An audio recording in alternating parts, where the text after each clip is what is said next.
Myth, Ritual, and Religion. Chapter Roman 1 Systems of Mythology. Definitions of religion contradictory evidence belief in spiritual beings objection to Mr. Tyler's definition.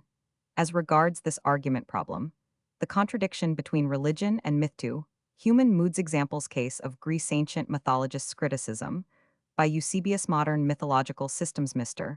Max Muller-Manhart. The word religion may be and has been employed in many different senses, and with a perplexing width of significance, no attempt to define the word is likely to be quite satisfactory. But almost any definition may serve the purpose of an argument if the writer who employs it states his meaning frankly and adheres to it steadily. An example of the confusions which may arise from the use of the term religion is familiar to students. Dr. J. Roman 500 Lang wrote concerning the native races of Australia, they have nothing whatever of the character of religion or of religious observances to distinguish them from the beasts that perish. Yet in the same book Dr. Lang published evidence assigning to the natives belief in Turumulan, the chief of demons, who is the author of disease, mischief, and wisdom, one the belief in a superhuman author of disease, mischief, and wisdom, is certainly a religious belief not conspicuously held by the beasts, yet all religion was denied to the Australians, by the very author who prints in however erroneous a style, an account of part of their creed. This writer merely inherited the old missionary habit of speaking about the God of a non-Christian people as a demon or an evil spirit. Dr. Lang's negative opinion was contradicted in testimony published by himself, an appendix by the Rev. Mr. Ridley containing evidence of the belief in Baim. Those who have learned that God is the name by which we speak of the Creator say that Baim is God one. As a minimum definition of religion, Mr. Tyler has suggested the belief in spiritual beings against this. It may be urged that while we have no definite certainty that any race of men is destitute of belief in spiritual beings, yet certain moral and creative deities of low races do not seem to be envisaged as spiritual at all. They are regarded as existences, as beings unconditioned by time, space, or death. And nobody appears to have put the purely metaphysical question, are these beings spiritual or material? One now, if a race were discovered which believed in such beings, yet had no faith in spirits, that race could not be called irreligious, as it would have to be called in Mr. Tyler's minimum definition. Almost certainly no race in this stage of belief in nothing but unconditioned but not expressly spiritual beings is extant, yet such a belief may conceivably have existed before men had developed the theory of spirits at all, and such a belief in creative and moral unconditioned beings, not alleged to be spiritual, could not be excluded from a definition of religion too. For these reasons, we propose merely for the purpose of the present work to define religion as the belief in a primal being, a maker, undying, usually moral, without denying that the belief in spiritual beings, even if immoral, may be styled religious. Our definition is expressly framed for the purpose of the argument, because that argument endeavors to bring into view the essential conflict between religion and myth. We intend to show that this conflict between the religious and the mythical conception is present not only where it has been universally recognized in the faiths of the ancient civilized peoples, as in Greece, Rome, India, and Egypt, but also in the ideas of the lowest known savages. It may of course be argued that the belief in Creator is itself a myth. However, that may be the attitude of awe and of moral obedience in face of such a supposed being, is religious in the sense of the Christian religion, whereas the fabrication of fanciful, humorous, and wildly irrational fables about that being or others is essentially mythical in the ordinary significance of that word, though not absent from popular Christianity. Now the whole crux and puzzle of mythology is why, having attained in whatever way to a belief in an undying guardian master of life, did mankind set to work to evolve a chronique scandalous about him, and why is that chronique the elaborately absurd set of legends which we find in all mythologies? In answering or trying to answer these questions, we cannot go behind the beliefs of the races, now most immersed in savage ignorance about the psychology of races. Yet more undeveloped, we can have no historical knowledge among the lowest known tribes. We usually find, just as in ancient Greece, the belief in a deathless father master maker, and also the crowd of humorous, obscene, fanciful myths, which are in flagrant contradiction with the religious character of that belief. That belief is what we call rational, and even elevated. The myths, on the other hand, are what we call irrational and debasing, We regard low savages as very irrational and debased characters.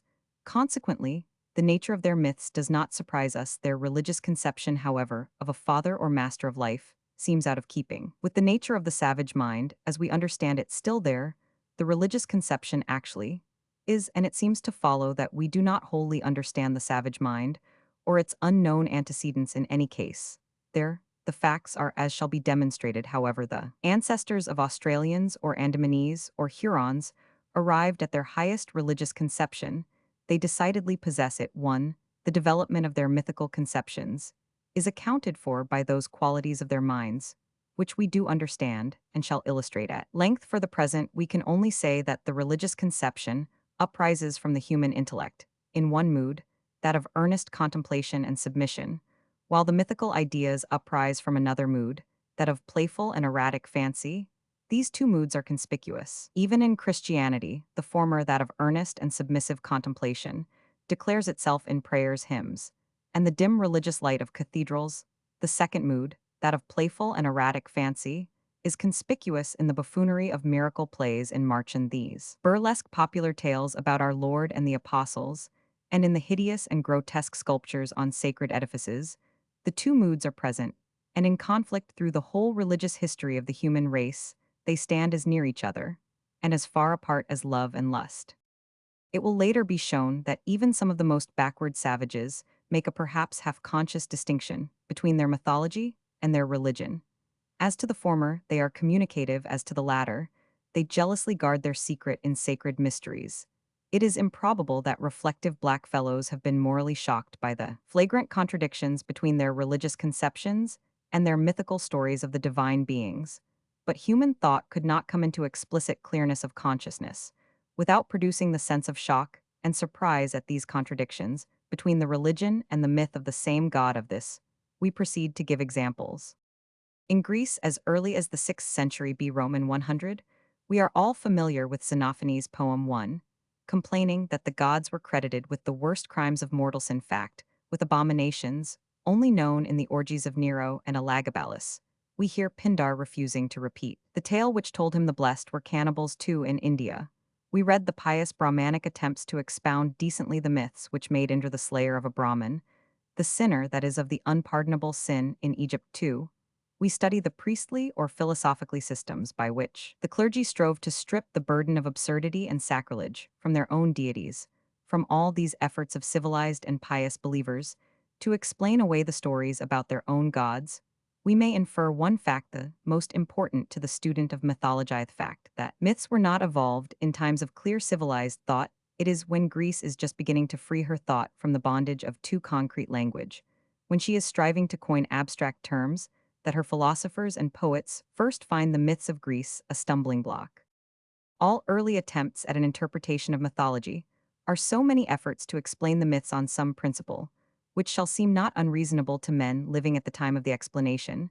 Therefore, the pious remonstrances and the forced constructions of early thinkers like Xenophanes, of poets like Pindar, of all ancient Homeric scholars, and pagan apologists from Theognis of Rhegium, 525 B. Roman 100, the early Homeric commentator to Porphyry, almost the last of the heathen philosophers, are so many proofs that to Greece, as soon as she had a reflective literature, the myths of Greece seemed impious and irrational.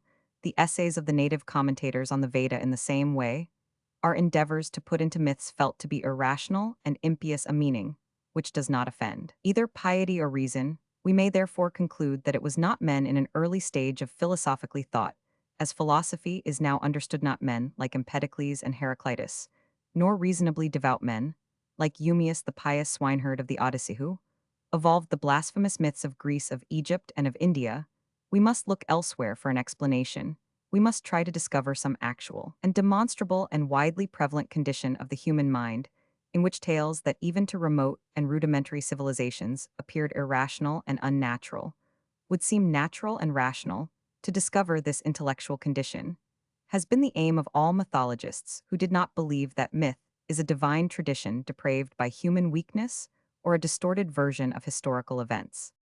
Before going further, it is desirable to set forth what our aim is, and to what extent we are seeking an interpretation of mythology. It is not our purpose to explain every detail of every ancient legend either as a distorted historical fact, or as the result of this or that confusion of thought caused by forgetfulness of the meanings of language, or in any other way, nay, we must constantly protest against the excursions of too venturesome ingenuity. Myth is so ancient, so complex, so full of elements, that it is vain labor to seek a cause for every phenomenon. We are chiefly occupied with the quest for an historical condition of the human intellect, to which the element in myths regarded by us as irrational shall seem rational enough if we can prove that such a state of mind widely exists among men, and has existed. That state of mind may be provisionally considered as the fount and origin of the myths which have always perplexed men in a reasonable modern mental condition. Again, if it can be shown that this mental stage was one through which all civilized races have passed, the universality of the mythopoeic mental condition will, to some extent, explain the universal diffusion of the stories. Now, in all mythologies, whether savage or civilized, and in all religions where myths intrude, there exist two factors: the factor, which we now regard as rational, and that which we moderns regard as irrational. The former element needs little explanation, the latter has demanded explanation, ever since human thought became comparatively instructed and abstract. To take an example, even in the myths of savages, there is much that still seems rational and transparent. If savages tell us that some wise being taught them all the simple arts of life, the use of fire, of the bow and arrow, the barbing of hooks, and so forth, we understand them. At once, nothing can be more natural than that man should believe in an original inventor of the arts, and should tell tales about the imaginary discoverers. If the real heroes be forgotten, so far all is plain sailing. But when the savage goes on to say that he who taught the use of fire, or who gave the first marriage laws, was a rabbit or a crow or a dog or a beaver or a spider, then we are at once face to face with the element in myths, which seems to us irrational. Again, among civilized peoples, we read of the pure all-seeing Varuna in the Vedas, to whom sin is an offense. We read of Indra, the lord of thunder, born in his chariot, the giver of victory, the giver of wealth to the pious. Here once more all seems natural and plain. The notion of a deity who guides the whirlwind and directs the storm, a god of battles, a god who blesses righteousness, is familiar to us and intelligible. But when we read how Indra drank himself drunk and committed adulteries with Asura women, and got himself born from the same womb as a bull, and changed himself into a quail or a ram, and suffered from the most abject physical terror, and so forth, then we are among myths no longer readily intelligible. Here we feel are irrational stories of which the original ideas in their natural sense can hardly have been conceived by men in a pure and rational early civilization. Again, in the religions of even the lowest races, such myths as these are in contradiction with the ethical elements of the faith. If we look at Greek religious tradition, we observe the coexistence of the rational and the apparently irrational elements. The rational myths are those which represent the gods as beautiful and wise beings, the Artemis of the Odyssey taking her pastime in the chase of boars and swift deer, while with her the wild wood nymphs disport them, and high over them all she rears her brow, and is easily to be known, where all are fair. One is a perfectly rational mythic representation of a divine being. We feel even now that the conception of a queen and goddess chaste and fair, the abbess, as Paul de Saint Victor calls her, of the woodlands, is a beautiful and natural fancy, which requires no explanation. On the other hand, the Artemis of Arcadia, who is confused with the nymph Callisto, who again is said to have become a sheber and later a star, and the Broronian Artemis, whose maiden ministers danced a beer dance too, are goddesses whose legend seems unnatural and needs to be made intelligible. Or again, there is nothing not explicable and natural in the conception of the Olympian Zeus, as represented by the great chryselephantine statue of Zeus at Olympia, or in the Homeric conception of Zeus as a god who turns everywhere his shining eyes and beholds all things and protects the righteous, and deals good or evil fortune to men. But the Zeus whose grave was shown in Crete, or the Zeus who played Demeter an obscene trick by the aid of a ram, or the Zeus who in the shape of a swan became the father of Castor and Pollux, or the Zeus who deceived Hera by means of a feigned marriage with an inanimate object, or the Zeus who was afraid of a Tess, or the Zeus who made love to women in the shape of an ant or a cuckoo, is a being whose myth is felt to be unnatural and bewildering. 3. It is this irrational and unnatural element, as Mr. Max Muller says, the silly, senseless, and savage element, that makes mythology the puzzle which men have so long found it. For observe Greek myth does not represent merely a humorous play of fancy dealing with things religiously sacred as if by way of relief from the strained reverential contemplation of the majesty of Zeus. Many stories of Greek mythology are such as could not cross for the first time the mind of a civilized Xenophanes or Thegenes, even in a dream. This was the real puzzle. To be still more explicit, we may draw up a brief list of the chief problems in the legendary stories attached to the old religions of the world, the problems, which it is our special purpose to notice first. We have in the myths of all races the most grotesque conceptions of the character of gods when mythically envisaged beings who in religion leave little to be desired, and are spoken of as holy, immortal, omniscient, and kindly, are in myth represented as fashioned in the likeness, not only of man, but of the beasts as subject to death as ignorant and impious. Most pre-Christian religions had their zoomorphic or partially zoomorphic idols gods in the shape of the lower animals, or with the heads and necks of the lower animals. In the same way, all mythologies represent the gods, as fond of appearing in animal forms under these disguises they conduct many amours, even with the daughters of men, and Greek houses were proud of their descent from Zeus, in the shape of an eagle or ant, a serpent or a swan, while Cronus, and the Vedic Tvashri and Poseidon, made love as horses and Apollo as a dog not less. Wild are the legends about the births of gods from the thigh, or the head, or feet or armpits of some parent, while tales describing and pictures representing unspeakable divine obscenities were frequent in the mythology. And in the temples of Greece, once more the gods were said to possess and exercise the power of turning men and women into birds, beasts, fishes, trees, and stones, so that there was scarcely a familiar natural object in the Greek world which had not once, according to legend, been a man or a woman. The myths of the origin of the world and man again were in the last degree childish, and disgusting. The Bushmen and Australians have perhaps no story of the origin of species quite so barbarous in style as the anecdotes about Fanes and Prajapati, which are preserved in the Orphic hymns, and in the Brahmanas. The conduct of the earlier dynasties of classical gods towards each other was as notoriously cruel and loathsome as their behavior towards mortals was tricksy and capricious. The classical gods, with all their immortal might, are by a mythical contradiction of the religious conception regarded as capable of fear and pain, and are led into scrapes as ludicrous as those of Brer Wolf or Brer Terrapin in the tales of the Negroes of the southern states of America. The stars again in mythology are mixed up with beasts, planets, and men in the same imbroglio of fantastic opinion. The dead and the living, men, beasts, and gods, trees, and stars, and rivers, and sun, and moon, dance through the region of myths in a burlesque ballet of Priapus, where everything may be anything, where nature has no laws and imagination no limits. Such are the irrational characteristics of myths, classic, or Indian European, or American African, or Asiatic Australian, or Maori. Such is one element we find all the world over among civilized and savage people: quod semper, quod ubique, quod ab omnibus. It is no wonder that pious and reflective men have in so many ages, and in so many ways tried to account to themselves for their possession of beliefs closely connected with religion, which yet seemed ruinous to religion and morality. The explanations which men have given of their own sacred stories, the apologies for their own gods which they have been constrained to offer to themselves, were the earliest babblings of a science of mythology. That science was in its dim beginnings intended to satisfy a moral need. Man found that his gods, when mythically envisaged, were not made in his own moral image at its best, but in the image sometimes of the beasts, sometimes of his own moral nature, at its very worst in the likeness of robbers, wizards, sorcerers, and adulterers. Now, it is impossible here to examine minutely all systems of mythological interpretation. Every key has been tried in this difficult lock, every cause of confusion has been taken up, and tested, deemed adequate, and finally rejected, or assigned a subordinate place. Probably the first attempts to shake off the burden of religious horror at mythical impiety were made by way of silent omission. Thus most of the foulest myths of early India are absent and presumably were left out in the Rig Veda. The religious sentiment of the hymns, already so elevated, has discarded most of the tales which offended it, but has not succeeded in discarding them all one, just as the poets of the Rig Veda prefer to avoid the more offensive traditions about Indra and Tvashri. So Homer succeeds in avoiding the more grotesque and puerile tales about his own gods. To the period of actual apology comes later. Pindar declines, as we have seen, to accuse a god of cannibalism.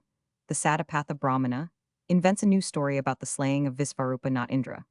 But Trita says the Brahmana apologetically slew the three-headed son of Tivashtri Indra, assuredly was free from that sin, for he is a god, says the Indian apologist, three yet sins, which to us appear far more monstrous than the peccadillo of killing a three-headed Brahmin, are attributed freely to Indra.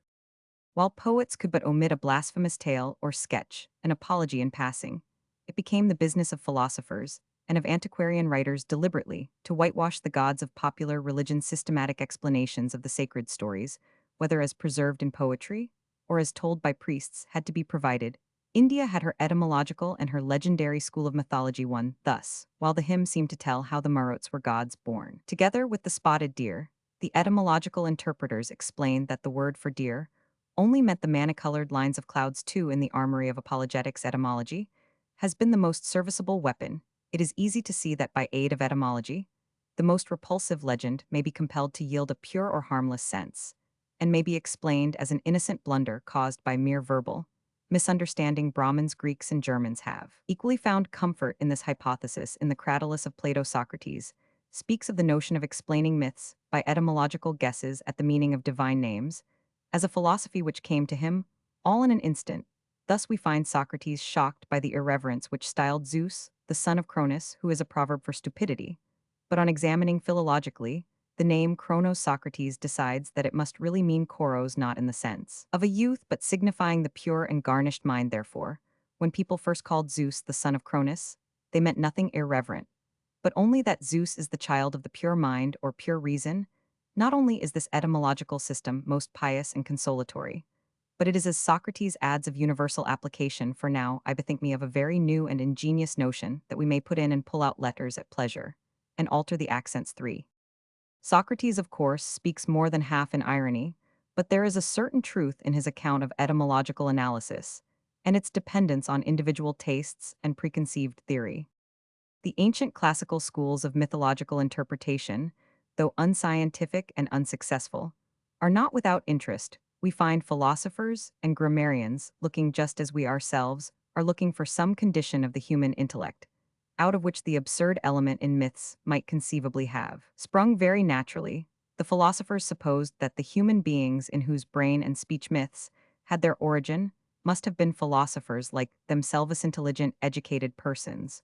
But such persons, they argued, could never have meant to tell stories about the gods so full of nonsense and blasphemy. Therefore, the nonsense and blasphemy must originally have had some harmless or even praiseworthy sense.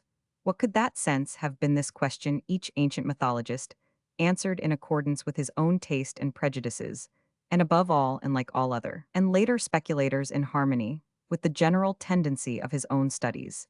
If he lived when physical speculation was coming into fashion, as in the age of Empedocles, he thought that the Homeric poems must contain a veiled account of physical philosophy. This was the opinion of Theognis of Rhegium, who wrote at a period when a crude physicism was disengaging itself from the earlier religious and mythical cosmogonic systems of Greece. Theognis was shocked by the Homeric description of the battle, in which the gods fought as allies of the Achaeans and Trojans. He therefore explained away the affair as a veiled account of the strife of the elements. Such strife was familiar to readers of the physical speculations of Empedocles and of Heraclitus, who blamed Homer for his prayer against strife 1. It did not occur to Theognis to ask whether any evidence existed to show that the pre-Homeric Greeks were Empedoclean or Heraclitean philosophers. He readily proved to himself that Apollo, Helios, and Hephaestus were allegorical representations, like what such philosophers would feign off fire, that Hera was air, Poseidon water, Artemis the moon, and the rest he disposed of in the same fashion. 1.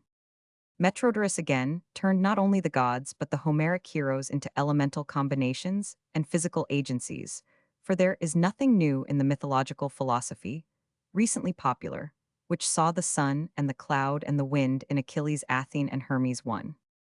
In the Bacchae 291,297, Euripides puts another of the mythological systems of his own time into the mouth of Cadmus, the Theban king, who advances a philological explanation of the story that Dionysus was sewn up in the thigh of Zeus. The most famous of the later theories was that of Euhemerus 316 B. Roman 100.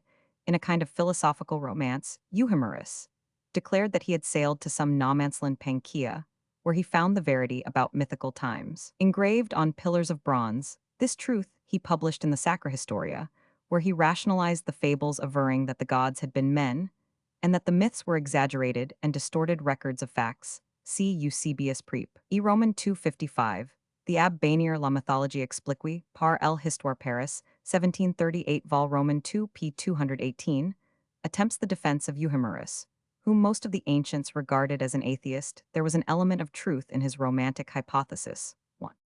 Sometimes the old stories were said to conceal a moral, sometimes a physical, sometimes a mystical or Neoplatonic sort of meaning. As every apologist interpreted the legends in his own fashion, the interpretations usually disagreed and killed each other, just as one modern mythologist sees the wind, Yeats and the dawn in Medea, while another of the same school believes on equally good evidence that both Yeats and Medea are the moon. So writers like Porphyry 270, a Roman 500, and Plutarch 60, a Roman 500 made the ancient deities types of their own favorite doctrines, whatever these might happen to be. When Christianity became powerful, the Christian writers naturally attacked heathen religion, where it was most vulnerable on the side of the myths, and of the mysteries, which were dramatic representations of the myths. Pretty gods you worship, said the fathers, in effect homicides, adulterers, bulls, bears, mice, ants, and whatnot. The heathen apologists for the old religion were thus driven in the early ages of Christianity to various methods of explaining away the myths of their discredited religion. The early Christian writers very easily, and with considerable argumentative power, disposed of the apologies for the myths advanced by Porphyry and Plutarch. Thus Eusebius, in the Preparatio Evangelica, first attacks the Egyptian interpretations of their own bestial or semibestial gods. He shows that the various interpretations destroy each other, and goes on to point out that Greek myth is in essence only a veneered and varnished version of the faith of Egypt. He ridicules with a good deal of humor the old theories, which resolved so many mythical heroes into the sun. He shows that, while one system is contented to regard Zeus as mere fire, and ere another system recognizes in him the higher reason, while Heracles, Dionysus, Apollo, and Asclepius, father and child, are all indifferently the sun. Granting that the mythmakers were only constructing physical allegories, why did they wrap them up, asks Eusebius, in what we consider abominable fictions? In what state were the people who could not look at the pure processes of nature, without being reminded of the most hideous and unnatural offenses? Once more, the physical interpreters do not even agree in their physical interpretations. All these are equally facile, equally plausible, and equally incapable of proof. Again, Eusebius argues the interpreters take for granted in the makers of the myths an amount of physical knowledge, which they certainly did not possess. For example, if Leto were only another name for Hera, the character of Zeus would be cleared. As far as his amour with Leto is concerned, now the ancient believers in the physical phenomena theory of myths made out that Hera, the wife of Zeus, was really the same person under another name, as Leto, his mistress. For Hera is the earth. They said at other times that Hera was the air, and Leto is the night, but night is only the shadow of the earth, and therefore Leto is only the shadow of Hera. It was easy, however, to prove that this scientific view of night as the shadow of earth was not likely to be known to mythmakers, who regarded swift night as an actual person. Plutarch, too, had an abstruse theory to explain the legend about the dummy wifey, a log of oak wood, which Zeus pretended to marry when at variance with Hera. 1. This quarrel, he said, was merely the confusion and strife of elements. Zeus was heat, Hera was cold. She had already been explained as earth and air. The dummy wife of oak wood was a tree that emerged after a flood, and so forth. Of course, there was no evidence that mythopoeic men held Plutarchian theories of heat and cold, and the conflict of the elements. Besides, as Eusebius pointed out, Hera had already been defined once as an allegory of wedded life, and once as the earth, and again as the air, and it was rather too late to assert that she was also the cold and watery element in the world. As for his own explanation of the myths, Eusebius holds that they descend from a period when men, in their lawless barbarism, knew no better than to tell such tales. Ancient folk, in the exceeding savagery of their lives, made no account of God, the universal creator. Here Eusebius is probably wrong, but betook them to all manner of abominations, for the laws of decent existence were not yet established, nor was any settled and peaceful state ordained among men, but only a loose and savage fashion of wandering life, while as beasts irrational they cared for no more than to fill their bellies, being in a manner without God in the world. Growing a little more civilized, men, according to Eusebius, sought after something divine, which they found in the heavenly bodies. Later, they fell to worshipping living persons, especially medicine men and conjurers, and continued to worship them even after their decease. so that Greek temples are really tombs of the dead one. Finally, the civilized ancients with a conservative reluctance to abandon their old myths' Greek text, invented for them moral or physical explanations like those of Plutarch and others earlier and later too. As Eusebius like Clemens of Alexandria Arnobius, and the other early Christian disputants, had no prejudice in favor of Hellenic mythology, and no sentimental reason for wishing to suppose that the origin of its impurities was pure, he found his way almost to the theory of the irrational element in mythology, which we propose to offer. Even to sketch the history of mythological hypothesis in modern times would require a book to itself. It must suffice here to indicate the various lines which speculation, as to mythology, has pursued. All interpretations of myth have been formed in accordance with the ideas prevalent in the time of the interpreters. The early Greek physicists thought that mythopoeic men had been physicists. Aristotle hints that they were like himself political philosophers. One Neoplatonist sought in the myths for Neoplatonism. Most Christians, unlike Eusebius, either sided with Euhemerus or found in myth the inventions of devils or a tarnished and distorted memory of the biblical revelation. This was the theory, for example, of good old Jacob Bryant, who saw everywhere memories of the Noachian deluge and proofs of the correctness of Old Testament ethnology. 1. Much the same attempt to find the biblical truth at the bottom of savage and ancient fable has been recently made by the late Roman 1000 Lenormant, a Catholic scholar. 1. In the beginning of the present century, Germany turned her attention to mythology. As usual, men's ideas were biased by the general nature of their opinions. In a pious kind of spirit, Friedrich Kreuzer sought to find symbols of some pure early and oriental theosophy in the myths and mysteries of Greece. Certainly, the Greeks of the philosophical period explained their own myths as symbols of higher things, but the explanation was an afterthought. 1. The great Lobach, in his Aglaia Famis 1829, brought back common sense and made it the guide of his unequaled learning. In a gentler and more genial spirit, Roman 100 Ottfried Müller laid the foundation of a truly scientific and historical mythology. 2. Neither of these writers had, like Alfred Maury, 3. much knowledge of the myths and faiths of the lower races, but they often seem on the point of anticipating the ethnological method. When philological science in our own century came to maturity in philology, as of old in physics and later in symbols, was sought the key of myths, while physical allegory, religious and esoteric symbolism, verbal confusion, historical legend, and an original divine tradition perverted in ages of darkness, have been the most popular keys in other ages. The scientific 19th century has had a philological key of its own. The methods of Kuhn, Briel, Max Muller, and generally, the philological method cannot be examined here at full length. 1. Briefly speaking, the modern philological method is intended for a scientific application of the old etymological interpretations. Cadmus, in the Bacchae of Euripides, Socrates, in the Cratylus of Plato, dismiss unpalatable myths as the results of verbal confusion. People had originally said something quite sensible, so the hypothesis runs. But when their descendants forgot the meaning of their remarks, a new and absurd meaning followed from a series of unconscious puns. 2. This view was supported in ancient times by purely conjectural and impossible etymologies.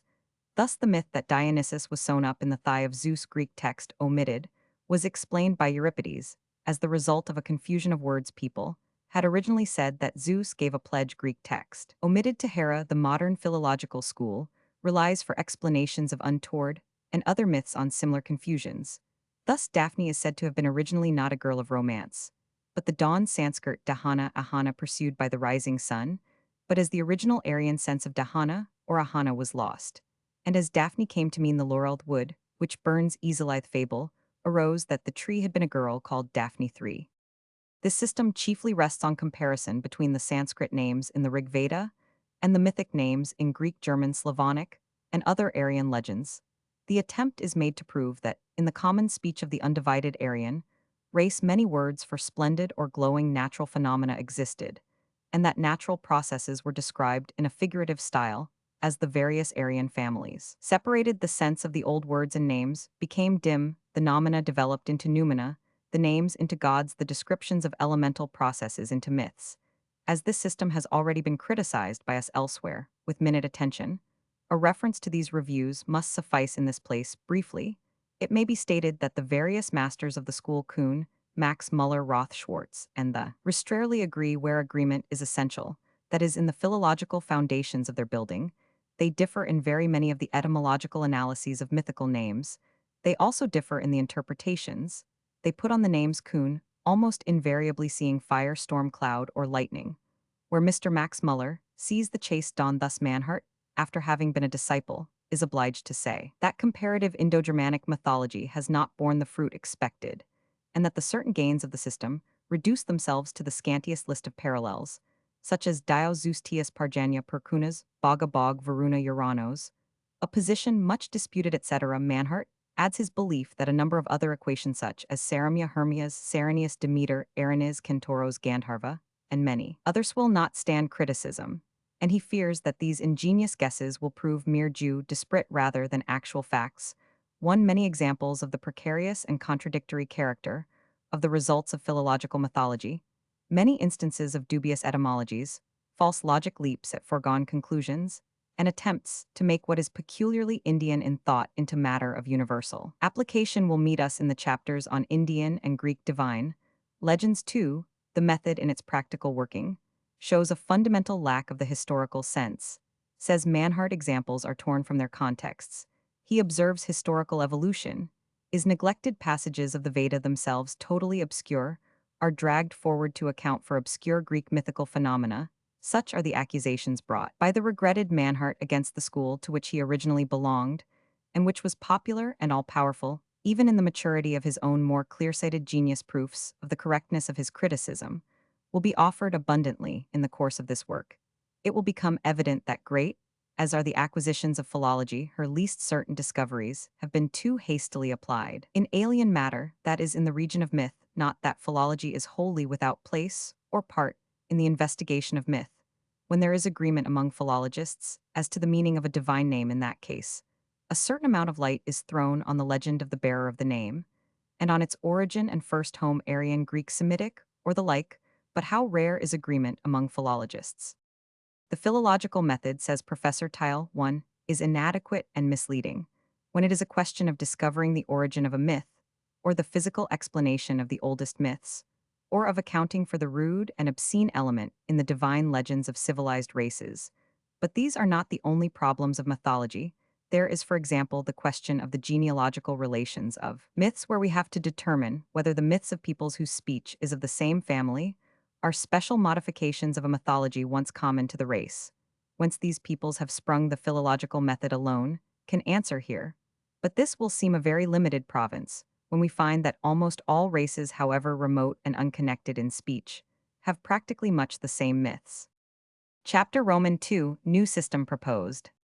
Chap Roman 1, Recapitulated proposal of a new method, science of comparative or historical study of man, anticipated in part by Eusebius Fontenelle de Brosses Spencer, of Roman 100 Roman 100 Roman 100 Cambridge, and Mannhardt, Science of Tyler, Object of Inquiry, to find condition of human intellect, in which marvels of myth are parts of practical everyday belief. This is the savage state. Savages describe the wild element of myth.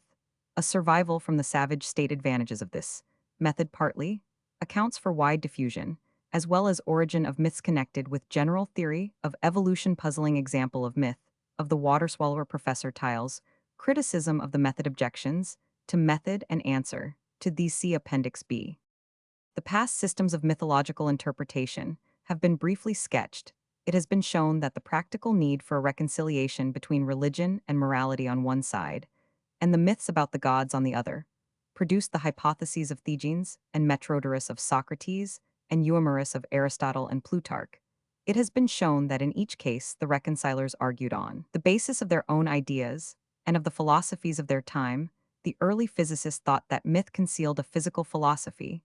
The early etymologists saw in it a confusion of language. The early political speculator supposed that myth was an invention of legislators. The literary Euhemerus found the secret of myths in the course of an imaginary voyage to a fabled island. Then came the moment of the Christian attacks, and pagan philosophers, touched with Oriental pantheism, recognized in myths certain pantheistic symbols and a cryptic revelation of their own Neoplatonism, when the gods were dead and their altars fallen. Then antiquaries brought their curiosity to the problem of explaining myth. Christians recognized in it a depraved version of the Jewish sacred writings, and found the Ark on every mountaintop of Greece. The critical 19th century brought in with Ottfried Müller and lobic a closer analysis. And finally, in the sudden rise of comparative philology, it chanced that philologists annexed the domain of myths. Each of these systems had its own amount of truth, but each certainly failed to unravel the whole web of tradition and of foolish faith. Meantime, a new science has come into existence, the science which studies man, in the sum of all his works and thoughts, as evolved through the whole process of his development. This science, comparative anthropology, examines the development of law out of custom, the development of weapons from the stick or stone, to the latest repeating rifle, the development of society from the horde to the nation.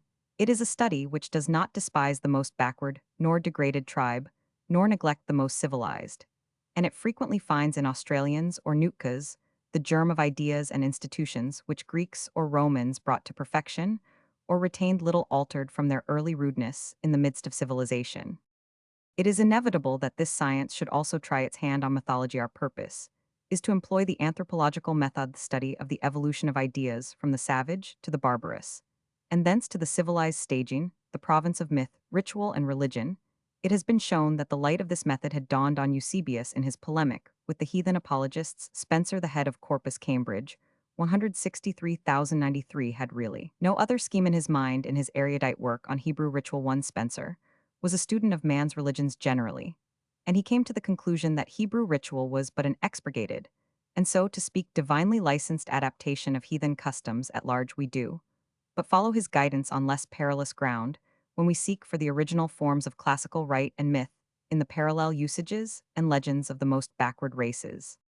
Fontenelle in the last century stated with all the clearness of the French intellect the system which is partially worked out in this essayed system, which explains the irrational element in myth as inherited from savagery. Fontenelle's paper Sur l'origine des fables is brief, sensible, and witty, and requires little but copious evidence to make it adequate, but he merely threw out the idea and left it to be neglected. One. Among other founders of the anthropological or historical school of mythology, de Brosses should not be forgotten. In his Dia Fetishes, 1760, he follows the path which Eusebius indicated, the path of Spencer and Fontenelle, the beaten road of Tyler and M. Lennon and Manhart. In anthropology, in the science of Waits, Tyler and M. Lennon, in the examination of man's faith in the light of his social, legal, and historical conditions, generally we find with Manhart some of the keys of myth. This science makes it manifest that the different stages through which humanity has passed in its intellectual evolution have still their living representatives among various existing races. The study of these lower races is an invaluable instrument for the interpretation of the survivals from earlier stages, which we meet in the full civilization of cultivated peoples, but whose origins were in the remotest fetichism and savagery. One. Our first question will be, is there a stage of human society and of the human intellect in which facts that appear to us to be monstrous and irrational facts, corresponding to the wilder incidents of myth, are accepted as ordinary occurrences of everyday life in the region of romantic rather than of mythical invention? We know that there is such a state. Mr. Lane, in his preface to the Arabian Nights, says that the Arabs have an advantage over us as storytellers. They can introduce such incidents as the change of a man into a horse, or of a woman into a dog, or the intervention of an Ifrit, without any more scruple than our own novelists feel in describing a duel, or the concealment of a will among the Arabs. The agencies of magic and of spirits are regarded as at least as probable and common as duels and concealments of wills seem to be thought by European novelists. It is obvious that we need look no farther for the explanation of the supernatural events in Arab romances. Now let us apply this system to mythology.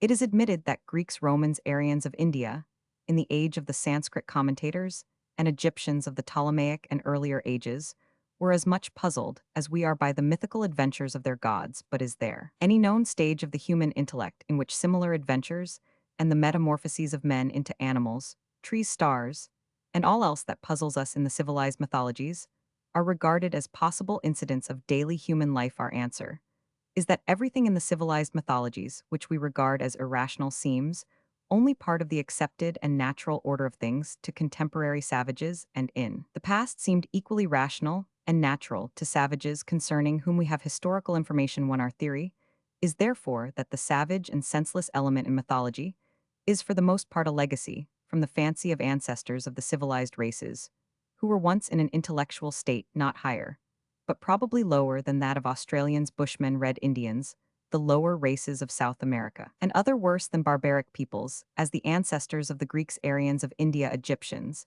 and others advanced in civilization.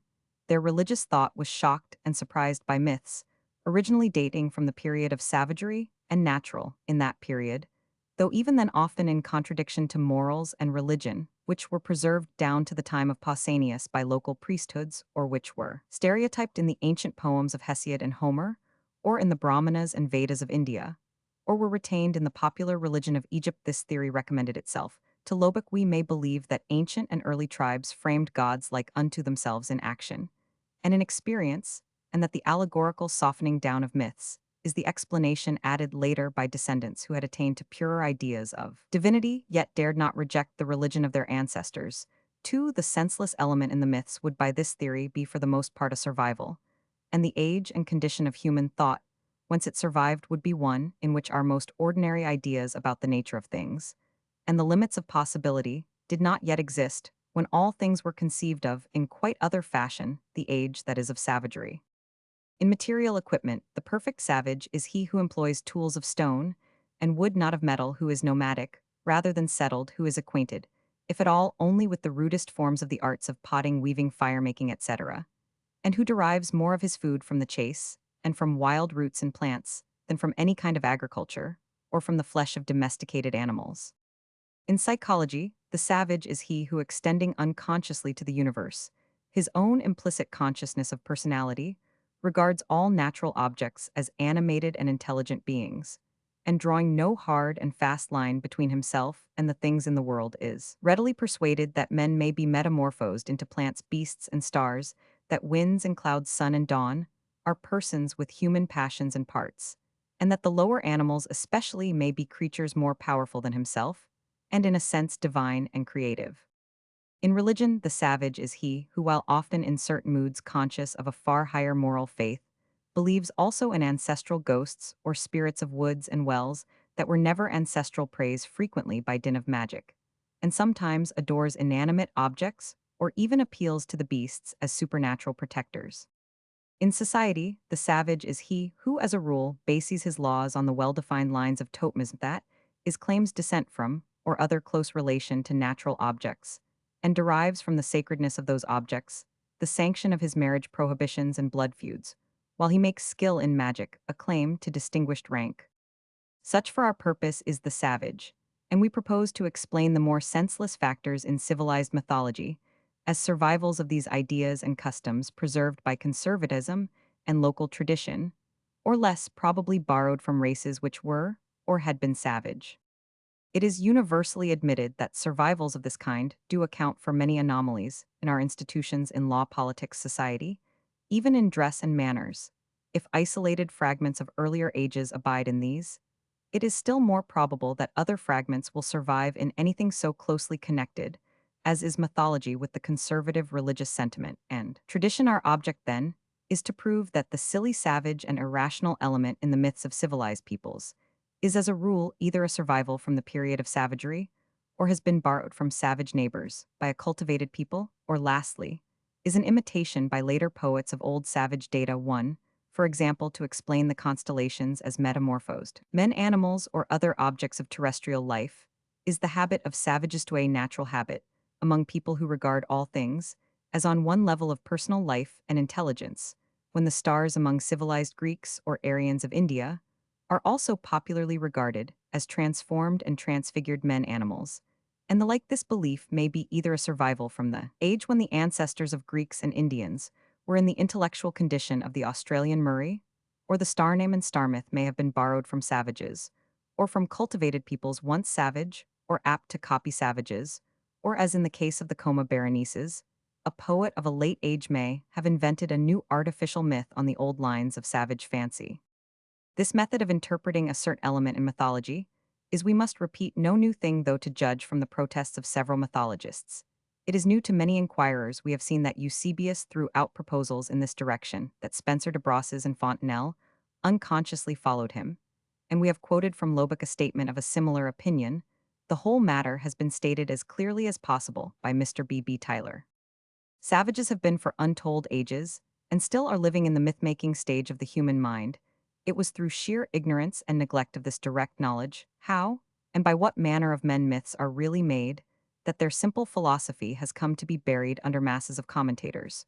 Rubbish. One Mr. Tyler goes on thus, and his words contain the gist of our argument. The general thesis maintained is that myth arose in the savage condition, prevalent in remote ages among the whole human race, that it remains comparatively unchanged among the rude modern tribes who have departed least from these primitive conditions, while higher and later civilizations, partly by retaining its actual principles, and partly by carrying on its inherited results in the form of ancestral tradition, continued it not merely in toleration, but in honor too. Elsewhere, Mr. Tyler points out that by this method of interpretation, we may study myths in various stages of evolution, from the rude guess of the savage, at an explanation of natural phenomena, through the systems of the higher barbarisms, or lower civilizations, as in ancient Mexico and the sacerdotage of India, till myth reaches its most human form in Greece.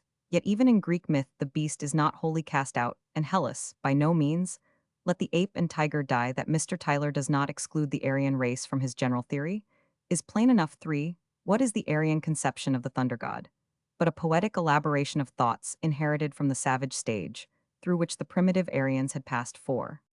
The advantages of our hypothesis, if its legitimacy be admitted, are obvious. In the first place, we have to deal with an actual demonstrable condition of the human intellect, the existence of the savage state in all its various degrees, and of the common intellectual habits and conditions which are shared by the backward peoples, and again, the survival of many of these in civilization, are indubitable facts. We are not obliged to fall back upon some fanciful and unsupported theory of what primitive man did and said and thought. Nay, more, we escape all the fallacies connected with the terms primitive man. We are not compelled, as will be shown later, one, to prove that the first men of all were like modern savages, nor that savages represent primitive man. It may be that the lowest extant savages are the nearest of existing peoples to the type of the first human beings. But on this point, it is unnecessary for us to dogmatize if we can show that, whether men began their career as savages or not, they have at least passed through the savage status, or have borrowed the ideas of races in the savage status. That is all we need. We escape from all the snares of theories incapable of historical proof about the really primeval and original condition of the human family. Once more, our theory naturally attaches itself to the general system of evolution. We are enabled to examine mythology as a thing of gradual development and of slow and manifold modifications corresponding in some degree to the various changes in the general progress of society. Thus we shall watch the barbaric conditions of thought which produce barbaric myths, while these in their turn are retained, or perhaps purified, or perhaps explained away by more advanced civilizations. Further, we shall be able to detect the survival of the savage ideas with least modification and the persistence of the savage myths with least change among the classes of a civilized population, which have shared least in the general advance.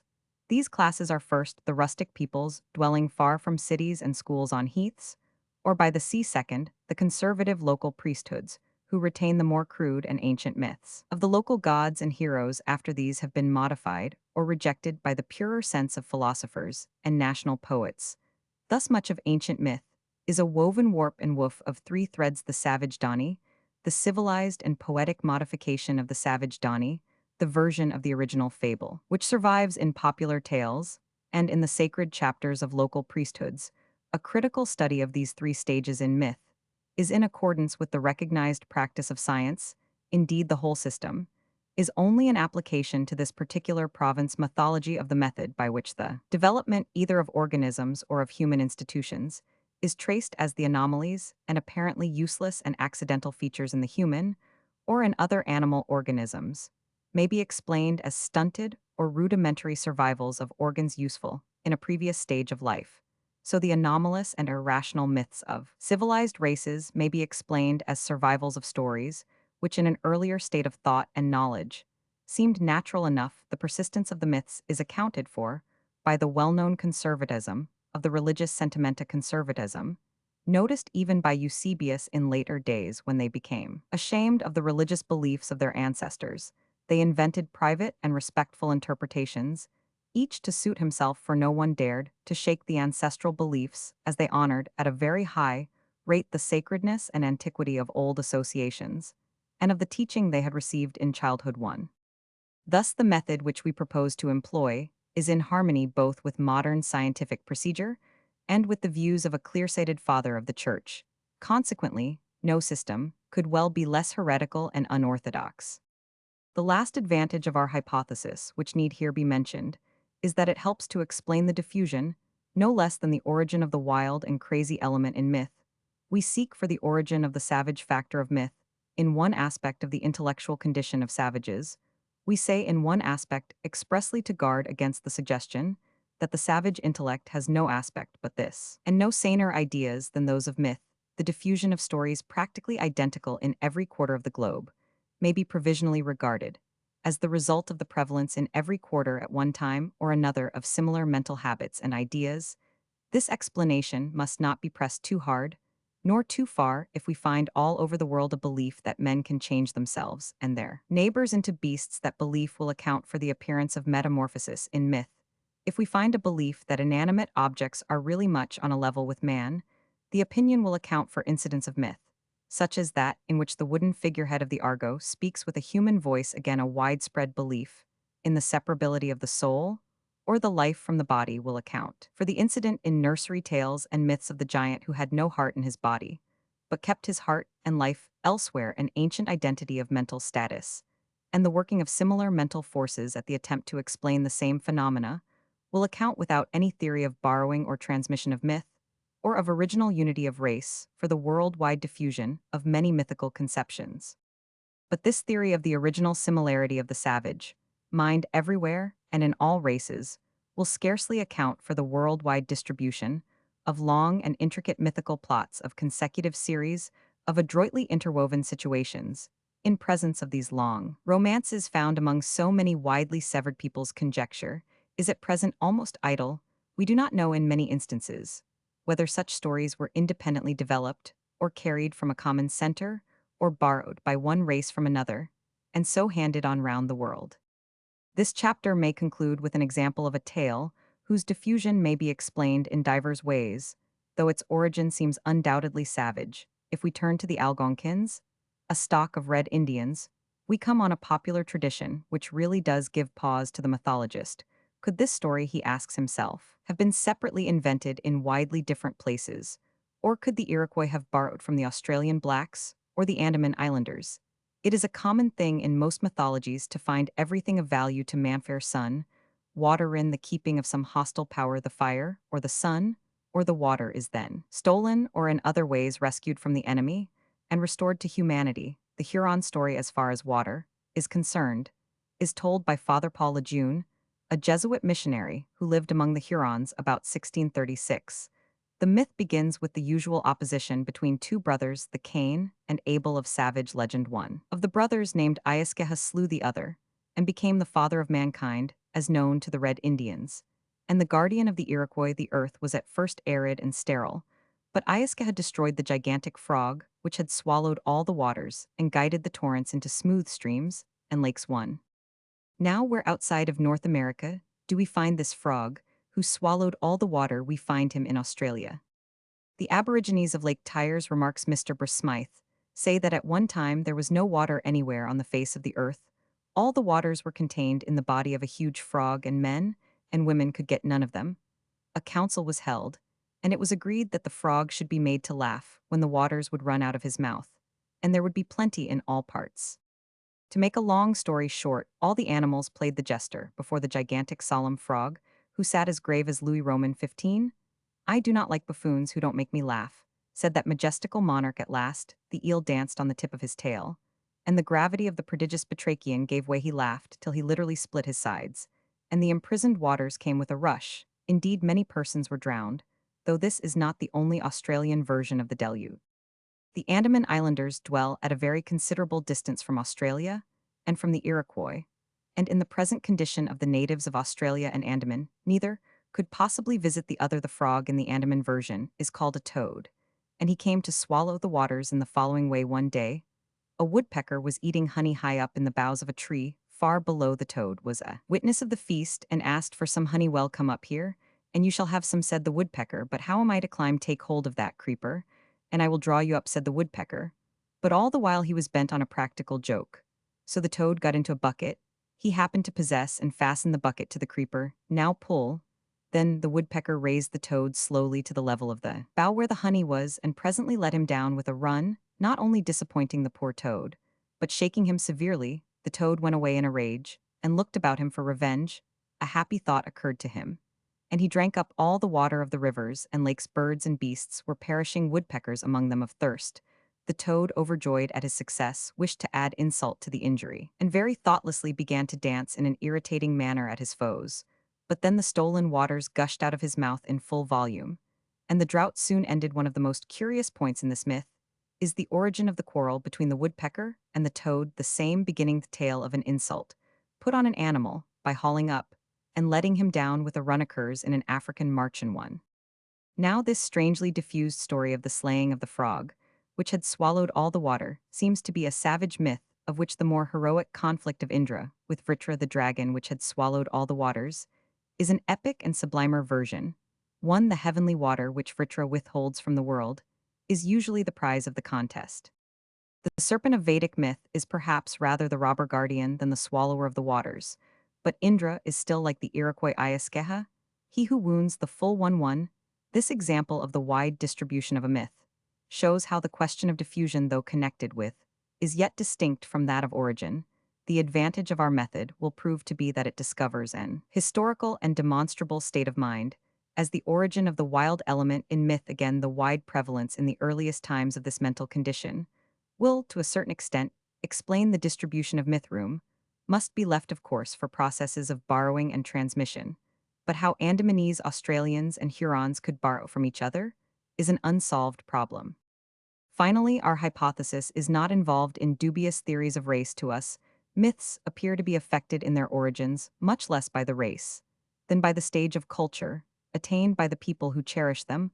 A fight for the waters between a monstrous dragon like Vritra and a heroic god like Indra is a nobler affair than a quarrel for the waters between a woodpecker and a toad, but the improvement and transfiguration, so to speak, of a myth at bottom, the same is due to the superior culture, not to the peculiar race of the Vedic poets, except so far as culture itself depends on race. How far the purer culture was attained to by the original superiority of the Aryan over the Andaman breed, it is not necessary for our purpose to inquire. Thus, on the whole, we may claim for our system a certain demonstrable character, which helps to simplify the problems of mythology and to remove them from the realm of fanciful guesses and conflicting etymological conjectures into that of sober science.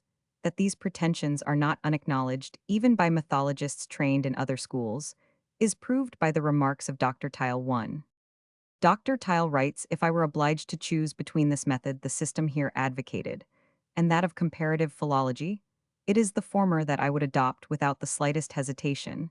This method alone enables us to explain the fact which has so often provoked amazement, that people so refined as the Greeks, or so rude but morally pure as the Germans, manage to attribute to their gods all manner of cowardly, cruel, and disorderly conduct. This method alone explains the why and wherefore of all those strange metamorphoses of gods into beasts and plants, and even stones, which scandalized philosophers, and which the witty Ovid played on for the diversion of his contemporaries. In short, this method teaches us to recognize in all those strange stories the survivals of a barbaric age long passed away, but enduring to later times in the form of religious traditions of all traditions, the most persistent. Finally, this method alone enables us to explain the origin of myths because it endeavors to study them in their rudest and most primitive shape, thus allowing their true significance to be much more clearly apparent than it can be in the myths, so often touched, retouched, augmented, and humanized, which are current among races arrived at a certain degree of culture.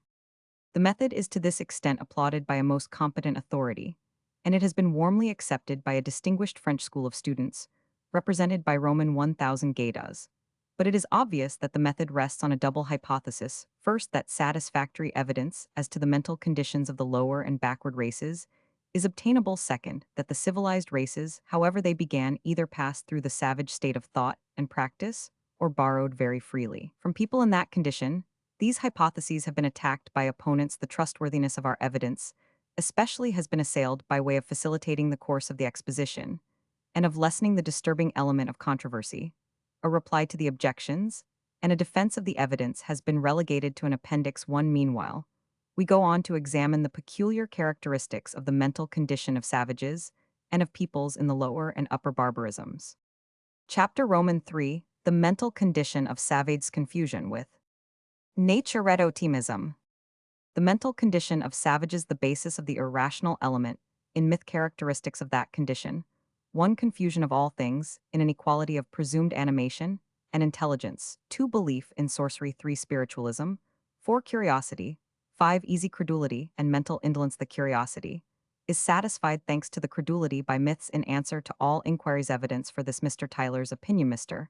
I am Thurn Jesuit missionaries, relations, examples of confusion between men, plants, beasts, and other natural objects. Reports of travelers. Evidence from institution of totemism. Definition of totemism. Totemism in Australia, Africa, America, the Oceanic Islands, India, North Asia. Conclusions: totemism, being found so widely distributed, is a proof of the existence of that savage mental condition in which no line is drawn between men and the other things in the world. This confusion is one of the characteristics of myth in all races. We set out to discover a stage of human intellectual development which would necessarily produce the essential elements of myth. We think we have found that stage in the condition of savagery. We now proceed to array the evidence for the mental processes of savages. We intend to demonstrate the existence in practical savage life of the ideas which most surprise us when we find them in civilized sacred legends. For the purposes of this inquiry, it is enough to select a few special peculiarities of savage thought. First, we have that nebulous and confused frame of mind to which all things animate or inanimate, human, animal, vegetable, or inorganic, seem on the same level of life, passion, and reason. The savage, at all events, when myth-making, draws no hard and fast line between himself and the things in the world. He regards himself as literally akin to animals and plants and heavenly bodies. He attributes sex and procreative powers even to stones and rocks, and he assigns human speech and human feelings to sun and moon and stars and wind, no less than to beasts, birds, and fishes. 1. The second point to note in savage opinion is the belief in magic and sorcery, the world, and all the things in it being vaguely conceived of as sensible and rational, obey the commands of certain members of the tribe: chiefs, jugglers, conjurers, or what you will rocks open at their order, rivers dry up, animals are their servants and hold converse with them.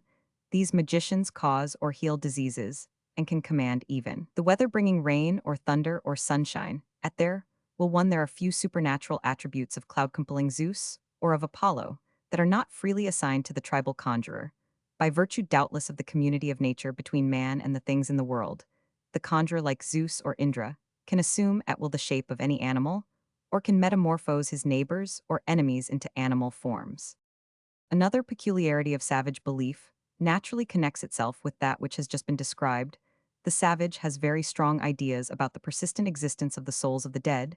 They retain much of their old nature, but are often more malignant after death than they had been during life. They are frequently at the beck and call of the conjurer, whom they aid with their advice, and with their magical power by virtue of the close connection already spoken of between man and the animals. The souls of the dead are not rarely supposed to migrate into the bodies of beasts, or to revert to the condition of that species of creatures with which each tribe supposes itself to be related by ties of kinship or friendship, with the usual inconsistency of mythical belief. The souls of the dead are spoken of at other times as if they inhabited a spiritual world, sometimes a paradise of flowers, sometimes a gloomy place which mortal men may visit, but whence no one can escape who has tasted of the food of the ghosts. In connection with spirits, a far-reaching savage philosophy prevails. It is not unusual to assign a ghost to all objects animate or inanimate, and the spirit or strength of a man is frequently regarded as something separable, capable of being located in an external object, or something with a definite locality in the body. A man's strength and spirit may reside in his kidney fat, in his heart, in a lock of his hair, or may even be stored by him in some separate receptacle. Very frequently, a man is held capable of detaching his soul from his body and letting it roam about on his business, sometimes in the form of a bird or other animal. Many minor savage beliefs might be named, such as the common faith in friendly or protecting animals, and the notion that natural deaths, as we call them, are always unnatural, that death is always caused by some hostile spirit or conjurer. From this opinion comes the myth that man is naturally not subject to death, that death was somehow introduced into the world by a mistake or misdeed. is a corollary see myths of the origin of death in modern mythology. One more mental peculiarity of the savage mind remains to be considered in this brief summary. The savage, like the civilized man, is curious. The first faint impulses of the scientific spirit are at work in his brain. He is anxious to give himself an account of the world in which he finds himself. But he is not more curious than he is on occasion credulous. His intellect is eager to ask questions, as is the habit of children. But his intellect is also lazy, and he is content with the first answer that comes to hand. Ils seratant aux premières notions, quils and aunt says pure hierom lalement, one nothing says schoolcraft is too capacious sick for Indian. Belief too, the replies to his questions he receives from tradition, or when a new problem arises, evolves an answer for himself in the shape of stories, just as Socrates in the Platonic dialogues recalls, or invents, a myth in the despair of reason. So the savage has a story for answer to almost every question that he can ask himself. These stories are in a sense scientific, because they attempt a solution of the riddles of the world. They are in a sense religious, because there is usually a supernatural power, a deus ex machina of some sort to cut the knot of the problem. Such stories, then, are the science, and to a certain extent the religious tradition of savages 3. Now these tales are necessarily cast in the mold of the savage ideas, of which a sketch has been given: the changes of the heavenly bodies, the processes of day and night, the existence of the stars, the invention of the arts, the origin of the world, as far as known to the savage of the tribe of the various animals and plants, the origin of death itself, the origin of the perplexing traditional tribal customs, are all accounted for in stories at the same time. An actual divine maker is sometimes postulated. The stories again are fashioned in accordance with the beliefs already named: the belief in human connection with and kinship with beasts and plants, the belief in magic, the belief in the perpetual possibility of metamorphosis or shape-shifting, the belief in the permanence and power of the ghosts of the dead, the belief in the personal and animated character of all the things in the world, and so forth. No more need be said to explain the wild, and as it seems to us moderns, the irrational character of savage myth. It is a jungle of foolish fancies, a Walpurgis-nacht of gods and beasts and men and stars and ghosts, all moving madly on a level of common personality and animation, and all changing shapes at random as partners are changed in some fantastic witches. Revel, such is savage mythology, and how could it be otherwise when we consider the elements of thought and belief, out of which it is mainly composed? We shall see that part of the mythology of the Greeks, or the Aryans of India, is but a similar Walpurgis nacht in which an incestuous or amorous god may become a beast, and the object of his pursuit. Once a woman may also become a beast, and then shift shapes to a tree or a bird or a star. But in the civilized races, the genius of the people tends to suppress, exclude, and refine away the wild element, which, however, is never wholly eliminated. The Aryans soon stop the mouth of the horse of Achilles, when he begins, like the horse in Grimm's Goose Girl, to hold a sustained conversation. But the ancient, cruel, and grotesque savage element, nearly overcome by Homer and greatly reduced by the Vedic poets, breaks out again in Hesiod, in temple legends and Brahmanic glosses, and finally proves so strong that it can only be subdued by Christianity, or rather, by that break between the educated classes and the traditional past of religion, which has resulted from Christianity. Even so, myth lingers in the folklore of the non-progressive classes of Europe, and as in Romania invades religion. We have now to demonstrate the existence in the savage intellect of the various ideas and habits which we have described, and out of which mythology springs. First, we have to show that a nebulous and confused state of mind, to which all things animate or inanimate, human, animal, vegetable, or inorganic, seem on the same level of life, passion, and reason, does really exist. The existence of this condition of the intellect will be demonstrated first on the evidence of the statements of civilized observers, next on the evidence of the savage institutions in which it is embodied. The opinion of Mr. Tyler is naturally of great value, as it is formed on as wide an acquaintance with the views of the lower races as any inquirers can hope to possess. Mr. Tyler observes, we have to inform ourselves of the savage man's idea, which is very different from the civilized man's, of the nature of the lower animals. The sense of an absolute psychical distinction between man and beast, so prevalent in the civilized world, is hardly to be found among the lower races. The universal attribution of souls to all things, theory, known as animismus, another proof that the savage draws no hard and fast line between man and the other things. In the world, the notion of the Italian contrapopol, that cruelty to an animal does not matter because it is not a Christian has no parallel in the philosophy of the savage, to whom all objects seem to have souls, just as men have Mr. I am Thurn found the absence of any sense of a difference between man and nature. Characteristic of his native companions in Guyana, the very phrase men and other animals, or even as it is often expressed men, and animals based as it is on the superiority, which civilized man feels over other animals, expresses a dichotomy, which is in no way recognized by the Indian. It is therefore most important to realize how comparatively small really is the difference between men in a state of savagery and other animals, and how completely even such difference as exists escapes the notice of savage men. It is not therefore too much to say that according to the view of the Indians, other animals differ from men only in bodily form and in their various degrees of strength in spirit. They do not differ at all too. The Indian's notion of the life of plants and stones is on the same level of unreason. As we moderns reckon reason, he believes in the spirits of rocks and stones, undeterred by the absence of motion in these objects.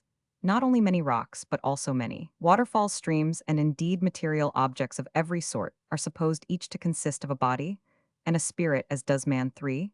It is not our business to ask here how men came by the belief in universal animation. That belief is gradually withdrawn. Distinctions are gradually introduced as civilization and knowledge advance. It is enough for us if the failure to draw a hard and fast line between man and beasts, stones and plants, be practically universal among savages, and if it gradually disappears before the fuller knowledge of civilization. The report which Mr. I am Thurn brings from the Indians of Guyana is confirmed by what Schoolcraft says of the Algonquin races of the northern part of the continent. The belief of the narrators and listeners in every wild and improbable thing told helps wonderfully in the original stories. In joining all parts together, the Indian believes that the whole visible and invisible creation is animated to make the map. Worse, these tribes believe that animals of the lowest as well as highest class in the chain of creation are alike endowed with reasoning powers and faculties.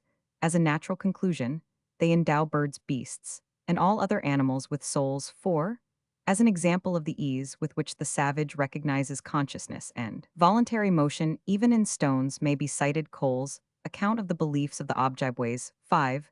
Nearly every Indian has discovered, he says, an object in which he places special confidence, and to which he sacrifices more zealously than to the Great Spirit. The hope of Otamegan, a companion of the traveler, was a rock which once advanced to meet him, swayed, bowed, and went back again. Another Indian revered a Canadian larch, because he once heard a very remarkable rustling in its branches.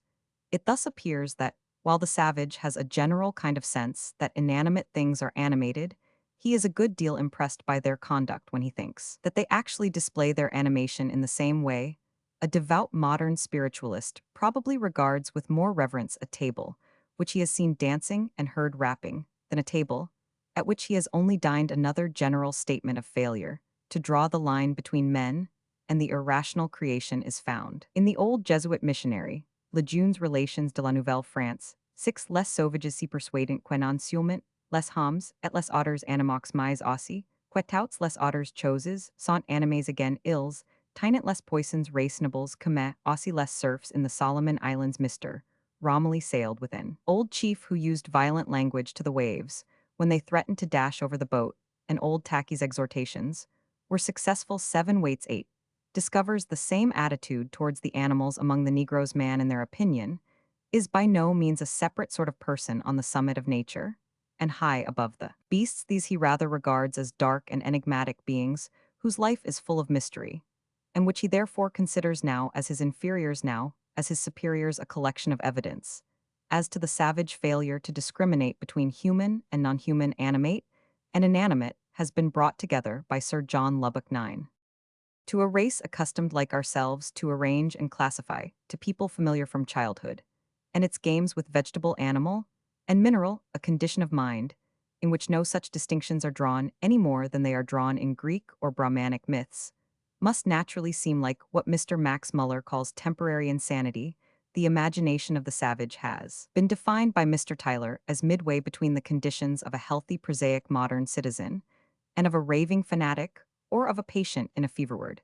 If any relics of such imagination survive in civilized mythology, they will very closely resemble the productions of a once universal temporary insanity, Let it be granted, then, that to the lower tribes of man, sun, and stars, trees, and rivers, winds, and clouds become personal animate creatures, leading lives conformed to human or animal analogies, and performing their special functions in the universe with the aid of limbs like beasts, or of artificial instruments like men, or that what men's eyes behold is but the instrument to be used or the material to be shaped, while behind it there stands some prodigious, but yet half-human creature who grasps it with his hands, or blows it with his breath. The basis on which such ideas as these are built is not to be narrowed down to poetic fancy and transformed metaphor. They rest upon a broad philosophy of nature, early and crude indeed, but thoughtful, consistent, and quite really and seriously meant one. For the sake of illustration, some minor examples must next be given of this confusion between man and other things in the world, which will presently be illustrated by the testimony of a powerful and long diffused set of institutions. The Christian quiches of Guatemala believe that each of them has a beast as his friend and protector. Just as in the Highlands the dog is the friend of the Macleans, when the Finns in their epic poem, the Kilwala, have killed a bear, they implore the animal to forgive them. O Otso, chant the singers, be not angry that we come near thee. The bear, the honey-footed bear, was born in lands between sun and moon, and he died, not by men's hands, but of his own. Will one the red men of North America, too, have a tradition showing how it is that the bear does not die? But like Herodotus with the sacred stories of the Egyptian priests, Mr. Schoolcraft cannot induce himself to write it out. 3. It is a most curious fact that the natives of Australia tell a similar tale of their native bear. He did not die when attacked by men. Foreign parts of Australia. It is a great offense to skin the native bear, just as on a part of the west coast of Ireland, where seals are superstitiously regarded, the people cannot be bribed to skin them in New Caledonia. When a child tries to kill a lizard, the men warn him to beware of killing his own ancestor. 5. The Zulus spare to destroy a certain species of serpents, believed to be the spirits of kinsmen, as the great snake which appeared when Aeneas did sacrifice was held to be the ghost of Anchises. Mexican women. 6. Believed that children born during an eclipse turn into mice. In Australia, the natives believe that the wild dog has the power of speech. Whoever listens to him is petrified, and a certain spot is shown where the wild dog spoke and turned the men into stone. 7. And the blacks run for their lives as soon as the dog begins to speak. What it said was bones. These are minor examples of a form of opinion which is so strong that it is actually the chief constituent in savage society. That society, whether in Ashanti or Australia, in North America, or South Africa, or North Asia, or India, or among the wilder tribes of ancient Peru, is based on an institution generally called totemism. This very extraordinary institution, whatever its origin, cannot have arisen except among men capable of conceiving kinship and all human relationships as existing between themselves and all animate and inanimate things. It is the rule, and not the exception, that savage societies are founded upon this belief.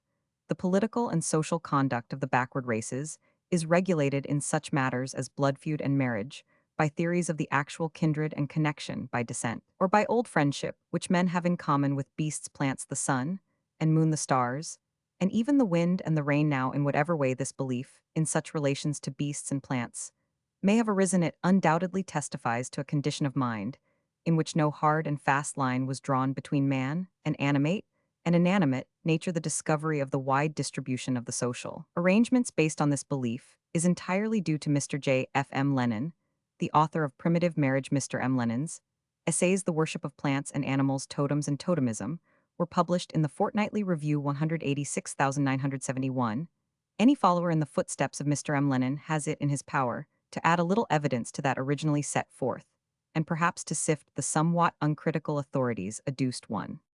The name totemism or totemism was first applied at the end of the last century by Long One to the Red Indian custom, which acknowledges human kinship with animals. This institution had already been recognized among the Iroquois by Lafitau II, and by other observers as to the word totem. Mr. Max Muller 3 quotes an opinion that the interpreters, missionaries, government inspectors, and others who apply the name totem to the Indian family mark must have been ignorant of the Indian languages, for there is in them no such word as totem. The right word, it appears, is odom.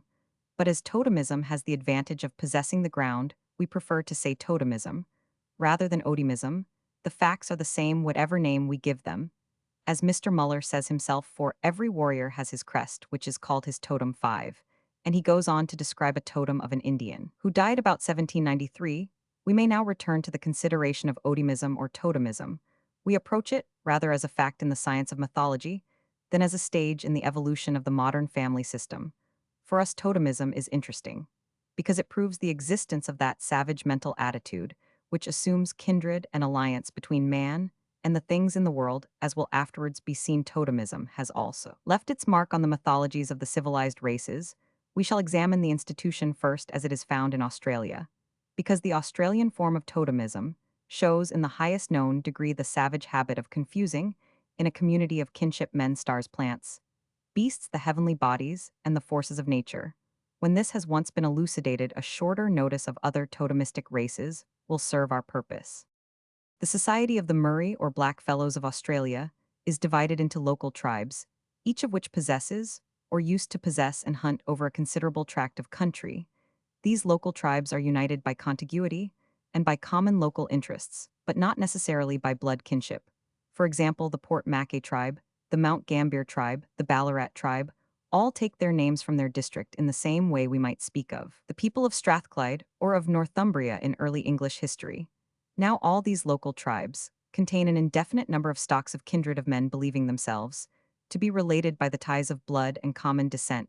That descent the groups agree in tracing not from some real or idealized human parent, but from some animal, plant, or other natural object, as the kangaroo, the emu, the iguana, the pelican, and so forth. Persons of the pelican stock in the north of Queensland regard themselves as relations of people of the same stock in the most southern parts of Australia. The creature from which each tribe claims descent is called of the same flesh, while persons of another stock are fresh flesh. A native may not marry a woman of his own flesh. It is only a woman of fresh or strange flesh. He may marry a man, may not eat an animal of his own flesh. He may only eat strange flesh only under great stress of need. Will an Australian eat the animal which is the flesh and blood cousin and protector of his stock?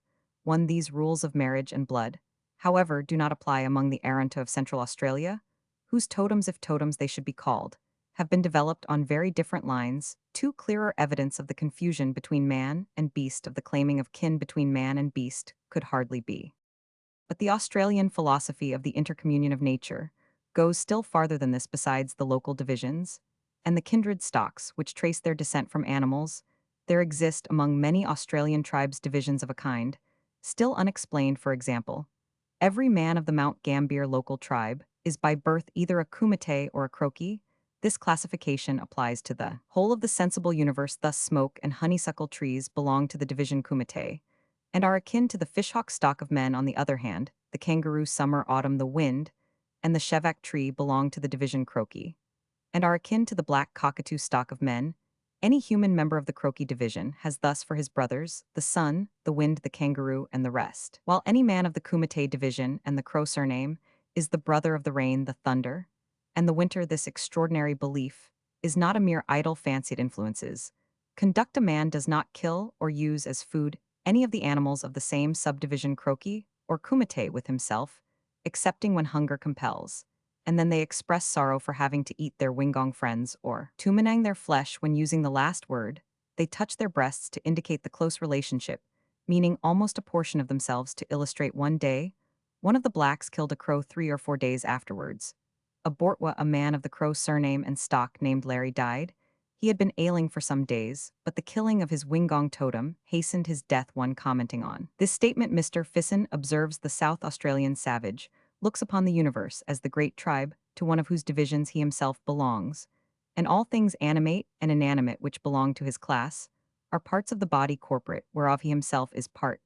This account of the Australian beliefs and customs is borne out to a certain extent by the evidence of Sir George Grey II and of the late Mr. Gideon Scott Lang III.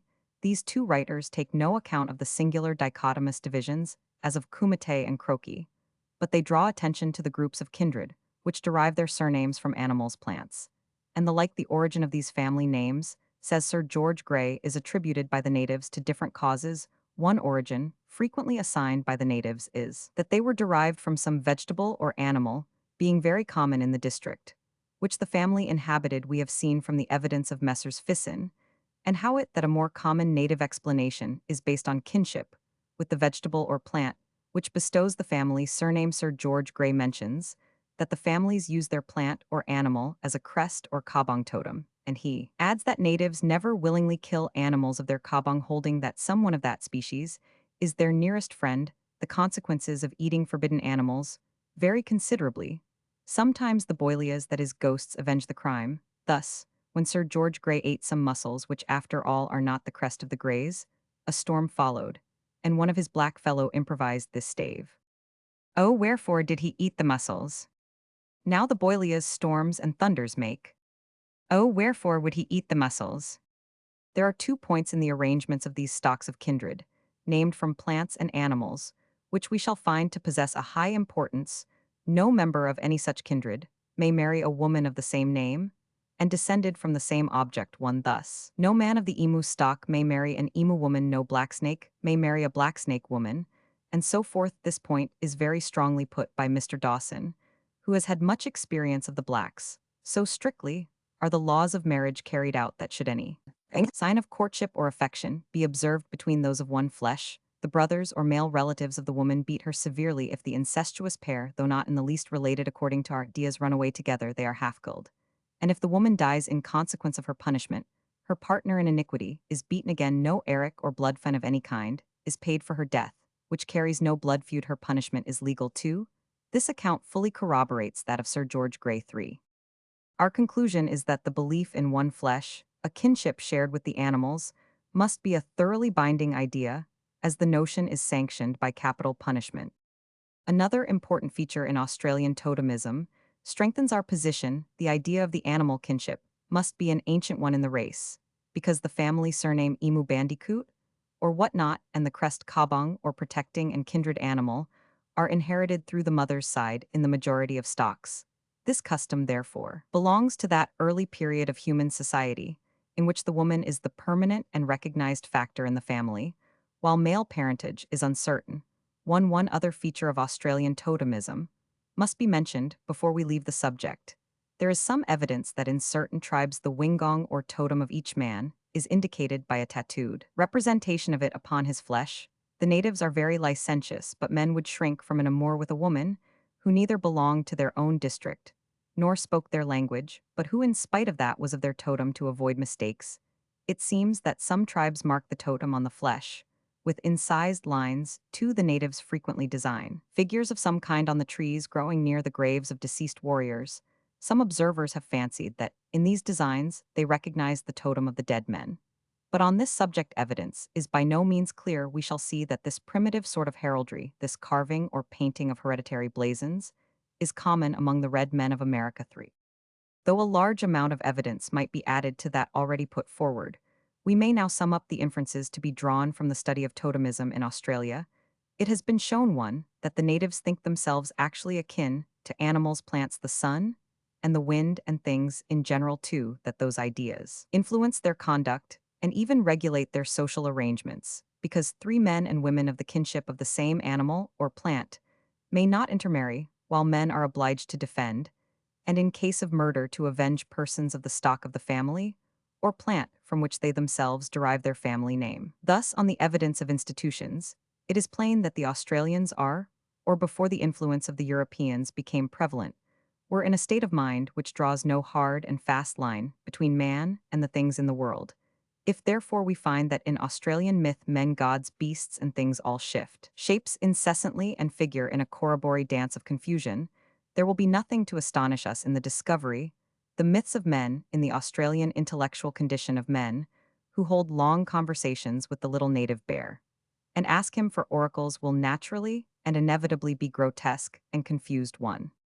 It is a far cry from Australia to the west coast of Africa, and it is scarcely to be supposed that the Australians have borrowed ideas and institutions from Ashanti, or that the people of Ashanti have derived their conceptions of the universe from the Murray of Australia.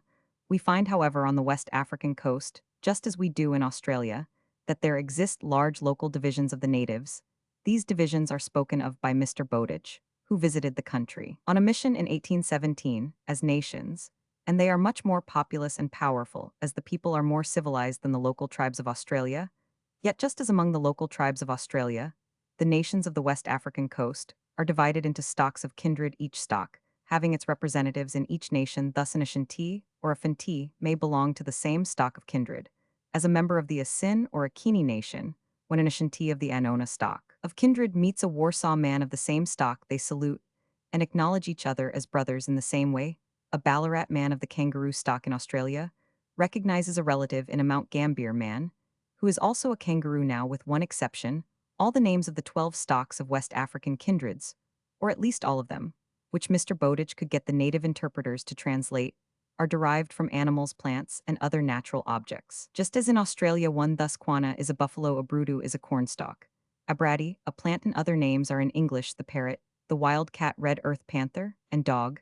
Thus all the natives of this part of Africa are parrots, dogs, buffaloes, panthers, and so forth, just as the Australians are emus, iguanas, black cockatoos, kangaroos, and the rest. It is remarkable that there is an in-cross stock or clan of ants in Ashanti, just as there was a race of myrmidons believed to be descended from or otherwise connected with ants in ancient Greece.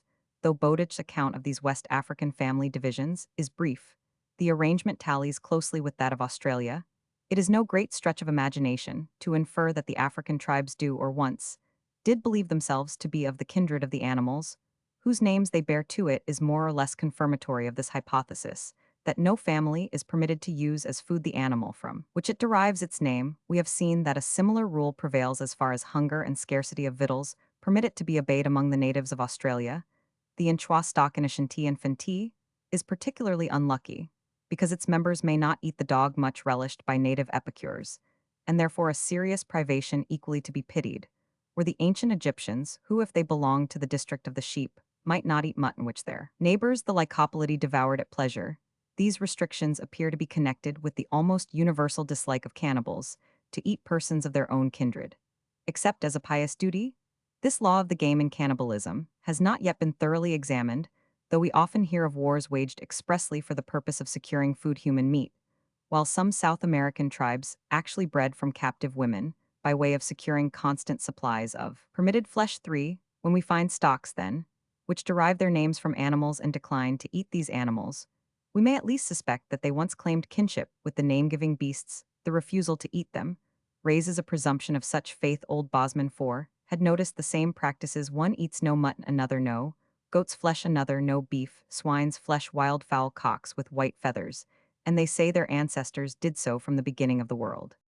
While in the case of the Ashanti tribes, we can only infer the existence of a belief in kinship with the animals from the presence of the other features of fully developed totemism, especially from the refusal to eat the name-giving animal. We have direct evidence for the opinion in another part of Africa, among the Bechuanas. One Kazales, who passed 23 years as a missionary in South Africa, thus describes the institution, while the united communities usually bear the name of their chief, or of the district which they inhabit. Local tribes, as in Australia each stock tribu, derives its title from an animal or a vegetable.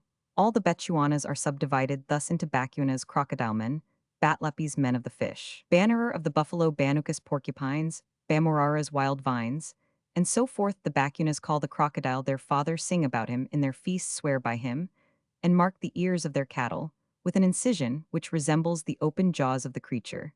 This custom of marking the cattle with the crest, as it were, of the stock takes among some races the shape of deforming themselves, so as the more to resemble the animal from which they claim descent. The chief of the family, which holds the chief rank in the stock, is called the great man of the crocodile. Precisely in the same way, the Duchess of Sutherland is styled in Gaelic the Great Lady of the Cat, though totemism is probably not the origin of this type.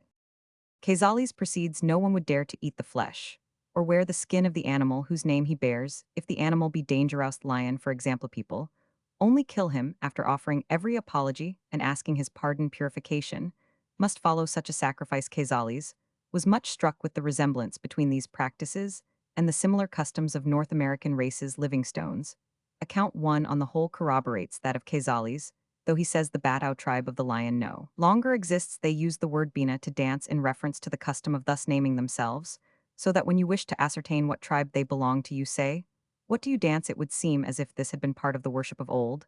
The mythological and religious knowledge of the Bushman is still imparted in dances, and when a man is ignorant of some myth, he will say, "I do not dance that dance," meaning that he does not belong to the guild, which preserves that particular sacred chapter 2. Kazales noticed the similarity between South African and Red Indian opinion about kinship with vegetables and beasts. The difficulty in treating the Red Indian belief is chiefly found in the abundance of the evidence. Perhaps the first person who ever used the word totemism, or as he spells it, totemism, was, as we said, Mr. Long, an interpreter among the Chippewas, who published his voyages in 1791. Long was not wholly ignorant of the languages, as it was his business to speak them, and he was an adopted Indian. The ceremony of adoption was painful, beginning with a feast of dog's flesh followed by a Turkish bath and a prolonged process of tattooing one. According to Long too, the totem they conceive assumes the form of some beast or other, and therefore they never kill, hurt, or eat the animal whose form they think this totem bears. One man was filled with religious apprehensions and gave himself up to the gloomy belief of Bunyan and Cowper that he had committed the unpardonable sin, because he dreamed he had killed his totem, a bear. 3.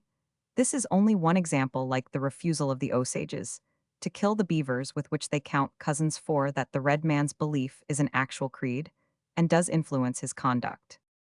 As in Australia, the belief in common kin with beasts is most clearly proved by the construction of Red Indian society. The totemistic stage of thought and manners prevails. Thus Charlevoix says, one Plusier's nations, ont chacune trois familles au tribus. Principles aussi anciens a si quil parit, que leur origine chaque tribu porte le nom d'un animal, et la nation entière aussi la signe, dont elle prend le nom et dont la figure est sa marque, aussi l'on vieux ses armoires en ni signe point autrement les traits quen. Tracent ces figures among the animal totems. Charlevoix notices porcupine, bear, wolf, and turtle, the armoires, the totemistic heraldry of the peoples of Virginia. Greatly interested a heraldic ancestor of Gibbon, the historian too, who settled in the colony. According to Schoolcraft 3, the totem or family badge of a dead warrior is drawn in a reverse position on his gravepost, in the same way the leopards of England are drawn reversed on the shield of an English king, opposite the mention of his death in old monkish chronicles. As a general rule, 4 persons bearing the same totem in America cannot intermarry. The union must be between various totems. Moreover, as in the case of the Australians, the descent of the chief is in the female line. We thus find among the red men precisely the same totemistic regulations as among the Aborigines of Australia. Like the Australians, the red men never, perhaps we should read, hardly ever eat their totems. Totemists, in short, spare the beasts that are their own kith and kin, to avoid multiplying details which all corroborate each other. It may suffice to refer to Schoolcraft for totemism among the Iowas 5, and the Pueblos 6, for the Iroquois. To Lafitau, a missionary of the early part of the 18th century. Lafitau was perhaps the first writer who ever explained certain features in Greek and other ancient myths and practices as survivals from totemism. The chimera, a composite creature, lion, goat, and serpent, might represent. Lafitau thought a league of 3 totem tribes, just as wolf, bear, and turtle represented the Iroquois League. The martyred Pierre Rasles, again, writing in 17,231, says that one stock of the Outaouais claims descent from a hare. The great hare was a man of prodigious size, while another stock derive their lineage from the carp, and a third descends from a bear. Yet they do not scruple, after certain expiatory rites, to eat bear's flesh. Other North American examples are the Cutchin, who have always possessed the system of totems too. It is to be noticed as a peculiarity of Red Indian totemism, which we have not observed though it may exist in Africa, that certain stocks claim relations with the sun. Thus Pierre Le Petit, writing from New Orleans in 1730, mentions the sun, or great chief of the Natchez Indians. 1. The totem of the privileged class among the Natchez was the sun, and in all myths the sun is regarded as a living being who can have children, who may be beaten, who bleeds when cut, and is simply on the same footing as men and everything else in the world. Precisely similar evidence comes from South America. In this case, our best authority is almost beyond suspicion. He knew the native languages well, being himself a half-caste. He was learned in the European learning of his time, and as a son of the Incas, he had access to all surviving Peruvian stores of knowledge and could collect without difficulty the testimonies of his countrymen. It will be seen, too, that Don Garcilaso de la Vega could estimate evidence and ridiculed the rough methods and fallacious guesses of Spanish inquirers. Garcilaso de la Vega was born about 1540, being the son of an Inca princess and of a Spanish conqueror. His book Commentarias Reales 3 was expressly intended to rectify the errors of such Spanish writers as Acosta. In his account of Peruvian religion, Garcilaso distinguishes between the beliefs of the tribes previous to the rise of the Inca Empire and the sun worship of the Incas. But it is plain from Garcilaso's own account and from other evidence that under the Incas, the older faiths and fetichisms survived in subordination to sun worship, just as pagan superstitions survived in custom and folklore, after the official recognition of Christianity's sun worship in Peru and the belief in a supreme creator there seem even like Catholicism in Mexico, China, and elsewhere to have made a kind of compromise with the lower beliefs, and to have been content to allow a certain amount of bowing down in the temples of the elder faiths. According then to Garcilaso's account of Peruvian totemism, an Indian was not looked upon as honorable unless he was descended from a fountain, river, for a lake, or even from the sea, or from a wild animal, such as a bear, lion, tiger, eagle, or the bird they call cunter condor, or some other bird of prey. 5. A certain amount of worship was connected with this belief, in kinship with beasts and natural objects men offered up to their totems what they usually saw them eat. 6. On the seacoasts, they worshipped sardines, skates, dogfish. And for want of larger gods, crabs, there was not an animal how vile and filthy soever, that they did not worship as a god, including lizards, toads, and frogs. Garcilaso, who says they ate the fish they worshipped, gives his own theory of the origin of totemism. In the beginning, men had only sought for badges, whereby to discriminate one human stock from another. The one desired to have a god different from the other. They only thought of making one different from another. When the Inca emperors began to civilize the totemistic stocks, they pointed out that their own father, the sun, possessed splendor and beauty, as contrasted with the ugliness and filth of the frogs and other vermin they looked upon as gods. 7. Garcilaso, of course, does not use the North American word totem or oat or otum for the family badge which represented the family ancestors. He calls these things as a general rule pacarissa.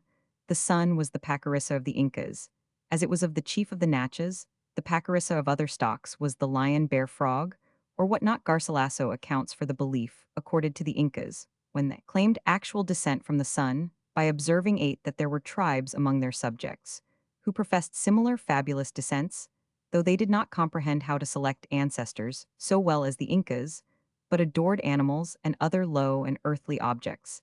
As to the fact of the Peruvian worship of beasts, if more evidence is wanted, it is given among others by Cieza de Leon 9, who contrasts the adoration of the Roman gods with that offered in Peru to brutes in the important temple of Pachacamac. The spiritual deity of Peru, they worshipped a shefox or vixen, and an emerald. The devil also appeared to them and spoke in the form of a tiger. Very fierce. Other examples of totemism in South America may be studied in the tribes on the Amazon. 10. Mr. Wallace found the pineapple stock, the mosquitoes, woodpeckers, herons, and other totem kindreds. A curious example of similar ideas is discovered among the Banis of Guyana. These people were originally West Coast Africans, imported as slaves who have won their freedom with the sword. While they retain a rough belief in Gadu God and Didibai the devil, they are divided into totem stocks, with animal names. The red ape, turtle, and cayman are among the chief totems. 11.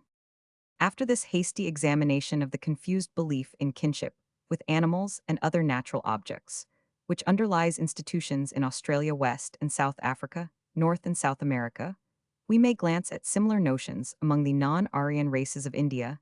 In Dalton's Ethnology of Bengal, 1, he tells us that the Garo clans are divided into Maharis, or motherhood's children, belong to the Mahari of the mother. Just as in general they derive their stock name and totem from the mother's side in Australia, and among the North American Indians, no man may marry as among the Red Indians and Australians, a woman belonging to his own stock motherhood, or Mahari.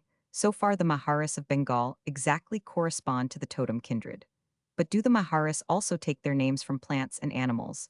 And so forth. We know that the Kilis, similar communities among the Bengal Hos and Mundos, do this. The Mundaris, like the Oregons, adopt as their tribal distinction the name of some animal, and the flesh of that animal is tabooed to them as food. For example, the eel, the tortoise. This is exactly the state of things in Ashanti. Dalton mentions also 3, a princely family in Nagpur, which claims descent from a great hooded snake among the Oregons. He found 4 tribes which might not eat young mice, considered a dainty, or tortoises, and a stock which might not eat the oil of the tree, which was their totem, nor even sit in its shade. The family or tribal names, within which they may not marry, are usually those of animals or plants. And when this is the case, the flesh of some part of the animal, or the fruit of the tree, is tabooed to the tribe called after it. An excellent sketch of totemism in India is given by Mr. H. H. Risley, of the Bengal Civil Service 1. At the bottom of the social system as understood by the average Hindu, stands a large body of non-Aryan castes and tribes, each of which is broken up into a number of what may be called totemistic exogamous septs. Each sept bears the name of an animal, a tree, a plant, or of some material object natural or artificial, which the members of that sept are prohibited from killing, eating, cutting, burning, carrying, using, etc. 1. Mr. Risley finds that both Kolarians as the Santhals and Dravidians, as the Oryans are in this state of totemism, like the Hos and Mundas. It is most instructive to learn that, as one of these tribes rises in the social scale, it slews off its totem and, abandoning the common name derived from bird, beast, or plant, adopts that of an eponymous ancestor. A tendency in this direction has been observed by Messrs. Fisson and Howitt, even in Australia. The Mahilis, Koras, and Kermis, who profess to be members of the Hindu community, still retain the totemistic organization, with names derived from birds, beasts, and plants. Even the Jagannathi Kumhars of Orissa, taking rank immediately below the Raita caste, have the totems tiger, snake, weasel, cow, frog, sparrow, and tortoise the subcastes of. The Kotliya Kumhars explain away their totem names as names of certain saints, who being present at Daksha's horse sacrifice, transformed themselves into animals to escape the wrath of Siva, like the gods of Egypt, when they fled in bestial form from the wrath of Set. Among the non-Aryan tribes, the marriage law has the totemistic sanction. No man may marry a woman of his totem kin. When the totem name is changed for an eponym, the non-Aryan rising in the social scale is practically in the same position as the Brahmins divided into exogamous sections, Gotras the members of which profess to be descended from the mythical rishi or inspired saint, whose name the Gotra bears. There is thus nothing to bar the conjecture that the exogamous Gotras of the whole Brahmins were once a form of tope kindred, which, like aspiring non-Aryan stocks at the present day, dropped the totem name and renamed the septs from some eponymous hero, medicine or rishi. Constant repetition of the same set of facts becomes irksome, and yet is made necessary by the legitimate demand for trustworthy and abundant evidence, as the reader must already have reflected this living mythical belief in the common confused equality of men, gods, plants, beasts, rivers, and whatnot, which still regulates savage society. One is one of the most prominent features in mythology. Porphyry remarked and exactly described it among the Egyptian Skamen, and akin to men and gods, they believed the beasts to be too. The belief in such equality is alien to modern civilization. We have shown that it is common and fundamental in savagery. For instance, in the Pacific, we might quote Turner 3, and for Melanesia Codrington 4, while for New Zealand, we have Taylor 5 for the Jakuts along the banks of the Lena in northern Asia.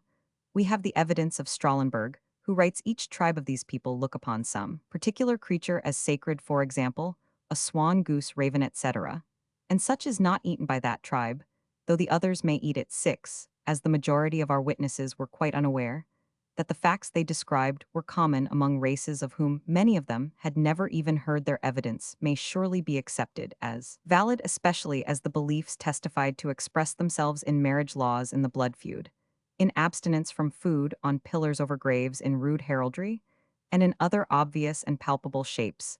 If we have not made out by the evidence of institutions that a confused credulity concerning the equality and kinship of man and the objects in nature is actually a ruling belief among savages and even higher races from the Lena to the Amazon, from the Gold Coast to Queensland, we may despair of ever convincing an opponent the survival of the same beliefs and institutions among civilized races. Aryan and others will later be demonstrated. 7. If we find that the mythology of civilized races here agrees with the actual practical belief of savages, and if we also find that civilized races retain survivals of the institutions in which the belief is expressed by savages, then we may surely infer that the activity of beasts in the myths of Greece springs from the same sources as the similar activity of beasts in the myths of Iroquois or Kaffirs, that is to say, part of the irrational element in Greek myth, will be shown to be derived, whether by inheritance or borrowing from an ascertained condition of savage fancy. Chapter Roman 4: The mental condition of savage. Magic, metamorphosis, metaphysics, psychology. Claims of sorcerer, savage, scientific speculation, theory of causation, credulity, except as to new religious ideas. Post hoc, ergo propter hoc, fundamental ideas of magic, examples, incantations, ghosts, spirits, evidence of rank, and other institutions, in proof of confusions of mind, exhibited in magical beliefs. I mean eftsoons to have a fling at magicians for their abominable lies, and monstrous vanitispleny ap Phil Holland. Quoy dessus qui naturellement, si changent, en loops and juments, et puis encores, and hamis montaigne apology, pour Raymond de Sebund. The second feature in the savage intellectual condition, which we promised to investigate, was the belief in magic and sorcery the world, and all the things in it being conceived of vaguely as sensible and rational, are supposed to obey the commands of certain members of each tribe, such as chiefs, jugglers, or conjurers. These conjurers, like Zeus or Indra, can effect the weather work. Miracles assume what shapes animal, vegetable, or inorganic they please, and can metamorphose other persons into similar shapes. It has already been shown that savage man has regarded all things as persons much on a level with himself. It has now to be shown what kind of person he conceives himself to be. He does not look on men as civilized races regard them, that is, as beings with strict limitations. On the other hand, he thinks of certain members of his tribe as exempt from most of the limitations, and capable of working every miracle that tradition has ever attributed to prophets or gods, nor are such miraculous powers, such practical omnipotence, supposed by savages to be at all rare among themselves, though highly valued miraculous attainments are not believed to be unusual. This must be kept steadily in mind when myth-making man regards the sky or sun or wind. As a person, he does not mean merely a person with the limitations recognized by modern races. He means a person with the miraculous powers of the medicine. The sky, sun, wind, or other elemental personage can converse with the dead, and can turn himself and his neighbors into animals, stones, and trees. To understand these functions and their exercise, it is necessary to examine what may be called savage science, savage metaphysics, and the savage theory of the state of the dead. The medicineman's supernatural claims are rooted in the general savage view of the world, of what is possible, and of what, if anything, is impossible. The savage, even more than the civilized man, may be described as a creature moving about in worlds not realized. He feels no less than civilized man the need of making the world intelligible, and he is active in his search for causes and effects. There is much speculation in these eyes that he doth glare with all this, is a statement which has been denied by some persons who have lived with savages. Thus Mr. Bates, in his Naturalist on the Amazon 1, writes their want of curiosity is extreme. Vicent, an Indian companion, did not know the cause of thunder and lightning. I asked him, who made the sun, the stars, the trees? He didn't know, and had never heard the subject mentioned in his tribe. But Mr. Bates admits that even Vicent had a theory of the configuration of the world. The necessity of a theory of the earth and water had been felt, and a theory had been suggested again.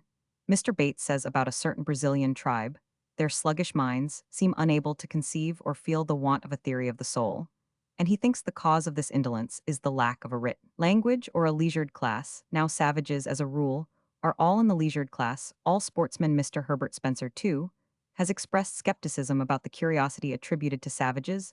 The point is important, because in our view the medicineman's powers are rooted in the savage theory of things, and if the savage is too sluggish to invent or half-consciously evolve a theory of things, our hypothesis is baseless. Again, we expect to find in savage myths the answer given by savages to their own questions, but this view is impossible if savages do not ask themselves, and never have asked themselves, any questions at all about the world on this topic. Mr. Spencer writes, along with absence of surprise, there naturally goes absence of intelligent curiosity, too. Yet Mr. Spencer admits that according to some witnesses, the Dyaks have an insatiable curiosity, the Samoans are usually very inquisitive, and the Tahitians are remarkably curious and inquisitive. Nothing is more common than to find travelers complaining that savages, in their ardently inquiring curiosity, will not leave the European for a moment to his own, undisturbed devices. Mr. Spencer's savages who showed no curiosity displayed this impassiveness, when Europeans were trying to make them exhibit signs of surprise. Impassivity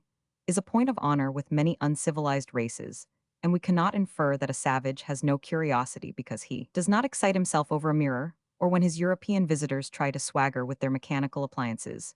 Mr. Herbert Spencer founds on the statements of Mr. Bates, already quoted, a notion that the savage, lacking ability to think and the accompanying desire to know, is without tendency to speculate. He backs Mr. Bates' experience with Mungo Park's failure to draw the Negroes about the causes of day and night. They had never indulged a conjecture, nor formed an hypothesis on the matter, yet Park avers that the belief in one God is entire and universal among them. This he pronounces without the smallest shadow of doubt. As to primitive man, according to Mr. Spencer, The need for explanations about surrounding appearances does not occur to him. We have disclaimed all knowledge about primitive man. But it is easy to show that Mr. Spencer grounds his belief in the lack of speculation among savages on a frail foundation of evidence. Mr. Spencer has admitted speculation, or at least curiosity, among New Caledonians, New Guinea people, Dayaks, Samoans, and Tahitians, even where he denies its existence, as among the Amazon tribes mentioned by Mr. Bates. We happen to be able to show that Mr. Bates was misinformed. Another traveler, the American geologist Professor Hart of Cornell University, lived long among the tribes of the Amazon. But Professor Hart did not, like Mr. Bates, find them at all destitute of theories of things, theories expressed in myths and testifying to the intellectual activity and curiosity, which demands an answer to its questions. Professor Hart, when he first became acquainted with the Indians of the Amazon, knew that they were well supplied with myths, and he set to work to collect them, but he found that, neither by coaxing nor by offers of money, could he persuade an Indian to relate a myth. Only by accident, while wearily paddling up the Paranamaram of the Ituki, did he hear the steersman telling stories to the oarsmen to keep them awake. Professor Hart furtively noted down the tale, and he found that by setting the ball rolling and narrating a story himself, he could make the natives throw off reserve and add to his stock of tales after one has obtained his first myth and has learned to recite it accurately and spiritedly. The rest is easy. The tales published by Professor Hart are chiefly animal stories like those current in Africa, and among the Red Indians, and Hart even believed that many of the legends had been imported by Negroes. But as the majority of the Negro myths, like those of the Australians, give a reason why for the existence of some phenomenon or other, the argument against early man's curiosity and vivacity of intellect is rather injured. Even if the Amazonian myths were imported from Africa, Mr. Spencer based his disbelief in the intellectual curiosity of the Amazonian tribes and of Negroes on the reports of Mr. Bates and of Mungo Park. But it turns out that both Negroes and Amazonians have stories which do satisfy an unscientific curiosity, and it is even held that the Negroes lent the Amazonians these very stories. Won the Kamschattels, according to Steller, give themselves a reason why for everything according to their own lively fancy, and do not leave the smallest matter uncriticized too. As far then as Mr. Spencer's objections apply to existing savages, we may consider them overweighed by the evidence, and we may believe in a naive savage curiosity about the world and desire for explanations of the causes of things. Mr. Tyler's opinion corroborates our own man's craving to know the causes at work in each event. He witnesses the reasons why each state of things he surveys is such as it is, and no other is no product of high civilization, but a characteristic of his race. Down to its lowest stages among rude savages, it is already an intellectual appetite, whose satisfaction claims many of the moments not engrossed by war or sport, food or sleep, even in the Botacudo, or the Australian scientific speculation, has its germ in actual experience. 3. It will be shown later that the food of the savage intellectual appetite is offered and consumed in the shape of explanatory myths. But we must now observe that the actual experience properly so called of the savage is so limited and so colored by misconception and superstition that his knowledge of the world varies very much from the conceptions of civilized races. He seeks an explanation, a theory of things based on his experience, but his knowledge of physical causes and of natural laws is exceedingly scanty, and he is driven to fall back upon what we may call metaphysical, or in many cases, supernatural explanations. The narrower the range of man's knowledge of physical causes, the wider is the field which he has to fill up with hypothetical causes of a metaphysical or supernatural character. These supernatural causes themselves, the savage believes to be matters of experience. It is to his mind a matter of experience that all nature is personal and animated, that men may change shapes with beasts, that incantations and supernatural beings can cause sunshine and storm. A good example of this is given in Charlevoix's work on French Canada. One Charlevoix was a Jesuit father and missionary among the Hurons and other tribes of North America. He thus describes the philosophy of the red men. The Hurons attribute the most ordinary effects to supernatural causes. 2. In the same page, the good father himself attributes the welcome arrival of rainy weather and the cure of certain savage patients to the prayers of Pierre Brebeuf and to the exhibition of the sacraments. Charlevoix had considerably extended the field in which natural effects are known to be produced by natural causes.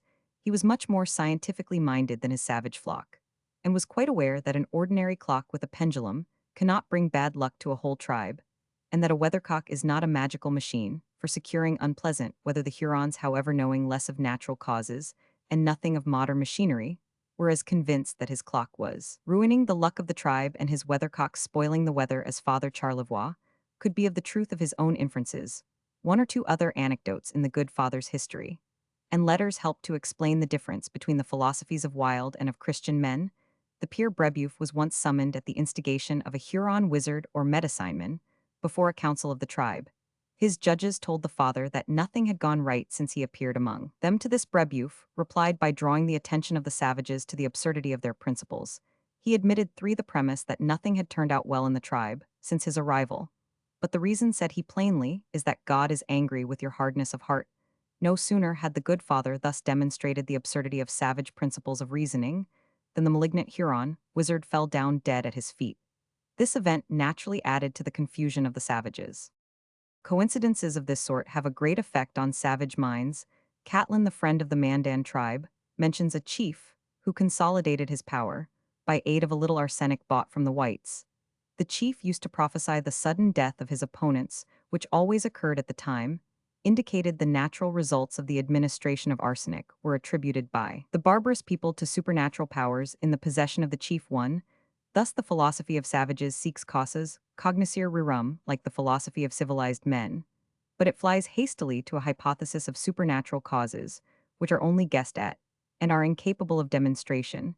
This frame of mind prevails still in civilized countries, as the Bishop of Nantes showed when in 1846 he attributed the floods of the Loire to the excesses of the press, and the general disregard of Sunday that supernatural causes exist, and may operate it, is not at all our intention to deny, but the habit of looking everywhere for such causes, and of assuming their interference at will, is the main characteristic of savage speculation. The peculiarity of the savage is that he thinks human agents can work supernaturally, whereas even the bishop reserved his supernatural explanations for the deity on this belief in man's power to affect events beyond the limits of natural possibility, is based the whole theory of magic, the whole power of sorcerers. That theory, again, finds incessant expression in myth, and therefore deserves our attention. The theory requires for its existence an almost boundless credulity. This credulity appears to Europeans to prevail in full force among savages. Bosman is amazed by the African belief that a spider created the world. Moffat is astonished at the South African notion that the sea was accidentally created by a girl. Charlevoix says les sauvages sont d'une facilite à croire si quan leur dit quelles plus facius. Experiences not jamais pu guérir one. But it is a curious fact that while savages are as a rule so credulous, they often laugh at the religious doctrines taught them by missionaries elsewhere. They recognize certain essential doctrines as familiar forms of old. Dr. Moffat remarks to speak of the creation, the fall, and the resurrection seemed more fabulous, extravagant, and ludicrous to them than their own vain stories of lions and hyenas. Again, the gospel appeared too preposterous for the most foolish to believe too, while the Zulus declared that they used to accept their own myths without inquiry. 3. It was a Zulu who suggested to Bishop Colenso his doubts about the historical character of the Noachian deluge. Herein knew a red man Matorabhi, who though a perfect bigot with regard to the arts and tricks of the jugglers could yet by no means be impressed with a belief of any part of our religion. Lieutenant Haggard R.N. tells the writer that during an eclipse at Lamu, he ridiculed the native notion of driving away a beast which devours the moon, and explained the real cause of the phenomenon. But his native friend protested that he could not be expected to believe such a story, yet other savages aver an old agreement with the belief in a moral creator. We have already seen sufficient examples of credulity in savage doctrines about the equal relations of men and beasts, stars, clouds, and plants. The same readiness of belief, which would be surprising in a Christian child, has been found to regulate the rudimentary political organizations of gray barbarians. Add to this credulity a philosophy which takes resemblance or contiguity in space or nearness in time as a sufficient reason for predicating the relations of cause and effect, and we have the basis of savage physical science. Yet the metaphysical theories of savages, as expressed in Maori Polynesian and Zuni hymns, often amaze us by their wealth of abstract ideas. Coincidence elsewhere stands for cause. Post hoc ergo propter hoc is the motto of the savage philosophy of causation. The untutored reasoner speculates on the principles of the Egyptian clergy as described by Herodotus. 1. The Egyptians have discovered more omens and prodigies than any other men, for when aught prodigious occurs they keep good watch and write down what follows, And then if anything like the prodigy be repeated, they expect the same events to follow as before. This way of looking at things is the very essence of superstition. Savages, as a rule, are not even so scientific as the Egyptians. When an untoward event occurs, they look for its cause among all the less familiar circumstances of the last few days, and select the determining cause very much at random. Thus, the arrival of the French missionaries among the Hurons was coincident with certain unfortunate events. Therefore, it was argued that the advent of the missionaries was the cause of the misfortune when the Bechuanas suffered from drought. They attributed the lack of rain to the arrival of Dr. Moffat, and especially to his beard, his church bell, and a bag of salt in his possession. Here, there was not even the pretense of analogy between cause and effect. Some savages might have argued it is quite in their style that as salt causes thirst, a bag of salt causes drought. But no such case could be made out against Dr. Moffat's bell and beard. To give an example from the beliefs of English peasants, when a cottage was buried by a little avalanche in 1772, the accident was attributed to the carelessness of the cottagers who had allowed a light to be taken out of their dwelling in Christmastide. 1. We see the same confusion between antecedents and consequence, in time on one side and cause and effect on the other. When the Red Indians aver that birds actually bring winds and storms or fair, whether they take literally the sense of the Rhodian swallow song. The swallow hath come, bringing fair hours, bringing fair seasons. On blackback and whitebreast too. Again, in the Pacific, the people of one island always attribute hurricanes to the machinations of the people of the nearest island. To windward the wind comes from them, therefore, as their medicine men can notoriously influence the weather, they must have sent the wind. This unneighborly act is a casus belli, and through the whole of a group of islands the banner of war, like the flag of freedom in Byron, flies against the wind. The chief principle then of savage science is that antecedents and consequence in time are the same as effect and cause. One again, savage science holds that like affects, like that you can injure a man, for example, by injuring his effigy. On these principles, the savage explains the world to himself, and on these principles, he tries to subdue to himself the world. Now, the putting of these principles into practice is simply the exercise of art, magic, and art, to which nothing seems impossible. The belief that his shamans or medicine men practice this art is universal among savages. It seriously affects their conduct and is reflected in their myths. The one general rule which governs all magical reasoning is that casual connection in thought is equivalent to causative connection, in fact, like suggests like to human thought by association of ideas, wherefore like influences like or produces analogous effects. In practice, any object once in a man's possession, especially his hair or his nails, is supposed to be capable of being used against him by a sorcerer. The part suggests the whole, a lock of a man's hair, was part of the man. To destroy the hair is to destroy its former owner again. Whatever event follows another in time, suggests it, and may have been caused by it. Accompanying these ideas is the belief that nature is peopled by invisible spiritual powers, over which magicians and sorcerers possess influence. The magic of the lower races chiefly turns on these two beliefs. First, man, having come to associate in thought those things which he found by experience to be connected in fact, proceeded erroneously to invert their action, and to conclude that association in thought must involve similar connection in reality. He thus attempted to discover, to foretell, and to cause events by means of processes which we now see to have only an ideal significance. One, secondly, man endeavored to make disembodied spirits of the dead, or any other spirits obedient to his will. Savage philosophy presumes that the beliefs are correct, and that their practical application is successful. Examples of the first of the two chief magical ideas are as common in unscientific modern times, or among unscientific modern people, as in the savage world. The physicians of the age of Charles Roman II were wont to give their patients mummy powder, that is, pulverized mummy. They argued that the mummy had lasted for a very long time, and that the patients ought to do so likewise. Pliny imagined that diamonds must be found in company with gold, because these are the most perfect substances in the world, and like should draw to like aurum potabile, or drinkable gold, was a favorite medical nostrum of the Middle Ages, because gold being perfect should produce perfect health among savages. The belief that like is caused by like is exemplified in very many practices. The New Caledonians, when they wish their yam plots to be fertile, bury in them, with mystic ceremonies, certain stones, which are naturally shaped like yams. The Melanesians have reduced this kind of magic to a system among them, certain stones have a magical efficacy which is determined in each case by the shape of the stone. A stone in the shape of a pig of a breadfruit of a yam was a most valuable find. No garden was planted without the stones which were to increase the crop. One stones, with a rude resemblance to beasts, bring the zuni luck in the chase.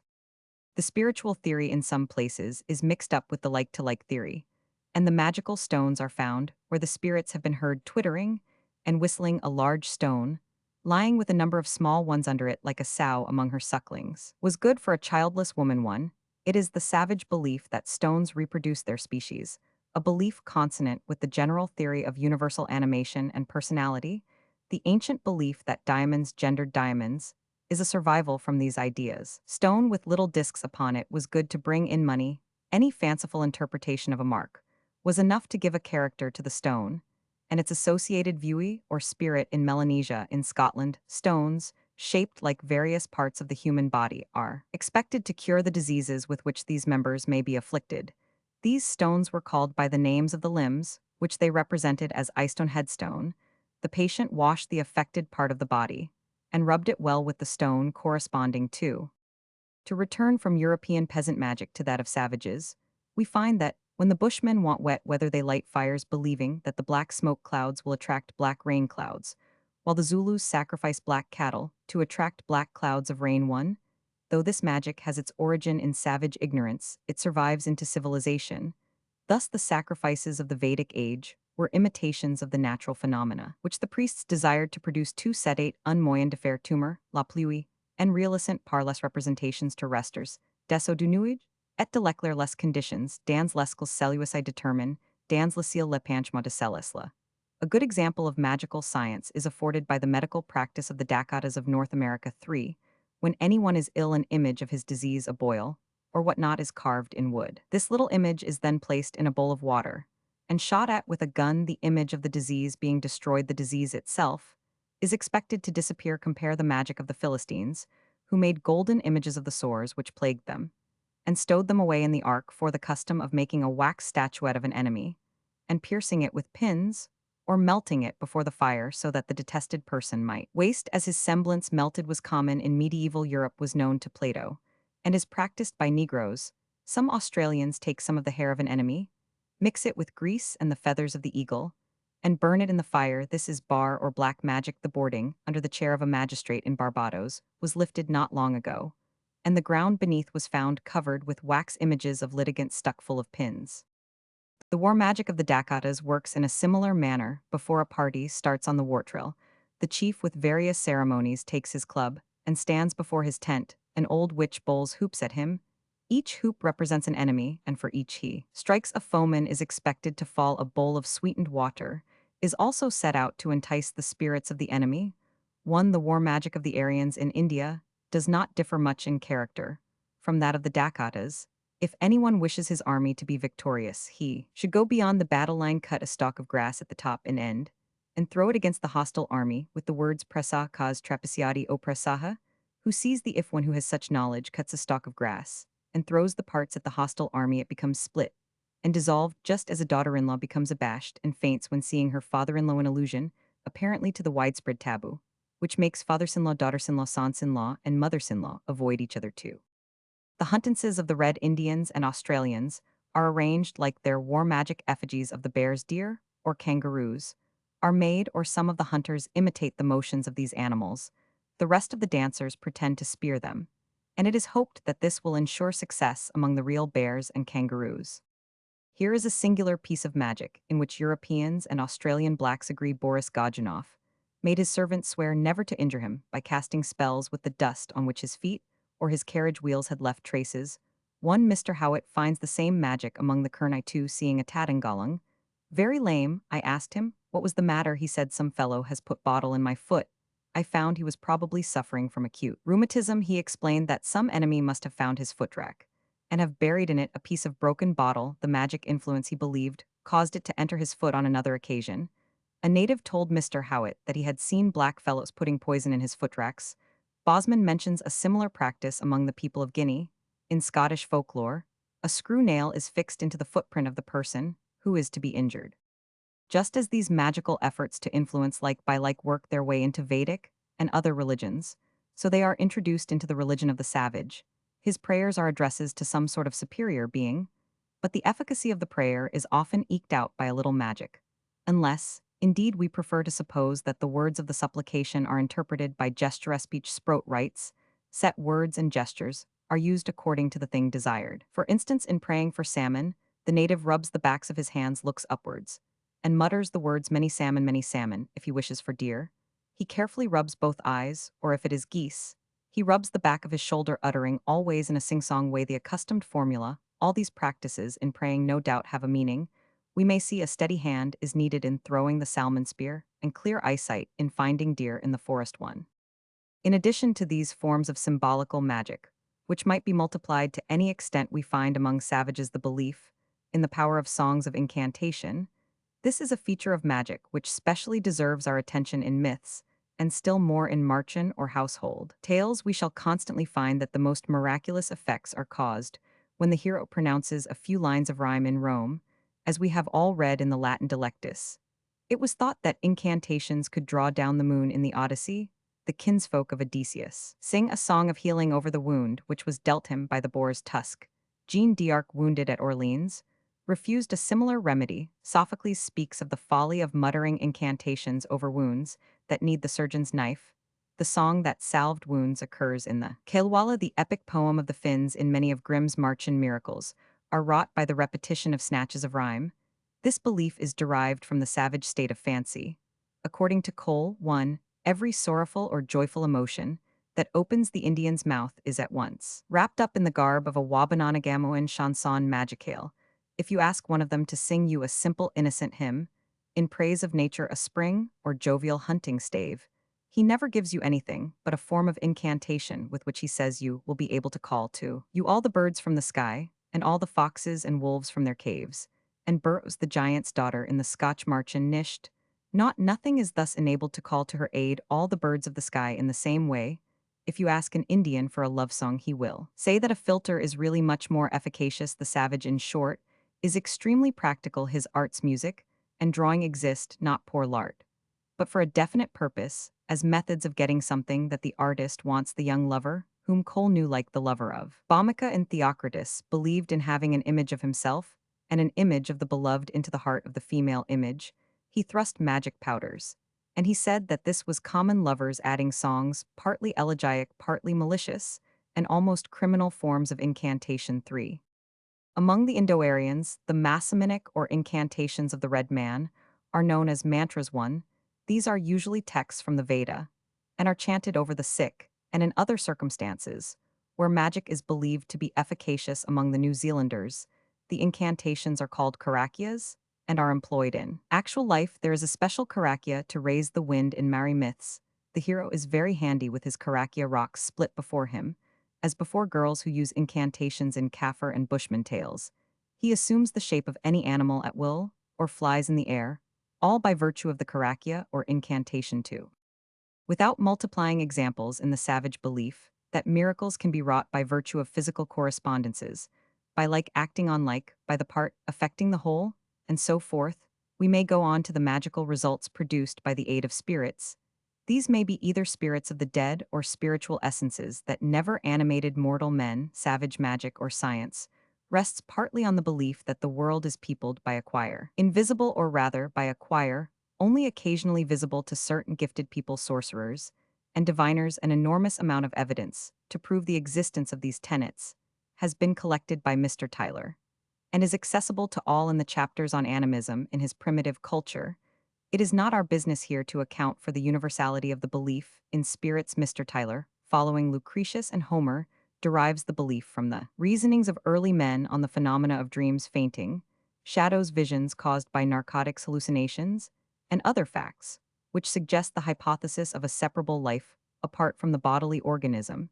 It would scarcely be fair not to add that the kind of facts investigated by the Psychical Society, such facts as the appearance of men at the moment of death in places remote from the scene of their decease, with such real or delusive experiences as the noises and visions in haunted house, are familiar to savages. Without discussing these obscure matters, it may be said that they influence the thoughts even of some scientifically trained and civilized men. It is natural, therefore, that they should strongly sway the credulous imagination of backward races, in which they originate or confirm the belief that life can exist and manifest itself after the death of the body one. Some examples of savage ghost stories, precisely analogous to the facts of the Psychical Society's investigations, may be adduced. The first is curious, because it offers among the Kenkas an example of a belief current in Breton folklore. The story is vouched for by Mr. J. J. Atkinson, late of Noumea, New Caledonia. Mr. Atkinson, we have reason to believe, was unacquainted with the Breton parallel to him. One day, a Kenka of his acquaintance paid a visit, and seemed loth to go away. He took leave, returned, and took leave again, till Mr. Atkinson asked him the reason of his behavior. He then explained that he was about to die, and would never see his English friend again, as he seemed in perfect health. Mr. Atkinson rallied him on his hypochondria, but the poor fellow replied that his fate was sealed. He had lately met in the wood one, whom he took for the Kenka girl of his heart, but he became aware too late that she was no mortal woman, but a wood spirit in the guise of the beloved. The result would be his death within 3 days, and as a matter of fact he died. This is the groundwork of the old Breton ballad of Lasieur Nan, who dies after his intrigue with the forest spectre. One, a tale more like a common modern ghost story, is vouched for by Mr. Roman 100 J. Duvee. In Australia, in the year 1860, a Mainru blackfellow died in the service of Mr. Duvee. The day before he died, having been ill some time, he said that in the night his father's friend, and a female spirit he could not recognize had come to him, and said that he would die next day, and that they would wait for him. Mr. Dewey adds that though previously the Christian belief had been explained to this man, it had entirely faded, and that he had gone back to the belief of his childhood. Mr. Fisson, who prints this tale in his Kamilar, and Kernai too, adds, I could give many similar instances which have come within my own knowledge among the Fijians, and strange to say the dying man in all these cases kept his appointment with the ghosts to the very day. In The Cruise of the Beagle is a parallel anecdote of a Fuegian Jimmy Button and his father's ghost.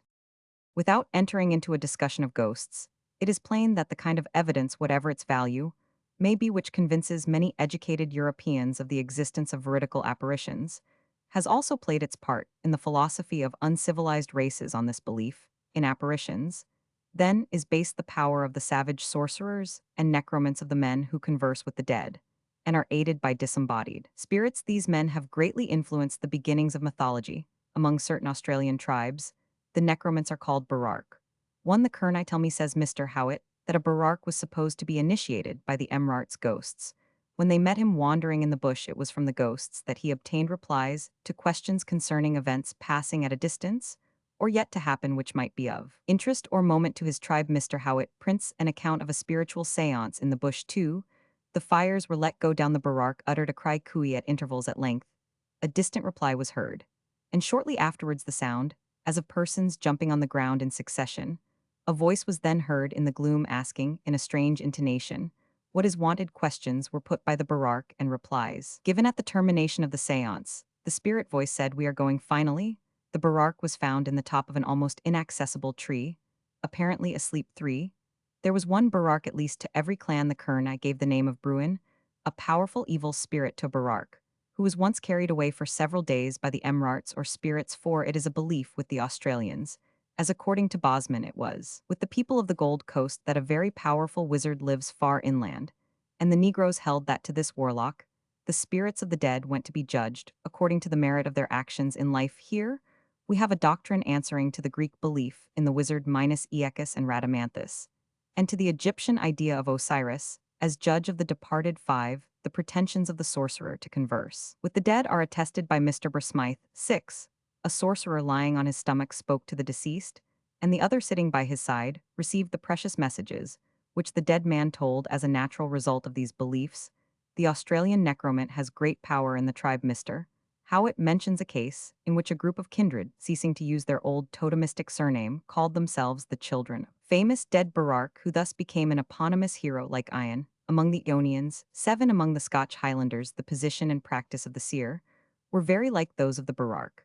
A person, says Scott 8, was wrapped up in the skin of a newly slain bullock and deposited beside a waterfall, or at the bottom of a precipice, or in some other strange, wild, and unusual situation, where the scenery around him suggested nothing but objects of horror. In this situation, he revolved in his mind the question proposed, and whatever was impressed on him by his exalted imagination passed for the inspiration of the disembodied spirits who haunt these desolate recesses. A number of examples are given in Martin's description of the Western Islands 9 in the Century magazine, July 1882, is a very full report of Th. Linkit medicine and metamorphoses. The sorcerer among the Zulus is apparently of a naturally hysterical and nervous constitution.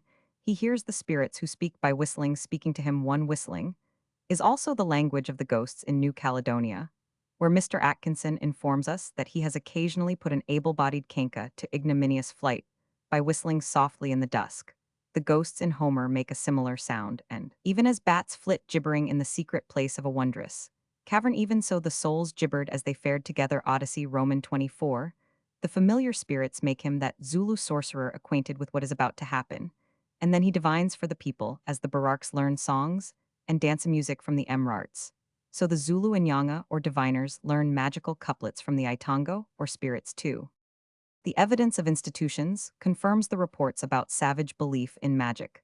The political power of the diviners is very great, as may be observed from the fact that a hereditary chief needs their consecration to make him a chief de jure one. In fact, the qualities of the diviner are those which give his sacred authority to the chief when he has obtained from the diviners all their medicines and information. As to the mode of using the Isitundu, a magical vessel, it is said that he often orders them to be killed. Now, the chief is so far a medicineman that he is lord of the air, the heaven is the chief, say the Zulus, and when he calls out his men, though the heaven is clear, it becomes clouded by the great wind that arises. Other Zulus explain this as the mere hyperbole of adulation. The word of the chief gives confidence to his troops. They say, "We are going," the chief has already seen all that will happen in his vessel. Such then are chiefs. They use a vessel for divination too. The makers of rain are known in Zululand as heaven herds or sky herds, who herd the heaven that it may not break out and do its will on the property of the people. These men are in fact Greek text omitted cloud gatherers. Like the Homeric Zeus, the lord of the heavens, their name of herds of the heavens, has a Vedic sound, the herd that herds the lightning. Say the Zulus does the same as the herder of the cattle. He does, as he does by whistling, he says Tshui Roman 1 depart, and go yonder, do not come here, here let it be. Observed that the Zulus conceive of the thunderclouds and lightning as actual creatures capable of being herded like sheep. There is no metaphor or allegory about the matter. 3. And no forgetfulness of the original meaning of words. The cloud herd is just like the cowherd, except that not every man but only sorcerers and they who have eaten the lightning bird, a bird, shot near the place where lightning has struck the earth, can herd the clouds of heaven. The same ideas prevail among the Bushmen, where the rainmaker is asked to milk a nice gentle female. Rain, the rain clouds are her hair. Among the Bushmen, rain is a person. Among the Red Indians, no metaphor seems to be intended when it is said that it is always birds who make the wind, except that of the east. The Dakotas once killed a thunderbird for behind Little Crow's village on the Missouri. It had a face like a man with a nose like an eagle's bill. 5. The political and social powers which come into the hands of the sorcerers are manifest even in the case of the Australians. Tribes and individuals can attempt few enterprises without the aid of the man who listens to the ghosts. Only he can foretell the future, and in the case of the natural death of a member of the tribe, can direct the vengeance of the survivors against the hostile magician who has committed a murder by bar or magic. Among the Zulus, we have seen that sorcery gives the sanction to the power of the chief. The winds and weather are at the command of Bosman's great fetisher inland from the Gold Coast. 1. The king of Longo, according to the Ab Proyart, has credit to make rain fall on earth. Similar beliefs with like political results will be found to follow from the superstition of magic among the Red Indians of North America. The difficulty of writing about sorcerers among the Red Indians is caused by the abundance of the evidence. Charlevoix and the other early Jesuit missionaries found that the jongleurs, as Charlevoix calls the Jossakids or medicinemen, were their chief opponents, as among the Scotch Highlanders the Australians, and the Zulus the Red Indian jongleur is visited by the spirits. He covers a hut with the skin of the animal, which he commonly wears, retires thither, and there converses with the bodiless beings too. Good missionary like Mr. Moffat in Africa was convinced that the exercises of the Jossakids were verily supernatural. Ces seducteurs ont un veritable commerce avec le pire du mensonge. 3. This was denied by earlier and wiser Jesuit missionaries. Their political power was naturally great in time of war. Ils avancent et retardent les marches. Commet il leur plate in our own century. It was a medicineman Ten Squatawe, who by his magical processes and superstitious rites stirred up a formidable war against the United States for, according to Mr. Pond 5, the native name of the Dakota medicinemen Wakan signifies men supernaturally gifted medicinemen, are believed to be Wakanized by mystic intercourse with supernatural beings. The business of the Wakanized man is to discern future events, to lead and direct parties on the war trail, to raise the storm or calm the tempest, to converse with the lightning or thunder, as with familiar friends. 6. The Wakanized man, like the Australian Barark and the Zulu diviner, dictates chants and prayers in battle. Every Dakota warrior looks to the Wakan man as almost his only resource. Belief in Wakan men is, Mr. Pond says, universal among the Dakotas, except where Christianity has undermined it. Their influence is deeply felt by every individual of the tribe and controls all their affairs. The Wakan man's functions are absorbed by the general or war chief of the tribe, and in Schoolcraft Roman, 4 Captain Eastman prints copies of native scrolls showing the war chief at work. As a wizard, the war chief, who leads the party to war, is always one of these medicinemen. In another passage, the medicinemen are described as having a voice in the sale of land. It must be observed that the Josakeed or medicineman, pure and simple, exercises a power which is not in itself hereditary. Chieftainship, when associated with inheritance of property, is hereditary. And when the chief, as among the Zulus, absorbs supernatural power, then the same man becomes diviner and chief, and is a person of great and sacred influence. The liveliest account of the performances of the Mari Tohunga, or sorcerer, is to be found in Old New Zealand 7, by the Pakaha Mari, an English gentleman who had lived with the natives like one of themselves. The Tohunga, says this author, 8, presided over all those services and customs which had something approaching to a religious character. They also pretended to power by means of certain familiar spirits to foretell future events, and even in some cases to control them. The spirit entered into them, and on being questioned, gave a response in a sort of half-whistling, half-articulate voice, supposed to be the proper language of spirits. In New South Wales, Mrs. Langlot Parker has witnessed a similar exhibition. The spirits told the truth in this case. The Pakaha Mari was present in a darkened village hall when the spirit of a young man, a great friend of his own, was called up by a Tohunga. Suddenly, without the slightest warning, a voice came out of the darkness. The voice, all through it, is to be remembered, was not the voice of the Tohunga, but a strange melancholy sound like the sound of a wind blowing into a hollow vessel. It is well with me, my place is a good place. The spirit gave an answer to a question which proved to be correct. And then farewell, cried the spirit from deep beneath the ground. Farewell again, from high in air. Farewell once more came, moaning through the distant darkness of the night. As chiefs in New Zealand, no less than Tohungas, can exercise the mystical and magical power of taboo, that is, of imparting to any object or person an inviolable character, and can prevent or remit the mysterious punishment for infringement of taboo. It appears probable that in New Zealand, as well as among the Zulus and Red Indians, chiefs have a tendency to absorb the sacred character and powers of the Tohungas. This is natural enough, for a Tohunga, if he plays his cards well, is sure to acquire property and hereditary wealth, which, in combination with magical influence, are the necessary qualifications for the office of the chieftain. Here is the place to mention a fact which, though at first sight it may appear to have only a social interest, yet bears on the development of mythology. Property and rank seem to have been essential to each other in the making of social rank, and where one is absent among contemporary savages, there we do not find the other. As an example of this, we might take the case of 2 peoples who, like the Homeric Ethiopians, are the outermost of men, and dwell far apart at the ends of the world. The Eskimos and the Fuegians at the extreme north and south of the American continent agree in having little or no private property, and no chiefs, yet magic is providing a kind of basis of rank. The bleak plains of ice and rock are like Attica, the mother of men, without master or lord.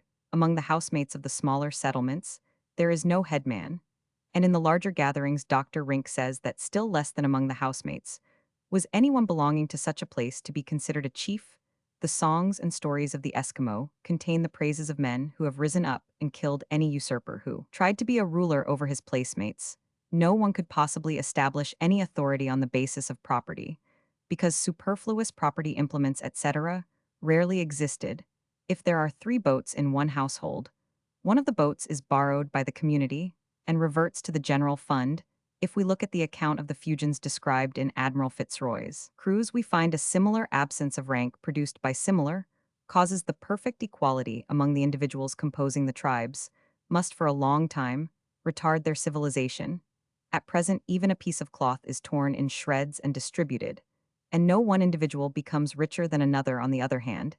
It is difficult to understand how a chief can arise till there is property of some sort by which he might manifest, and still increase his authority in the same book.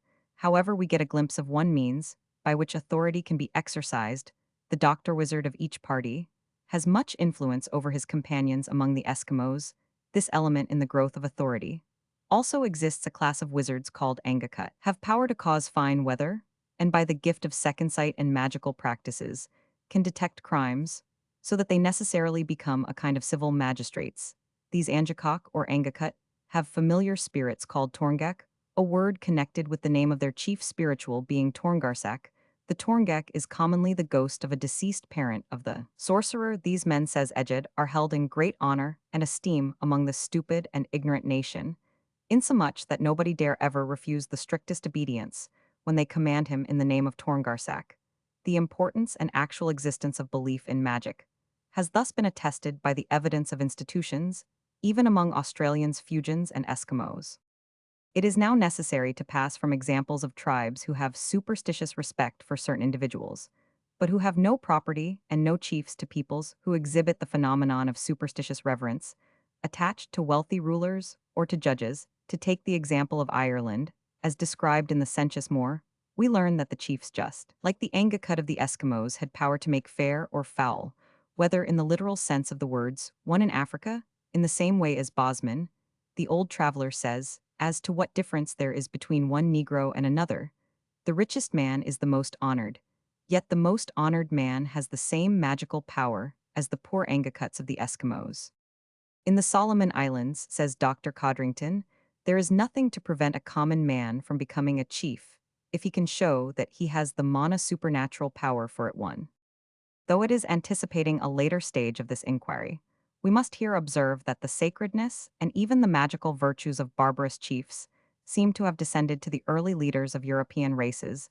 The children of Odin and of Zeus were sacred kings. The Homeric chiefs, like those of the Zulus and the Red Men, and of the early Irish and Swedes, exercised an influence over the physical universe. Homer, one speaks of a blameless king one, that fears the gods and reigns among many men and mighty, and the black earth bears wheat and barley, and the sheep bring forth and fail not, and the sea gives store of fish, and all out of his good sovereignty. The attributes usually assigned by barbarous peoples to their medicine men have not yet been exhausted. We have found that they can foresee and declare the future, that they control the weather and the sensible world, that they can converse with, visit, and employ about their own business the souls of the dead. It would be easy to show at even greater length that the medicine man has everywhere the power of metamorphosis. He can assume the shapes of all beasts, birds, fishes, insects, and inorganic matters, and he can subdue other people to the same enchantment. This belief obviously rests on the lack of recognized distinction between man and the rest of the world, which we have so frequently insisted on as a characteristic of savage and barbarous thought. Examples of accredited metamorphosis are so common everywhere and so well known that it would be waste of space to give a long account of them in primitive culture. 1. A cloud of witnesses to the belief in human tigers, hyenas, leopards, and wolves is collected. 2. Mr. Lane. 3. Found metamorphosis by wizards as accredited a working belief at Cairo, as it is among Abipones, Eskimo, or the people of Ashangoland in various parts of Scotland. There is a tale of a witch who was shot at when, in the guise of a hare in this shape, she was wounded, and the same wound was found on her when she resumed her human appearance. Lafitau, early in the last century, found precisely the same tale, except that the wizards took the form of birds, not of hares. Among the Red Indians, the birds were wounded by the magical arrows of an old medicineman, Shano Kui Eretsi, and these bolts were found in the bodies of the human culprits. In Japan, as we learn from several stories in Mr. Mitford's Tales of Old Japan, people chiefly metamorphose themselves into foxes and badgers. The sorcerers of Honduras, 4, possessed the power of transforming men into wild beasts, and were much feared. Accordingly, among the Caxiquals, a cultivated people of Guatemala, the very name of the clergy Haleb was derived from their power of assuming animal shapes, which they took on as easily as the Homeric gods. 5. Rignard, the French dramatist who traveled among the Lapps at the end of the 17th century, 1681, says they believe witches can turn men into cats, and again, under the figures of swans, crows, falcons, and geese they call up tempests, and destroy ships. 6 Among the Bushmen, sorcerers assume the forms of beasts and jackals. 7 Dobrajoffer 171,791, a missionary in Paraguay, found that sorcerers arrogate to themselves the power of transforming themselves into tigers. 8 He was present when the Abipones believed that a conversion of this sort was actually taking place. Alas, cried the people, his whole body is beginning to be covered with tiger spots, his nails are growing near Londa. Livingstone found that a chief may metamorphose himself into a lion, kill anyone he chooses, and then resume his proper form. 9 Among the Barotse and Balanda, while persons are still alive they may enter into lions and alligators. 10 Among the Mayas of Central America, sorcerers could transform themselves into dogs, pigs, and other animals. Their glance was death to a victim. 11 The Tlinkits think that their shamans can metamorphose themselves into animals at pleasure, and a very old raven was pointed out to Mr. Roman 100 E.S. Wood as an incarnation of the soul of a shaman. 12 Sir A. Roman 100 Lyall finds a similar belief in flourishing existence in India. The European superstition of the werewolf is too well known to need description. Perhaps the most curious legend is that told by Giraldus Cambrensis about a man and his wife metamorphosed into wolves. By an abbot they retained human speech, made exemplary professions of Christian faith, and sent for priests when they found their last hours approaching. In an old Norman ballad, a girl is transformed into a white doe and hunted and slain by her brother's hounds. The Aboriginal peoples of India retain similar convictions. Among the Hos. 13 An old sorcerer called Pusa was known to turn himself habitually into a tiger and to eat his neighbors' goats and even their wives. Examples of the power of sorcerers to turn, as with the Gorgon's head, their enemies into stone, are peculiarly common in America. 14 Hearn found that the Indians believed they descended from a dog, who could turn himself into a handsome young man. 15 Let us recapitulate the powers attributed all over the world by the lower people to Medicine. The Medicine has all miracles at his command. He rules the sky, he flies into the air, he becomes visible or invisible at will. He can take or confer any form at pleasure and resume his human shape. He can control spirits, can converse with the dead, and can descend to their abodes. When we begin to examine the gods of mythology, savage or civilized, as distinct from deities, contemplated in devotion, as moral and creative guardians of ethics, we shall find that with the general, though not invariable addition of immortality, they possess the very same accomplishments as the Medicine P. Tohunga, Josikid Barak, or whatever name for sorcerer we may choose. Among the Greeks, Zeus, mythically envisaged, enjoys in heaven all the attributes of the Medicine. Among the Iroquois, as Pierre Lejeune, the old Jesuit missionary, observed, one the Medicine enjoys on earth all the attributes of Zeus. Briefly, the miraculous and supernatural endowments of the gods of myth, whether these gods be zoomorphic or anthropomorphic, are exactly the magical properties with which the Medicine is credited by his tribe. It does not at all follow as humorous, and Mr. Herbert Spencer might argue that the god was once a real living Medicine, but myth-making man confers on the deities of myth the magical powers which he claims for himself. Chapter Roman 5 Nature Myths. Savage fancy, curiosity, and credulity, illustrated in nature myths. These all phenomena are explained by belief, in the general animation of everything combined with belief, in metamorphosis. Sun myths, Asian, Australian, African, Melanesian, Indian, Californian, Brazilian, Maori, Samoan moon myths, Australian, Muisca, Mexican, Zulu, Makassar, Greenland, Paiute, Malay thunder myths, Greek, and Aryan sun and moon. Myth star myths, myths, savage and civilized of animals, accounting for their marks and habits. Examples of custom of claiming blood kinship, with lower animals. Myths of various plants and trees. Myths of stones, and of metamorphosis into stones. Greek, Australian, and American. The whole natural philosophy of savages, expressed in myths and survives in folklore and classical poetry and legends of metamorphosis. The intellectual condition of savages, which has been presented and established by the evidence, both of observers and of institutions, may now be studied in savage myths.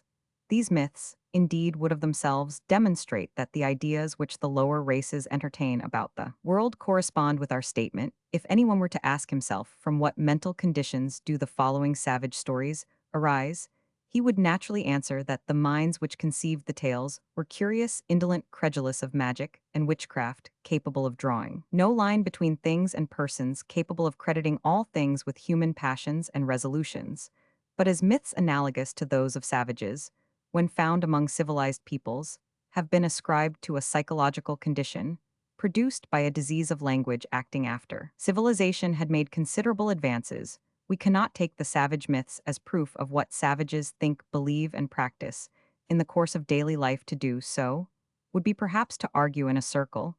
We must therefore study the myths of the undeveloped races in themselves. These myths form a composite whole so complex and so nebulous that it is hard indeed to array them in classes and categories. For example, if we look at myths concerning the origin of various phenomena, we find that some introduce the action of gods or extranatural beings, while others rest on a rude theory of capricious evolution. Others, again, invoke the aid of the magic of mortals, and most regard the great natural forces, the heavenly bodies, and the animals, as so many personal characters capable of voluntarily modifying themselves, or of being modified by the most trivial accidents. Some sort of arrangement, however, must be attempted. Only the student is to understand that the lines are never drawn with definite fixity, that any category may glide into any other category of myth. We shall begin by considering some nature myths, that is to say, which explain the facts of the visible universe. These range from tales about heaven, day, night, the sun, and the stars to tales accounting for the red breast of the ousel, the habits of the quail, the spots and stripes of wild beasts, the formation of rocks and stones, the foliage of trees, the shapes of plants. In a sense, these myths are the science of savages. In a sense, they are their sacred history. In a sense, they are their fiction and romance. Beginning with the sun, we find, as Mr. Tyler says, that in early philosophy throughout the world, the sun and moon are alive, and as it were human in their nature. One, the mass of these solar myths is so enormous that only a few examples can be given, chosen almost at random out of the heap. The sun is regarded as a personal being capable not only of being affected by charms and incantations, but of being trapped and beaten, of appearing on earth, of taking a wife of the daughters of men. Garcilaso de la Vega has a story of an Inca prince, a speculative thinker, who was puzzled by the sun worship of his ancestors. If the sun be thus all-powerful, the Inca inquired, why is he plainly subject to laws? Why does he go his daily round, instead of wandering at large up and down the fields of heaven? The prince concluded that there was a will superior to the sun's will, and he raised a temple to the unknown power. Now the phenomena which put the Inca on the path of monotheistic religion, a path already traditional according to Garcilaso, have also struck the fancy of savages. Why, they ask, does the sun run his course like a tamed beast? A reply, suited to a mind which holds that all things are personal, is given in myth. Someone caught and tamed the sun by physical force or by art magic. In Australia, the myth says that there was a time when the sun did not set, it was at all times day, and the blacks grew weary, Norley considered, and decided that the sun should disappear at intervals. He addressed the sun in an incantation couched like the Finnish Kelwala in the meter of Longfellow's Hiawatha, and the incantation is thus interpreted: sun, sun, burn your wood, burn your internal substance, and go down. The sun therefore now burns out his fuel in a day, and goes below for fresh firewood. 1. In New Zealand, the taming of the sun is attributed to the great hero Maui, the Prometheus of the Maoris. He set snares to catch the sun, but in vain, for the sun's rays bit them through. According to another account, while Norley wished to hasten the sun's setting, Maui wanted to delay it, for the sun used to speed through the heavens at a racing pace. Maui therefore snared the sun, and beat him so unmercifully that he has been lame ever since, and travels slowly, giving longer days. The sun, when beaten, cried out, and revealed his second great name, Toramistara. 1. It will be remembered that Indra, in his abject terror, when he fled after the slaying of Vritra, also revealed his mystic name in North America. The same story of the trapping and laming of the sun is told and attributed to a hero named Tichakabech in Samoa. The sun had a child by a Samoan woman. He trapped the sun with a rope made of a vine, and extorted presents. Another Samoan lassoed the sun, and made him promise to move more slowly too. These Samoan and Australian fancies are nearly as dignified as the tale in the Aedaria Brahmana. The gods, afraid that the sun would fall out of heaven, pulled him up, and tied him with 5 ropes. These ropes are recognized as verses in the ritual, but probably the ritual is later than the ropes in Mexico. We find that the sun himself, like the stars in most myths, was once a human or prehuman devotee, Nanahuatzin, who leapt into a fire to propitiate the gods. 3. Translated to heaven, as the sun Nanahuatzin burned so very fiercely that he threatened to reduce the world to a cinder. Arrows were therefore shot at him, And this punishment had as happy an effect as the beatings administered by Maui and T'Chaka among the Bushmen of South Africa. The sun was once a man from whose armpit a limited amount of light was radiated round his hut. Some children threw him up into the sky, and there he stuck, and there he shines. For in the Homeric hymn to Helios, as Mr. Max Muller observes, the poet looks on Helios as a half-god, almost a hero, who had once lived on earth, which is precisely the view of the Bushmen. 5 Among the Aztecs, the sun is said to have been attacked by a hunter and grievously wounded by his arrows. 6 The Gallinameros in Central California seem at least to know that the sun is material and impersonal. They say that when all was dark in the beginning, the animals were constantly jostling each other. After a painful encounter, the hawk and the coyote collected 2 balls of inflammable substance. The hawk Indra was occasionally a hawk flew up with them into heaven and lighted them with sparks from a flint there. They gave light as sun and moon. This is an exception to the general rule that the heavenly bodies are regarded as persons. The Melanesian tale of the bringing of night is a curious contrast to the Mexican, Maori, Australian, and American Indian stories which we have quoted in Melanesia. As in Australia, the days were long, indeed endless, and people grew tired. But instead of sending the sun down below by an incantation when night would follow in course of nature, the Melanesian hero went to night, conceived of as a person, and begged his assistance. Night Kong received Cat. The hero kindly darkened his eyes, gave him sleep, and in 12 hours or so crept up from the horizon and sent the sun crawling to the west. 7 In the same spirit, Paracelsus is said to have attributed night not to the absence of the sun, but to the apparition of certain stars which radiate darkness. It is extraordinary that a myth like the Melanesian should occur in Brazil. There was endless day, till someone married a girl whose father, the great serpent, was the owner of night. The father sent night bottled up in a gourd. The gourd was not to be uncorked till the messengers reached the bride, but they in their curiosity opened the gourd and let night out prematurely. 8 The myths which have been reported deal mainly with the sun as a person who shines and at fixed intervals disappears. His relations with the moon are much more complicated and are the subject of endless stories, all explaining in a romantic fashion why the moon waxes and wanes, whence come her spots, why she is eclipsed, all starting from the premise that sun and moon are persons with human parts and passions. Sometimes the moon is a man, sometimes a woman, and the sex of the sun varies according to the fancy of the narrators. Different tribes of the same race, as among the Australians, have different views of the sex of moon and sun. Among the Aborigines of Victoria, the moon, like the sun among the Bushmen, was a black fellow before he went up into the sky. After an unusually savage career, he was killed with a stone hatchet by the wives of the eagle, and now he shines in the heavens. Another myth explanatory of the moon's phases was found by Mr. Mayer in 1846 among the natives of Encounter Bay. According to them, the moon is a woman, and a bad woman to boot. She lives a life of dissipation among men, which makes her consumptive, and she wastes away till they drive her from their company. While she is in retreat, she lives on nourishing roots, becomes quite plump, resumes her gay career, and again wastes away. The same tribe, strangely enough, think that the sun also is a woman. Every night she descends among the dead, who stand in double lines to greet her and let her pass. She has a lover among the dead, who has presented her with a red kangaroo skin, and in this she appears at her rising. Such is the view of rosy-fingered dawn entertained by the blacks of Encounter Bay in South America. Among the Muiscas of Bogota, the moon Hythaka is the malevolent wife of the child of the sun. She was a woman before her husband banished her to the fields of space. 2 The moon is a man among the Kajas of the Himalaya, and he was guilty of the unpardonable offense of admiring his mother-in-law. As a general rule, the mother-in-law is not even to be spoken to by the savage son-in-law.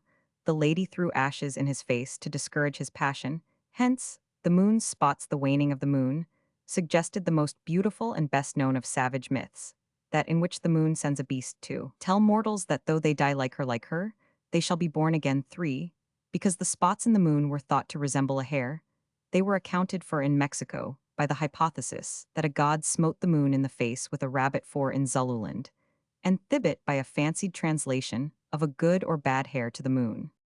The Eskimos have a peculiar myth to account for the moon's spots. Sun and moon were human brother and sister in the darkness.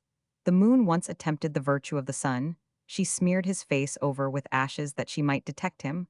When a light was brought, she did discover who her assailant had been, fled to the sky, and became the sun. The moon still pursues her, and his face is still blackened with the marks of ashes. 1 Gervais, 2, says that in Macassar, the moon was held to be with child by the sun, and that when he pursued her and wished to beat her, she was delivered of the earth. They are now reconciled about the alternate appearance of sun and moon. A beautifully complete and adequate tale is told by the Paiute Indians of California. No more adequate and scientific explanation could possibly be offered, granting the hypothesis that sun and moon are human persons and savage persons. The myth is printed, as it was taken down by Mr. de Quille, from the lips of Torup, in a desert father, a chief of the Paiutes, and published in a San Francisco newspaper. The sun is the father and ruler of the heavens, he is the big chief, the moon is his wife, and the stars are their children. The sun eats his children. Whenever he can catch them, they flee before him, and are all the time afraid when he is passing through the heavens. When he, their father, appears in the morning, you see all the stars, his children, fly out of sight, go away back into the blue of the above, and they do not wake to be seen again, until he, their father, is about going to his bed. Down deep under the ground, deep, deep under all the groundies, a great hole at night, when he has passed over the world, looked down on everything, and finished his work. He, the sun, goes into his hole, and he crawls and creeps along it till he comes to his bed in the middle part of the earth. So then he, the sun, sleeps there in his bed all night. This hole is so little, and he, the sun, is so big that he cannot turn round in it. And so he must, when he has had all his sleep, pass on through. And in the morning we see him come out in the east. When he, the sun, has so come out, he begins to hunt up through the sky to catch and eat any that he can of the stars, his children, for if he does not so catch and eat, he cannot live. He, the sun, is not all seen. The shape of him is like a snake or a lizard. It is not his head that we can see, but his belly filled up with the stars that times and times he has swallowed. The moon is the mother of the heavens, and is the wife of the sun. She, the moon, goes into the same hole as her husband to sleep her naps, but always she has great fear of the sun, her husband. And when he comes through the hole to the Nobi tent, deep in the ground, to sleep, she gets out and comes away if he be cross.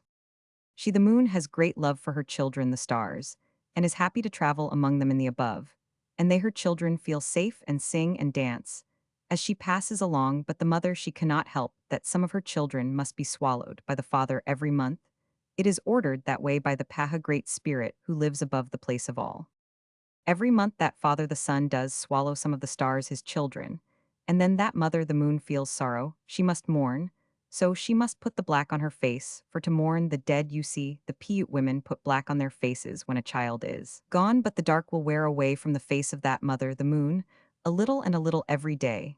And after a time again, we see all bright the face of her.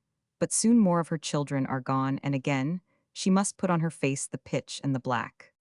Here all the phenomena are accounted for, and the explanation is as advanced as the Egyptian doctrine of the hole under the earth, where the sun goes when he passes from our view, and still the Great Spirit is over all. Religion comes athwart myth.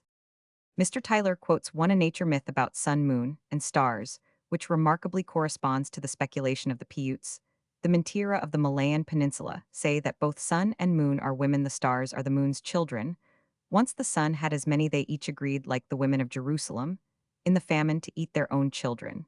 But the sun swallowed her whole family, while the moon concealed hers. When the sun saw this, she was exceedingly angry and pursued the moon to kill her. Occasionally, she gets a bite out of the moon, and that is an eclipse. The Hos of northeast India tell the same tale, but say that the sun cleft the moon in twain for her treachery, and that she continues to be cut in two and grow again every month. With these sun and moon legends sometimes coexists the religious belief in a creator of these and of all things, in harmony with the general hypothesis that all objects in nature are personal and human or bestial in real shape, and in passion and habits, are the myths which account for eclipses. These have so frequently been published and commented on one that a long statement would be tedious and superfluous to the savage mind, and even to the Chinese and the peasants of some European countries. The need of an explanation is satisfied by the myth that an evil beast is devouring the sun or the moon. The people even try, by firing off guns, shrieking and clashing cymbals, to frighten the beast, wolf, pig, dragon, or what not, from his prey. What the hungry monster in the sky is doing when he is not biting the sun or moon, we are not informed. Probably he herds with the big bird whose wings among the Dakotas of America and the Zulus of Africa make thunder, or he may associate with the dragon, serpents, cows, and other aerial cattle, which supply the rain and show themselves in the waterspout. Chinese, Greenland, Hindu, Finnish, Lithuanian, and Moorish examples of the myth about the moon-devouring beasts are vouched for by Grimm too. A Mongolian legend has it that the gods wished to punish the maleficent Arako for his misdeeds, But Araco hid so cleverly that they're limited. Omnipotence could not find him the sun when asked to turn spy, gave an evasive answer the moon told the truth Araco was punished. And ever since he chases sun and moon, when he nearly catches either of them, there is an eclipse, and the people try to drive him off by making a hideous uproar with musical and other instruments. 3 Captain Beekman in 1704 was in Borneo when the natives declared that the devil was eating the moon. Dr. Brinton, in his Myths and Mythmakers, gives examples from Peruvians Tupis, Creeks, Iroquois, and Algonkins. It would be easy, and is perhaps superfluous to go on multiplying proofs of the belief that sun and moon are or have been persons in the Hervey Isles. These two luminaries are thought to have been made out of the body of a child cut in twain by his parents. The blood escaped from the half, which is the moon, hence her pallor. This tale is an exception to the general rule, but reminds us of the many myths which represent the things in the world as having been made out of a mutilated man like the Vedic pure Russia. It is hardly necessary, except by way of record, to point out that the Greek myths of sun and moon, like the myths of savages, start from the conception of the solar and lunar bodies as persons with parts and passions, human loves and human sorrows. As in the Mongolian myth of Araco, the sun sees all, and hears all, and less honorable than the Mongolian sun, he plays the spy for Hephaestus on the loves of Ares and Aphrodite. He has mistresses and human children such as Circe, and eats too. The sun is all-seeing and all-penetrating. In a Greek song of today, a mother sends a message to an absent daughter. By the sun it is, but an unconscious repetition of the request of the dying Ajax, that the heavenly body will tell his fate to his old father and his sorrowing spouse. 1. Selene, the moon like Helios the sun, was a person and amorous beloved by Zeus. She gave birth to Pandia, and Pan gained her affection by the simple rustic gift of a fleece. 1. The Australian dawn, with her present of a red kangaroo skin, was not more lightly won than the chaste Selene. Her affection for Endymion is well known, and her cold white glance shines through the crevices of his mountain grave hewn in a rocky wall like the tombs of Phrygia. 2. She is the sister of the sun in Hesiod, the daughter, by his sister of Hyperion, in the Homeric hymns to Helios. In Greece, the aspects of sun and moon take the most ideal human forms and show themselves in the most gracious myths. But after all, these retain in their anthropomorphism the marks of the earliest fancy, the fancy of Eskimos and Australians. It seems to be commonly thought that the existence of solar myths is denied by anthropologists. This is a vulgar error. There is an enormous mass of solar myths, but they are not caused by a disease of language, and all myths are not solar. There is no occasion to dwell long on myths of the same character, in which the stars are accounted for as transformed human adventurers.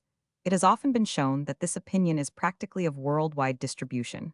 One, we find it in Australia, Persia, Greece, among the Bushmen in North and South America, among the Eskimos in ancient Egypt, in New Zealand, in ancient India. Briefly, wherever we look, the Sanskrit forms of these myths have been said to arise from confusion as to the meaning of words. But is it credible that in all languages, however different, the same kind of unconscious puns should have led to the same mistaken beliefs as the savage, barbarous, and Greek star myths, such as that of Callisto, first changed into a bear, and then into a constellation, are familiar to most readers?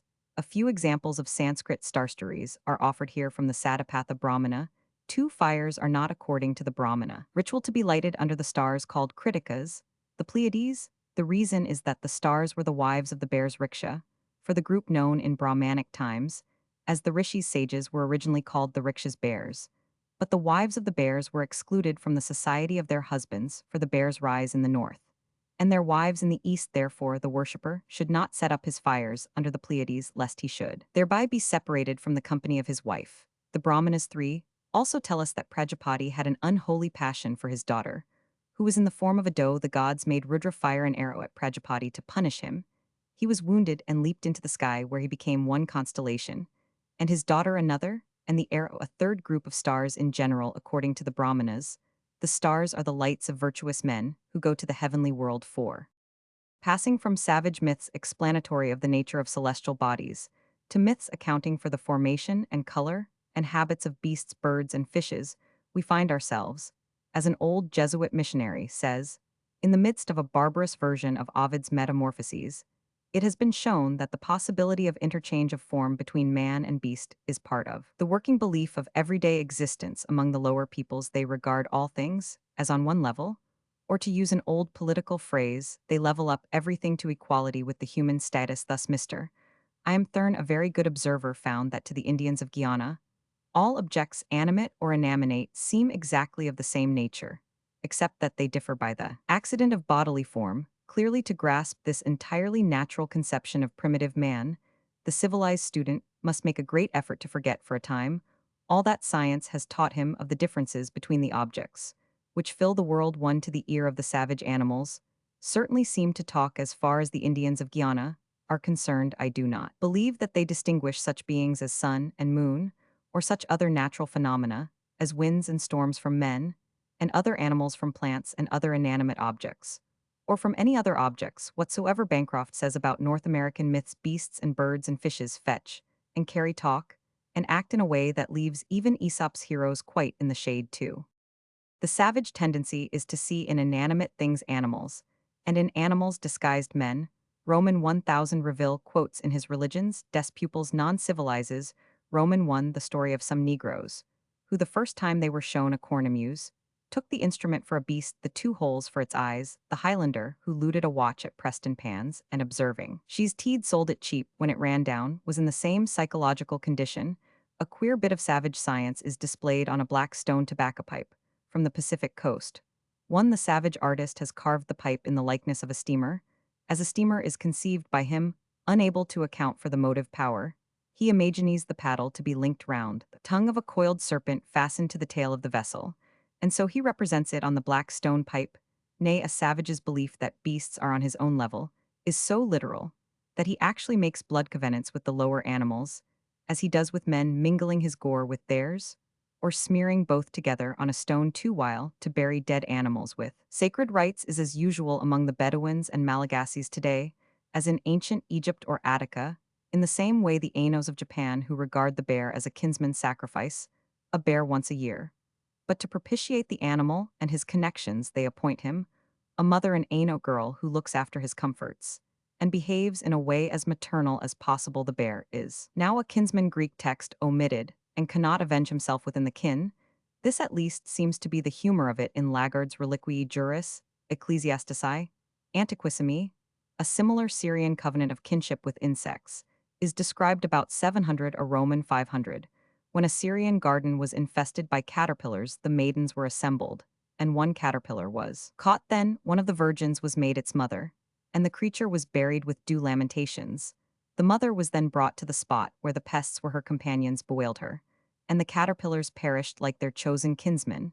But without extorting revenge, revenge was out of their reach. They had been brought within the kin of their foes, and there were no Aranese avengers of kindred blood to help them. People in this condition of belief naturally tell hundreds of tales in which men, stones, trees, beasts shift shapes, and in which the modifications of animal forms are caused by accident, or by human agency, or by magic, or by metamorphosis. Such tales survive in our modern folklore to make our meaning clear. We may give the European nursery myth of the origin of the donkey's long ears, and among other illustrations, the Australian myth of the origin of the black and white plumage of the pelican. Mr. Ralston has published the Russian version of the myth of the donkey's ears. The Spanish form, which is identical with the Russian, is given by Fernan Caballero in La Gaviota. Listen, do you know why your ears are so big? The story is told to a stupid little boy with big ears. When Father Adam found himself in paradise with the animals, he gave each its name, those of thy species, my child. He named donkeys one day not long after he called the beasts together, and asked each to tell him its name. They all answered right, except the animals of thy sort, and they had forgotten their name. Then Father Adam was very angry, and taking that forgetful donkey by the ears, he pulled them out, screaming, "You are called donkey, and the donkey's ears have been long ever since." This to a child is a credible explanation. So perhaps is another survival of this form of science. The Scotch explanation of the black marks on the haddock. They were impressed by St. Peter's finger and thumb when he took the piece of money for Caesar's tax out of the fish's mouth. Turning from folklore to savage beliefs, we learn that from one end of Africa to another, the honeybird Schnetter is said to be an old woman whose son was lost, and who pursued him till she was turned into a bird which still shrieks his name, Schnetter, Schnetter. One in the same way, the manners of most of the birds known to the Greeks were accounted for by the myth that they had been men and women. Zeus, for example, turned Saix and Halcyon into seafools, because they were too proud in their married happiness. To these myths of the origin of various animals we shall return, but we must not forget the black and white Australian pelican. Why is the pelican particolored 3 for this reason after the flood? The origin of which is variously explained by the Murray the pelican, who had been a black fellow, made a canoe and went about like a kind of Noah, trying to save the drowning in the course of his benevolent mission. He fell in love with a woman, but she and her friends played him a trick and escaped from him. The pelican at once prepared to go on the warpath. The first thing to do was to daub himself white, as is the custom of the blacks before a battle. They think the white pipeclay strikes terror and inspires respect among the enemy. But when the pelican was only half pipe-clayed, another pelican came past, and not knowing what such a queer black and white thing was, struck the first pelican with his beak, and killed him. Before that pelicans were all black, now they are black and white. That is the reason for. That is the reason therewith native philosophy is satisfied, and does not examine in Mr. Darwin's laborious manner the slow evolution of the color of the pelican's plumage. The mythological stories about animals are rather difficult to treat because they are so much mixed up with the topic of totemism. Here we only examine myths which account by means of a legend for certain peculiarities in the habits, cries, or colors, and shapes of animals. The Ojibways told Cole they had a story for every creature accounting for its ways and appearance. Among the Greeks, as among Australians and Bushmen, we find that nearly every notable bird or beast had its tradition. The nightingale and the swallow have a story of the most savage description, a story reported by Apollodorus, though Homer one refers to another, and as usual to a gentler and more refined form of the myth. Here is the version of Apollodorus. Pandion, an early king of Athens, married Zeuxip, his mother's sister, by whom he had 2 daughters, Procne and Philomela, and 2 sons, Erechtheus and Butes. A war broke out with Labdas about some debatable land, and Erechtheus invited the alliance of Tereus of Thrace, the son of Ares. Having brought the war with the aid of Tereus to a happy end, he gave him his daughter Procne to wife. By Procne Tereus had a son, Ides, and thereafter fell in love with Philomela, whom he seduced, pretending that Procne was dead, whereas he had really concealed her somewhere in his lands. Thereon he married Philomela and cut out her tongue, but she wove into a robe characters that told the whole story, and by means of these acquainted Procne with her sufferings. Thereon Procne found her sister and slew Ides, her own son, whose body she cooked and served up to Tereus in a banquet. Thereafter Procne and her sister fled together, and Tereus seized an axe and followed after them. They were overtaken at Dalia in Phasis, and prayed to the gods that they might be turned into birds. So Procne became the nightingale and Philomela the swallow, while Tereus was changed into a hoopoe. 2 Pausanias has a different legend. Procne and Philomela died of excessive grief. These ancient men and women, metamorphosed into birds, were honored as ancestors by the Athenians. 1. Thus the unceasing musical wail of the nightingale and the shrill cry of the swallow were explained by a Greek story. The birds were lamenting their old human sorrow, as the honeybird in Africa still repeats the name of her lost son. Why does the reed robin live near the dwellings of men? A bold and friendly bird, the Chippewa Indians say. He was once a young brave whose father set him a task too cruel for his strength, and made him starve too long. When he reached man's estate, he turned into a robin, and said to his father, I shall always be the friend of man, and keep near their dwellings. I could not gratify your pride as a warrior, but I will cheer you by my songs. 1. The converse of this legend is the Greek myth of the hawk. Why is the hawk so hated by birds? Hyrax was a benevolent person who succored a race hated by Poseidon the god, therefore changed him into a hawk, and made him as much detested by birds, and as fatal to them as he had been beloved by, and gentle to men. 2. The Hervé Islanders explain the peculiarities of several fishes by the share they took in the adventures of Aeneas, who stamped, for example, on the sole, and so flattened him for ever. 3. In Greece, the dolphins were, according to the Homeric hymn, to Dionysus metamorphosed pirates who had insulted the god. But because the dolphin found the hidden sea goddess, whom Poseidon loved, the dolphin too was raised by the grateful sea god to the stars. For the vulture and the heron, according to Bo, said to have been a priestess in Delphi, and the author of a Greek treatise on the traditions about birds, were once a man named Aegipios vulture, and his mother Bulis. They sinned inadvertently like Oedipus and Jocasta, wherefore Bulis, becoming aware of the guilt, was about to put out the eyes of her son and slay herself. Then they were changed, Bulis into the heron, which tears out and feeds on the eyes of snakes, birds, and fishes, and Aegipios into the vulture, which bears his name. This story, of which the more repulsive details are suppressed, is much less pleasing and more savage than the Hervé Islanders' myth of the origin of pigs. Maru was an old blind man who lived with his son Kashanja. There came a year of famine, and Kashanja had great difficulty in finding food for himself and his father. He gave the blind old man puddings of banana roots and fishes, while he lived himself on sea slugs and shellfish like the people of Terra del Fuego. But blind old Maru suspected his son of giving him the worst share. And keeping what was best for himself, at last he discovered that Keishinja was really being starved. He felt his body, and found that he was a mere living skeleton. The two wept together, and the father made a feast of some coconuts and breadfruit, which he had reserved against the last extremity when all was finished. He said he had eaten his last meal, and was about to die. He ordered his son to cover him with leaves and grass and return to the spot in 4 days. If worms were crawling about, he was to throw leaves and grass over them, and come back 4 days later. Keishinja did as he was instructed, and on his second visit to the grave, found the whole mass of leaves in commotion. A brood of pigs, black, white, and speckled, had sprung up from the soil. Famine was a thing of the past, and Keishinja became a great chief in the island. 5. The owl was a baker's daughter, is the fragment of Christian mythology preserved by Ophelia.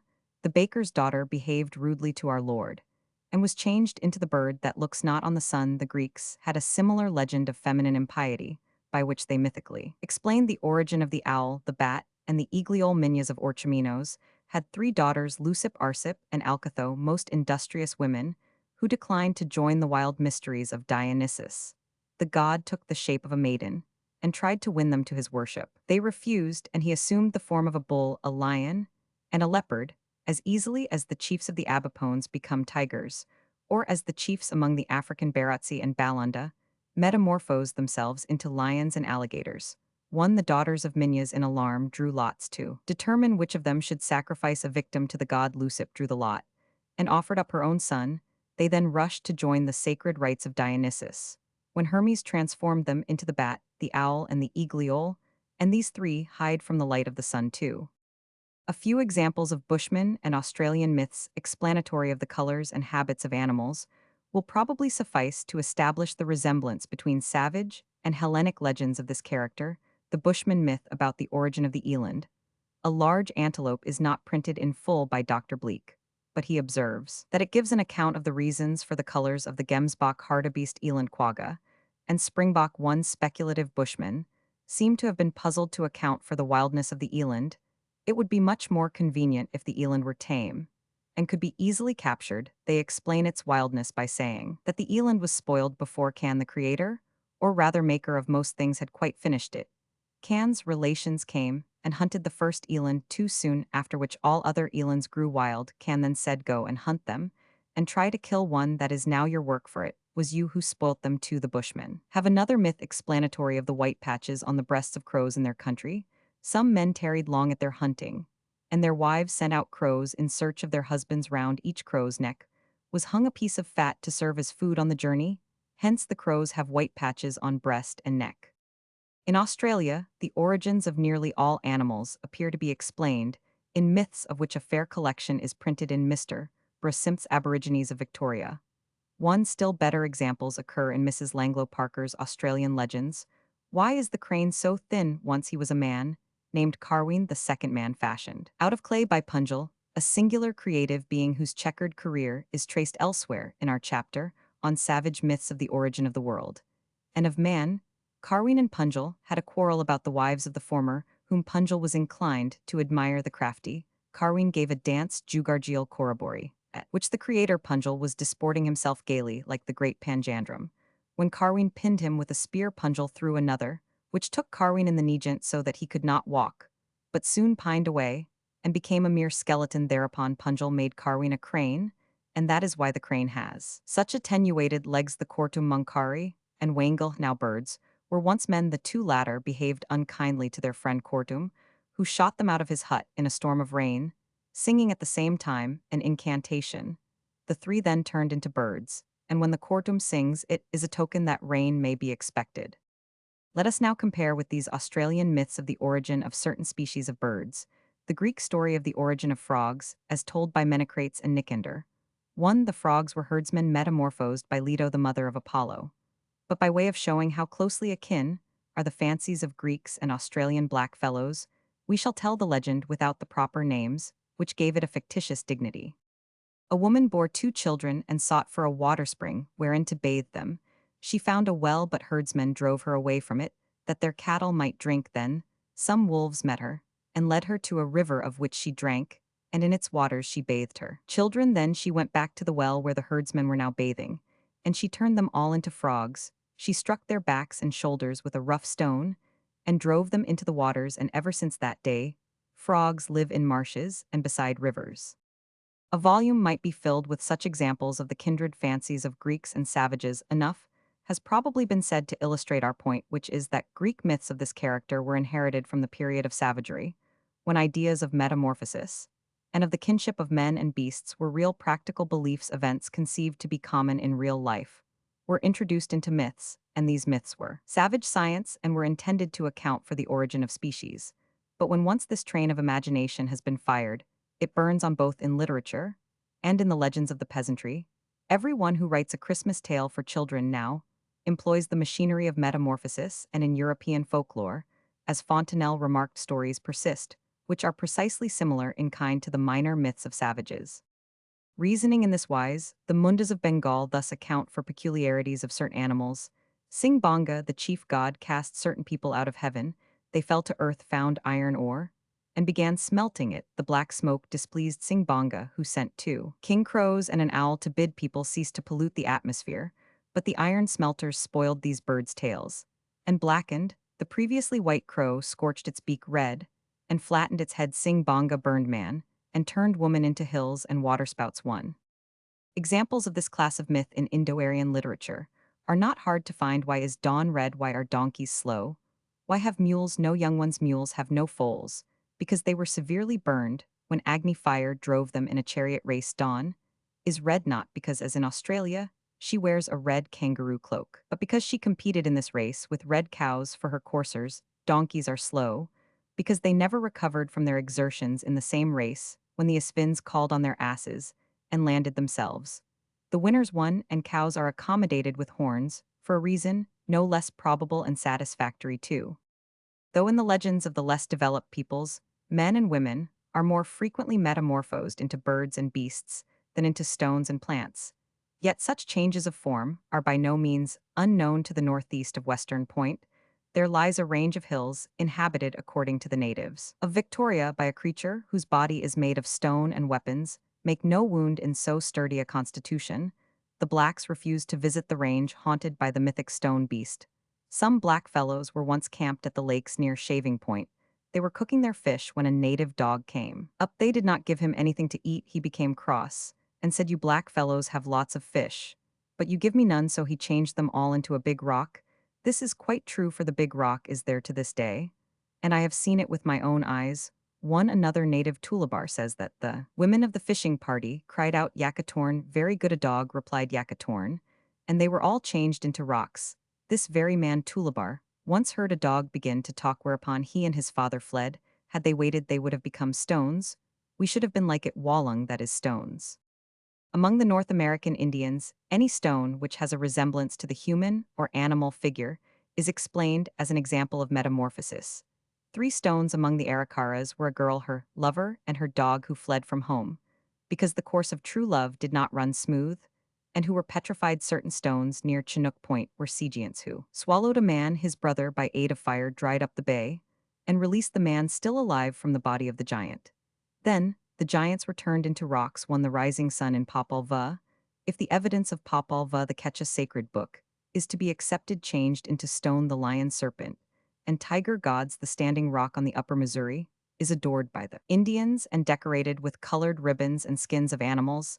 This stone was a woman who, like Niobe, became literally petrified with grief when her husband took a second wife. Another stone woman, in a cave on the banks of the Kickapoo, was wont to kill people who came near her, and is even now approached with great respect. The Oneidas and Dakotas claim descent from stones to which they ascribe animation. 2 Montesinos speaks of a sacred stone, which was removed from a mountain by one of the Incas. A parrot flew out of it and lodged in another stone, which the natives still worship. 3 The Breton myth about one of the great stone circles, the stones were peasants who danced on a Sunday, is a well-known example of this kind of myth surviving in folklore. There is a kind of stone Acteon, 4 near Little Muniton Creek, resembling the bust of a man whose head is decorated with the horns of a stag. 5 A crowd of myths of metamorphosis into stone will be found among the Iroquois legends, in report of Bureau of Ethnology. 188,081.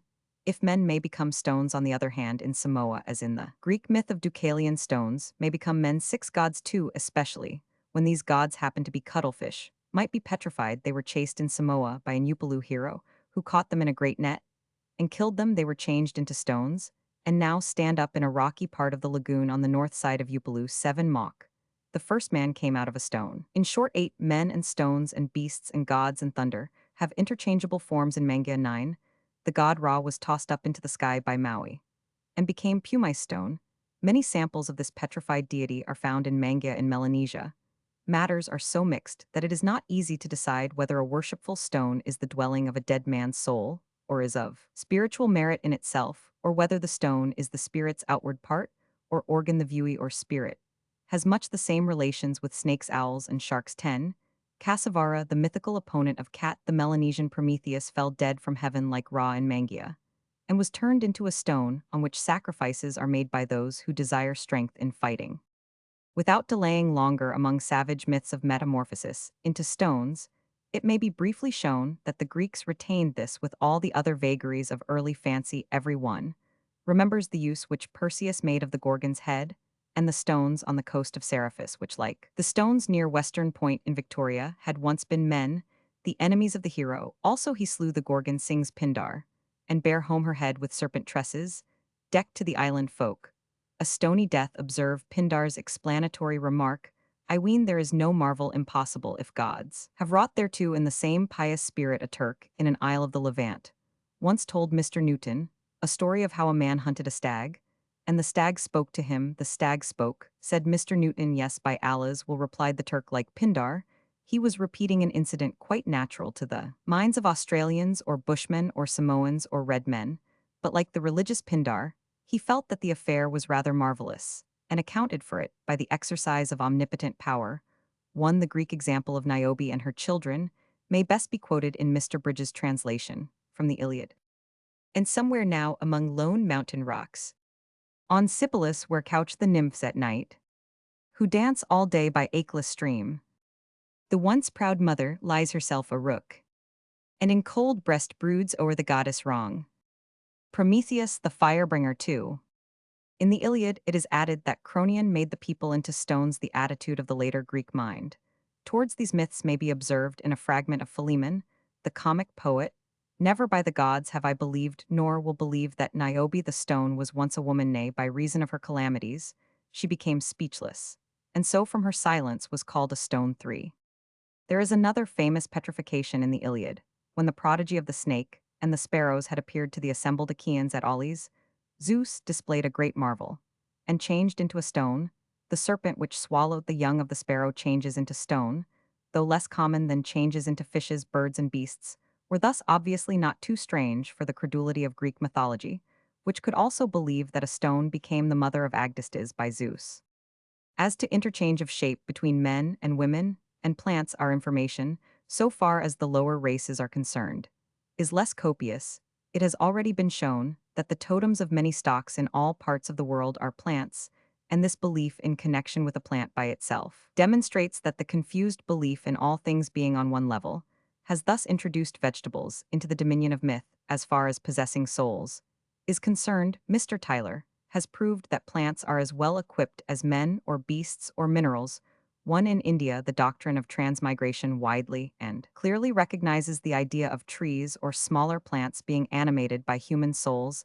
In the well-known ancient Egyptian story of the two brothers, 2, the life of the younger is practically merged in that of the acacia tree, where he has hidden his heart, and when he becomes a bull and is sacrificed, his spiritual part passes into a pair of Persea trees. The Yarucaris of Bolivia say that a girl once bewailed in the forest her loverless estate. She happened to notice a beautiful tree, which she adorned with ornaments, as well as she might. The tree assumed the shape of a handsome young man. She did not find him so remiss, but lightly issuing through, he did repay her kiss for kiss, with usury thereto. J. G. Muller, who quotes this tale from Andre, says it has many analogies with the tales of metamorphosis of human beings into trees among the ancients. As reported by Ovid, the worship of plants and trees is a well-known feature in religion, and probably implies, at least in many cases, a recognition of personality in Samoa. Metamorphosis into vegetables is not uncommon. For example, the king of Fiji was a cannibal, and very naturally, the people were melting away under him. The brothers Toa and Pale, wishing to escape the royal oven, adopted various changes of shape.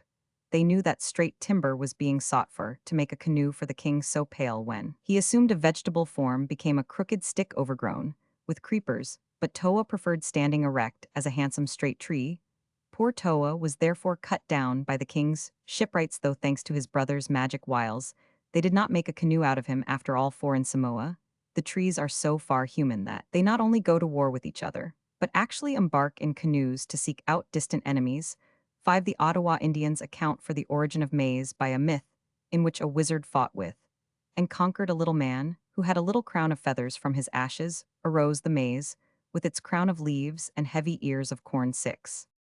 In Mangia, the myth of the origin of the coconut tree is a series of transformation scenes in which the persons shift shapes with the alacrity of medicine men.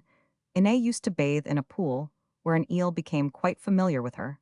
At last the fish took courage and made his declaration. He was Tuna, the chief of all eels. Be mine, he cried, and Ine was his. For some mystical reason, he was obliged to leave her. But like the white cat in the fairy tale, he requested her to cut off his eel's head and bury it regretfully, but firmly did Ine comply with his request, and from the buried eel's head sprang 2 cocoa trees, one from each half of the brain of Tuna. As a proof of this, be it remarked that, when the nut is husked, we always find on it the 2 eyes and mouth of the lover of Ine, one all over the world, from ancient Egypt to the wigwams of the Algonquins. Plants and other matters are said to have sprung from a dismembered god or hero, while men are said to have sprung from plants too. We may therefore perhaps look on it as a proved point that the general savage habit of leveling up prevails even in their view of the vegetable world, and has left traces, as we have seen, in their myths. Turning now to the mythology of Greece, we see that the same rule holds good. Metamorphosis into plants and flowers is extremely common. The instances of Daphne, Myrrha, Hyacinth, Narcissus, and the sisters of Phaethon at once occur to the memory. Most of those myths in which everything in nature becomes personal and human, while all persons may become anything in nature, we explain, then, as survivals or imitations of tales conceived when men were in the savage intellectual condition. In that stage, as we demonstrated, no line is drawn between things animate and inanimate, dumb or articulate, speaking, organic or inorganic, personal or impersonal. Such a mental stage again is reflected in the nature myths, many of which are merely etiological, assign a cause, that is, for phenomena, and satisfy an indolent and credulous curiosity. We may be asked again, but how did this intellectual condition come to exist? To answer, that is no part of our business. For us, it is enough to trace myth, or assert element in myth, to a demonstrable and actual stage of thought.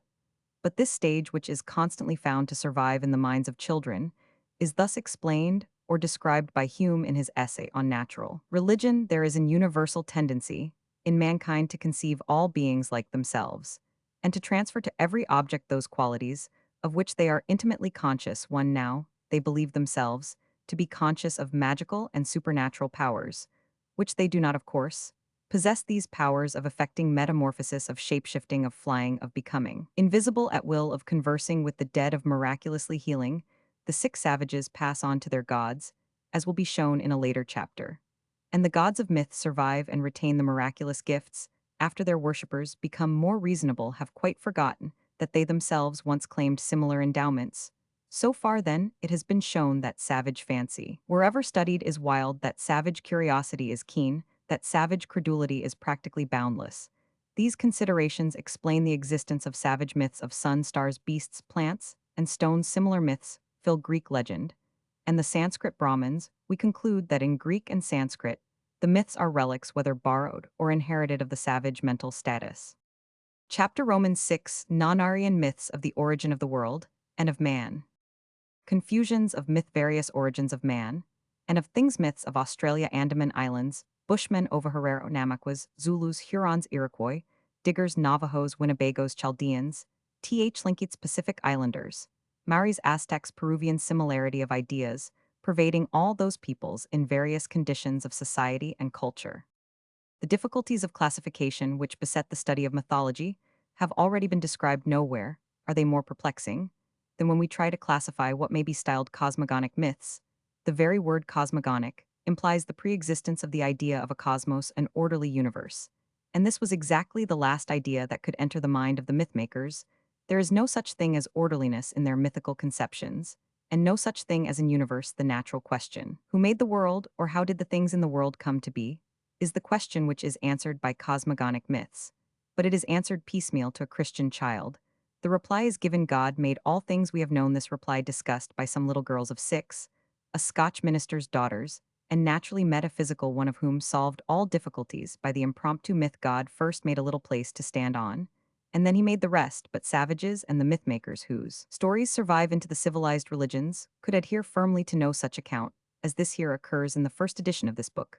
The following passage: they savages have not, and had not the conception of God, as we understand what we mean by the word they have, and had at most only the small change of the idea God, or the belief in a moral being, who watches conduct. Here again the hypothesis of a prehuman race of magnified non-natural medicine or of extranatural beings with human and magical attributes, but often wearing the fur and fins and feathers of the lower animals, mingled with these faiths, whether earlier, later, or coeval in origin with these, are the dread and love of ancestral ghosts, often transmuting themselves into worship of an imaginary and ideal first parent of the tribe, who once more is often a beast or a bird. Here is nothing like the notion of an omnipotent, invisible spiritual being the creator of our religion. Here is only la mania of the conception. It ought to have occurred to the author that he was here traversing the main theory of his own book, which is that religion is one thing, myth quite another thing, that many low races of savages entertain in hours of religious thought, an elevated conception of a moral and undying maker of things, and master of life, a father in heaven, has already been stated, and knowledge of the facts has been considerably increased since this work first appeared 1887, but the mythical conceptions described in the last paragraph coexist with the religious conception in the faiths of very low savages, such as the Australians and Andamanese, just as the same contradictory coexistence is notorious in ancient Greece, India, Egypt, and Anahuac. In a sense, certain low savages have the conception of God, as we understand what we mean by the word. But that sense, when savages come to spinning fables about origins, is apt to be overlaid and perplexed by the frivolity of their mythical fancy. With such shifting, grotesque, and inadequate fables, the cosmogonic myths of the world are necessarily bewildered and perplexed. We have already seen in the chapter on nature myths that many things, sun, moon, the stars, that have another birth, and various animals and plants are accounted for on the hypothesis that they are later than the appearance of man, that they originally were men to the European mind. It seems natural to rank myths of the gods before myths of the making or the evolution of the world, because our religion, like that of the more philosophically Greeks, makes the deity the fount of all existences, causa causans, unmoved, moves the beginning and the end. But the mythmakers, deserting any such ideas they may possess, find it necessary, like the child of whom we spoke, to postulate a place for the divine energy to work from. And that place is the earth, or the heavens. Then again, heaven and earth are themselves often regarded in the usual mythical way as animated as persons with parts and passions, and finally among advancing races as gods. Into this medley of incongruous and inconsistent conceptions, we must introduce what order we may, always remembering that the order is not native to the subject, but is brought in for the purpose of study. The origin of the world and of man is naturally a problem which has excited the curiosity of the least developed minds. Every savage race has its own myths on this subject, most of them bearing the marks of the childish and crude imagination, whose character we have investigated, and all varying in amount of what may be called philosophical thought. All the cosmogonic myths, as distinct from religious belief in a creator, waver between the theory of construction, or rather of reconstruction, and the theory of evolution. Very rudely conceived, the earth, as a rule, is mythically averred to have grown out of some original matter, perhaps an animal, perhaps an egg, which floated on the waters, perhaps a handful of mud from below the waters. But this conception does not exclude the idea that many of the things in the world, minerals, plants, and whatnot, are fragments of the frame of a semi-supernatural and gigantic being, human or bestial, belonging to a race which preceded the advent of man. One such were the Titans, demigods, Nurembergadias in Australia.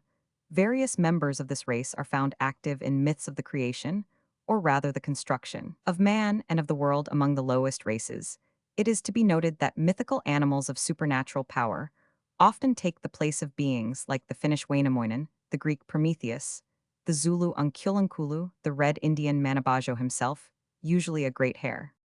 In examining savage myths of the origin of man and of the world, we shall begin by considering those current among the most backward peoples, where no hereditary or endowed priesthood has elaborated and improved the popular beliefs the natives of Australia furnish us with. Myths of a purely popular type, the property, not of professional priests and poets, but of all the old men and full-grown warriors of the country. Here as everywhere else the student must be on his guard against accepting myths, which are disguised forms of missionary teaching. 1.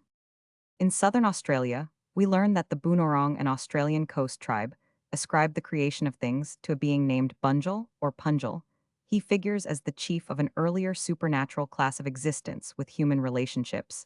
Thus he has a wife whose face he has never seen, brothers, son and so on. Now this name, Bunjil, means eaglehawk, and the eaglehawk is a totem among certain stocks.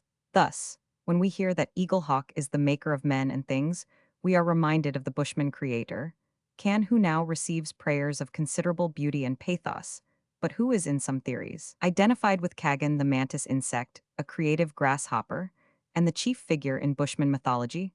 One Bunjil or Punjil also figures in Australian belief, neither as the creator nor as the eagle hawk, but as an old man who lives at the sources of the Yarra River, where he possesses great multitudes of cattle. 2. The term Bunjil is also used much like our Mister, to denote the older men of the Kurnai and Bryakalung, some of whom have magical powers. One of them, Crora or West Wind, can cause the wind to blow so violently as to prevent the natives from climbing trees.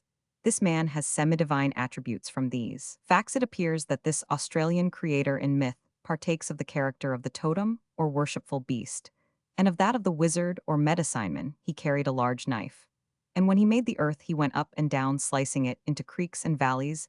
The Aborigines of the northern parts of Victoria seem to believe in Punjil in what may perhaps be his most primitive mythical shape, that of an eagle. 3. This eagle and a crow created everything, and separated the Murray blacks into their two main divisions, which derive their names from the crow and the eagle. The Melbourne blacks seem to make Punjil more anthropomorphic men, are his Greek text, omitted figures kneaded of clay, as Aristophanes says, in the birds Punjil made two clay images of men, and danced round them. He made their hair on had straight one curly hair off bark, he danced round them, he lay on them, and breathed his breath into their mouths, noses, and navels, and danced round them. Then they arose full-grown young men. Some blacks, seeing a brickmaker at work on a bridge over the Yarra, exclaimed like that Punjil make coolin. But other blacks prefer to believe that, as Pindar puts the Phrygian legend, the sun saw men growing like trees. The first man was formed out of the gum of a wattle tree, and came out of the knot of a wattle tree. He then entered into a young woman, though he was the first man, and was born. 1. The encounter. Bay people have another myth which might have been attributed by Dean Swift to the Yahoos. So foul an origin does it allot to mankind. Australian myths of creation are by no means exclusive of a hypothesis of evolution. Thus the deity whose notions Mr. Gasson has recorded hold a very mixed view. They aver that the good spirit Mura Mura made a number of small black lizards like them, and promised them dominion. He divided their feet into toes and fingers, gave them noses and lips, and set them upright. Down they fell, and Mura Mura cut off their tails. Then they walked erect, and were men. 1. The conclusion of the adventures of one Australian creator is melancholy. He has ceased to dwell among mortals whom he watches and inspires. The jay possessed many bags full of wind. He opened them, and Punjil was carried up by the blast into the heavens. But this event did not occur before Punjil had taught men and women the essential arts of life. He had shown the former how to spear kangaroos. He still exists and inspires poets from the cosmogonic myths of Australia, the character of some of which is in contradiction with the higher religious belief of the people, to be later described. We may turn, without reaching a race of much higher civilization, to the dwellers in the Andaman Islands, and their opinions about the origin of things. The Andaman Islands in the Bay of Bengal are remote from any shores, and are protected from foreign influences by dangerous coral reefs, and by the reputed ferocity and cannibalism of the natives. These are negritos, and are commonly spoken of as most abject savages. They are not, however, without distinctions of rank. They are clean, modest, moral after marriage, and most strict in the observance of prohibited degrees. Unlike the Australians, they use bows and arrows, but are said to be incapable of striking a light, and at all events find the process so difficult that, like the Australians and the farmer in the Odyssey, One, they are compelled to hoard the seeds of fire. Their mythology contains explanations of the origin of men and animals, and of their own customs and language. The Andamanese, long spoken of as godless, owe much to Mr. Man, an English official, who has made a most careful study of their beliefs, one so extraordinary, is the contradiction between the relative purity and morality of the religion and the savagery of the myths of the Andamanese, that in the first edition of this work, I insisted that the spiritual god of the faith must have been borrowed from the same quarter as the stone house in which he is mythically said to live, but later and wider study, and fresh information from various quarters, have convinced me that the relative purity of Andamanese religion with its ethical sanction of conduct may well be, and probably is a natural unborrowed development. It is easy for myth to borrow the notion of a stone house from our recent settlement at Port Blair. But it would not be easy for religion to borrow many new ideas from an alien creed in a very few years, while the noted ferocity of the islanders towards strangers, and the inaccessibility of their abode, makes earlier borrowing on a large scale at least highly improbable. The Andamanese god Puluga is like fire but invisible, unborn and immortal, knowing and punishing or rewarding men's deeds, even the thoughts of their hearts. But when once mythical fancy plays round him and stories are told about him, he is credited with a wife who is an eel or a shrimp, just as Zeus made love as an ant or a cuckoo. Puluga was the maker of men. No particular myth as to how he made them is given. They tried to kill him after the deluge, of which a grotesque myth is told, but he replied that he was as hard as wood. His legend is in the usual mythical contradiction with the higher elements in his religion. Leaving the Andaman Islanders, but still studying races in the lowest degree of civilization, we come to the Bushmen of South Africa. This very curious and interesting people, far inferior in material equipment to the Hottentots, is sometimes regarded as a branch of that race. One, the Hottentots call themselves Khoik. The Bushmen they style Sa. The poor Sa lead the life of pariahs, and are hated and chased by all other natives of South Africa. They are hunters and diggers for roots, while the Hottentots, perhaps their kinsmen, are cattle breeders too. Being so ill-nourished, the Bushmen are very small, but sturdy. They dwell in, or rather wander through countries which have been touched by some ancient civilization, as is proved by the mysterious mines and roads of Mashonaland. It is singular that the Bushmen possess a tradition according to which they could once make stone things that flew over rivers. They have remarkable artistic powers, and their drawings of men and animals on the walls of caves are often not inferior to the designs on early Greek vases. 3. Thus we must regard the Bushmen as possibly degenerated from a higher status, though there is nothing except perhaps the tradition about bridge-making to show that it was more exalted than that of their more prosperous neighbors, the Hottentots. The myths of the Bushmen, however, are almost on the lowest known level. A very good and authentic example of Bushman cosmogonic myth was given to Mr. Orpin, chief magistrate of St. John's Territory, by Ching King Enquishas huntsman. Ching had never seen a white man, but in fighting till he became acquainted with Mr. Orpin. 1. The chief force in Bushman myth is by Dr. Bleak, identified with the mantis, a sort of large grasshopper, though he seems at least as chimerical a beast as the Aryan creative boar, the mighty big hare of the Algonkins, the large spider who made the world in the opinion of the Gold Coast people, or the eagle of the Australians. Yet the insect, if insect he be like the others, has achieved moral qualities, and is addressed in prayer in his religious aspect. He is nothing less than a grasshopper. He is called Can Can. Made all things, and we pray to him, said Ching. Cody is the wife of Can. Ching did not know where they came from, perhaps with the men who brought the sun. The fact is, Ching did not dance that dance. That is, was not one of the Bushmen initiated into the more esoteric mysteries of Can. Till we too are initiated, we can know very little of Can in his religious aspect among the Bushmen. As among the Greeks there is no religious mystery without dancing, Ching was not very consistent. He said Can gave orders and caused all things to appear and to be made: sun, moon, stars, wind, mountains, animals. And this, of course, is a lofty theory of creation. Elsewhere myth avers that Can did not so much create as manufacture the objects in nature in his early day. The snakes were also men. Can struck snakes with his staff and turned them into men, as Zeus in the Aeginetan myth did with ants. He also turned offending men into baboons in Bushman myth. Little as we really know of it, we see the usual opposition of fable and faith. A kind creator in religion is apparently a magician in myth. Neighbors of the Bushmen, but more fortunate in their wealth of sheep and cattle, are the Ovaherero. The myths of the Ovaherero, a tribe dwelling in a part of Heroland, which had not yet been under the influence of civilization and Christianity, have been studied by the Rev. H. Riederbeck missionary at Adiazendupa. The Ovaherero, he says, have a kind of tree Yggdrasil, a tree out of which men are born, and this plays a great part in their myth of creation.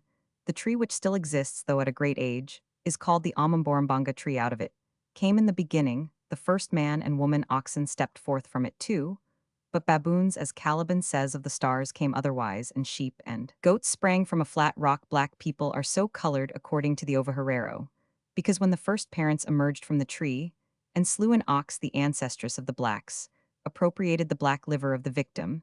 The Ovakiru Meru, or Old Ones in Heaven, once let the skies down with a run, but drew them up again as the gods of the Satapatha Brahmana drew the sun when most of mankind had been drowned. One, the remnant pacified the old ones, as Odysseus did the spirits of the dead, by the sacrifice of a black ewe, a practice still used to appease ghosts by the Ovaherero. The neighboring Omnambo ascribed the creation of man to Kalunga, who came out of the earth and made the first 3 sheep too.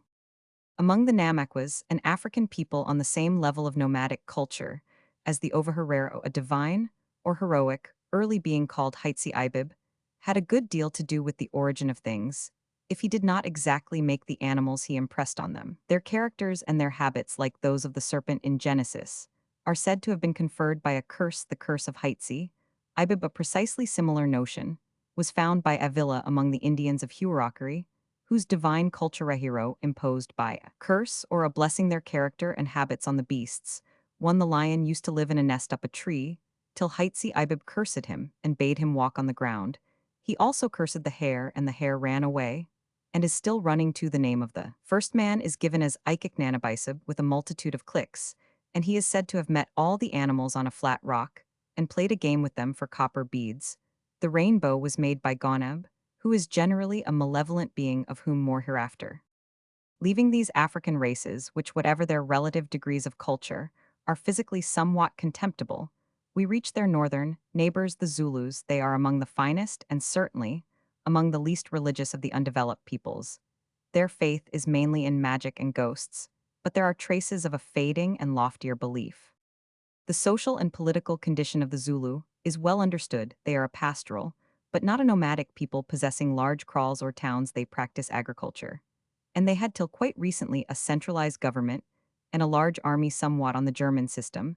They appear to have no regular class of priests, and supernatural power is owned by the chiefs and the king, and by diviners and sorcerers who conduct the sacrifices. Their myths are the more interesting because, whether from their natural skepticism, which confuted Bishop Colenso in his orthodox days, or from acquaintance with European ideas, they have begun to doubt the truth of their own traditions.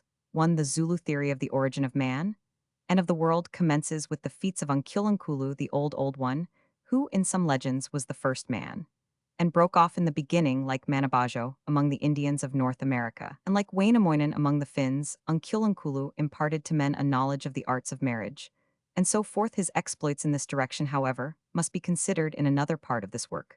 Men in general came out of a bed of reeds too, but there is much confusion about this bed of reeds, named Athlanga. The younger people ask where the bed of reeds was. The old men do not know, and neither did their fathers know, but they stick to it that bed of reeds still exists. Educated Zulus appear somewhat inclined to take the expression in an allegorical sense, and to understand the reeds either as a kind of protoplasm, or as a creator, who was mortal. He exists no longer, as my grandfather no longer exists. He too no longer exists. He died. Chiefs who wish to claim high descent trace their pedigree to Athlanga, as the Homeric kings traced theirs to Zeus. The myths given by Dr. Calloway are very contradictory.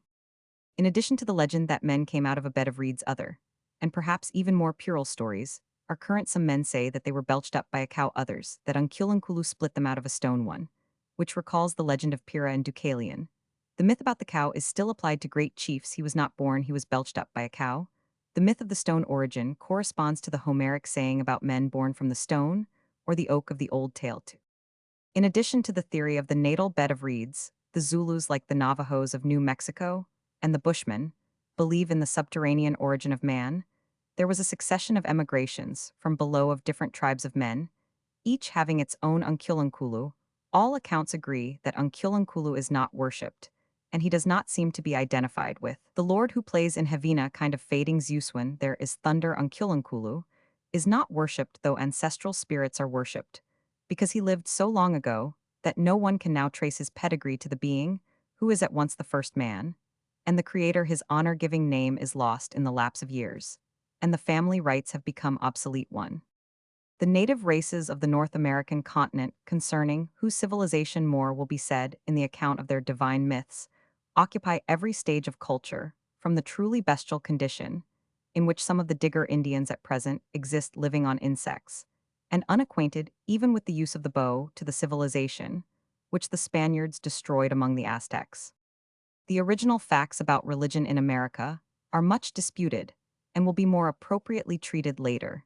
It is now very usual for anthropologists to say, like Mr. Dorman, no approach to monotheism had been made before the discovery of America by Europeans, and the Great Spirit mentioned in these their books is an introduction by Christianity. One, this view will not bear examination, says Mr. Tyler, and we shall later demonstrate the accuracy of his remark too. But at present, we are concerned not with what Indian religion had to say about her gods, but with what Indian myth had to tell about the beginnings of things. The Hurons, for example, to choose a people in a state of middle barbarism, start in myth from the usual conception of a powerful non-natural race of men dwelling in the heavens, whence they descended and colonized, not to say constructed the earth. In the Relation de la Nouvelle France, written by Pierre-Paul Lejeune of the Company of Jesus, in 1636, there is a very full account of Huron opinion which, with some changes of names, exists among the other branches of the Algonquin family of Indians. They recognize as the founder of their kindred a woman named Atinsik, who, like Hephaestus in the Iliad, was banished from the sky in the upper world. There are woods and plains, as on earth Atinsik fell down a hole when she was hunting a bear, or she cut down a heaven tree, and fell with the fall of this Huron. Yggdrasil, or she was seduced by an adventurer from the underworld, and was tossed out of heaven for her fault. However, it chanced she dropped on the back of the turtle, in the midst of the waters. He consulted the other aquatic animals, and one of them, generally said to have been the muskrat, fished one up some soil, and fashioned the earth to. Here Atinsik gave birth to twins Iaskeha and Tawiskara. These represent the usual dualism of myth. They answer to Osiris, and set to Ormuzd and Ahriman, and were bitter enemies according to one form of the myth. The woman of the sky had twins, and what occurred may be quoted from Dr. Brinton. Even before birth, one of them betrayed his restless and evil nature by refusing to be born in the usual manner, but insisting on breaking through his parent's side or armpit. He did so, but it cost his mother her life. Her body was buried, and from it sprang the various vegetable productions, pumpkins, maize, beans, and so forth. 3. According to another version of the origin of things, the maker of them was one Macabus or Macabo the Great Hare. His birthplace was shown at an island called Michilimackinac, like the birthplace of Apollo at Delos. The Great Hare made the earth, and as will afterwards appear was the inventor of the arts of life. On the whole, the Iroquois and Algonquin myths agree in finding the origin of life. In an upper world, beyond the sky, the earth was either fished up as by Brahma, when he dived in the shape of a boar, by some beast, which descended to the bottom of the waters, or grew out of the tortoise on whose back Atinsik fell. The first dwellers in the world were either beasts like Manabajo or Macabo the Great Hare, or the primeval wolves of the Uinkarets, one, or the creative muskrat, or were more anthropomorphic heroes such as Iaskeha and Tawiskara. As for the things in the world, some were made, some evolved, some are transformed parts of an early non-natural man or animal. There is a tendency to identify Atinsik the skywoman with the moon, and in the two great brethren hostile, as they are to recognize moon and sun too. Some of the degraded Digger Indians of California have the following myth of the origin of species in this legend. It will be noticed a species of evolution takes the place of a theory of creation. The story was told to Mr. Adam Johnston, who drew the narrator by communicating to a chief the biblical narrative of the creation. One, the chief said it was a strange story, and one that he had never heard when he lived at the mission of St. John, under the care of a padre. According to this chief, he ruled over the Potagante tribe, or coyotes. The first Indians were coyotes. When one of their number died, his body became full of little animals or spirits. They took various shapes, as of deer, antelopes, and so forth, but as some exhibited a tendency to fly off to the moon, the Potagantes now usually bury the bodies of their dead to prevent the extinction of species. Then the Indians began to assume the shape of man. But it was a slow transformation. At first they walked on all fours, then they would begin to develop an isolated human feature.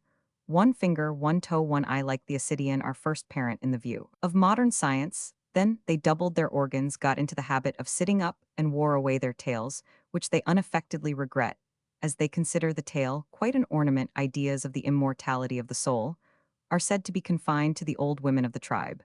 And in short, according to this version, the Digger Indians occupy the modern scientific position. According to Berossus, as reported by Alexander Polyhistor, the universe was originally as before Manabajo's time, water and mud, herein all manner of mixed monsters with human heads, goats' horns, 4 legs, and tails bred confusedly, in place of the Iroquois Atinsic. A woman called Amoroka presided over the mud, and the menagerie she too like Atinsic is sometimes recognized as the moon affairs. Being in this state, Bel Maruduk arrived and cut Amoroka in two. Chocnipak destroyed Atinsic, and out of Amoroka, Bel made the world, and the things in it. We have already seen that in savage myth, many things are fashioned out of a dead member of the extranatural race. Lastly, Bel cut his own head off, and with the blood the gods mixed clay, and made men. The Chaldeans inherited very savage fancies. One ought perhaps to apologize to the Chaldeans for inserting their myths among the fables of the least cultivated peoples, but it will scarcely be maintained that the Oriental myths differ in character from the Digger Indian and Iroquois explanations of the origin of things. The Otts of Vancouver Island, whom Mr. Sproat knew intimately, and of whose ideas he gives a cautious account, for he was well aware of the limits of his knowledge, tell a story of the usual character. One, they believe in a member of the extranatural race, named Quadit, of whom we shall hear more in his heroic character as a demiurge. He is undoubtedly represented as the general framer, I do not say creator of all things, though some special things are excepted. He made the earth and water, the trees and rocks, and all the animals. Some say that Quadit made the sun and moon, but the majority of the Indians believe that he had nothing to do with their formation, and that they are deities superior to himself. Though now distant and less active, he gave names to everything among the rest, to all the Indian houses, which then existed, although inhabited only by birds and animals. Quadit went away before the apparent change of the birds and beasts into Indians, which took place in the following manner. The birds and beasts of old had the spirits of the Indians dwelling in them, and occupied the various coast villages, as the Otts do at present. One day a canoe manned by 2 Indians from an unknown country approached the shore. As they coasted along, at each house at which they landed, the deer, bear, elk, and other brute inhabitants fled to the mountains, and the geese and other birds flew to the woods and rivers. But in this flight, the Indians who had hitherto been contained in the bodies of the various creatures were left behind, and from that time they took possession of the deserted dwellings, and assumed the condition in which we now see them. Crossing the northern continent of America to the west, we are in the domains of various animal cultura heroes, ancestors, and teachers of the human race, and the makers to some extent of the things in the world. As the eastern tribes have their great hare, so the western tribes have their wolf hero and progenitor, or their coyote, or their raven, or their dog.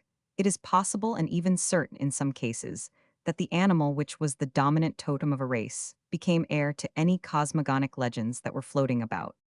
The country of the Papagos on the eastern side of the Gulf of California is the southern boundary of the province of the coyote, or prairie wolf. The realm of his influence, as a kind of Prometheus, or even as a demiurge, extends very far northwards. In the myth related by Con Quinn, the chief of the central Papagos, the coyote acts the part of the fish in the Sanskrit legend of the flood, while Montezuma undertakes the role of Manu. This Montezuma was formed like the atoms of so many races out of potter's clay in the hands of the Great Spirit. In all this legend, it seems plain enough that the name of Montezuma is imported from Mexico, and has been arbitrarily given to the hero of the Papagos, according to Mr. Powers, whose manuscript notes Mr. Bancroft quotes Roman 3. All the natives of California believe that their first ancestors were created directly from the earth of their present dwelling places, and in very many cases these ancestors were coyotes. The Pimas, a race who live near the Papagos on the eastern coast of the Gulf of California, say that the earth was made by a being named Earth Prophet. At first it appeared like a spider's web, reminding one of the West African legend that a great spider created the world. Man was made by the Earth Prophet out of clay, kneaded with sweat. A mysterious eagle and a deluge play a great part in the later mythical adventures of war and the world, as known to the Pimas. 1.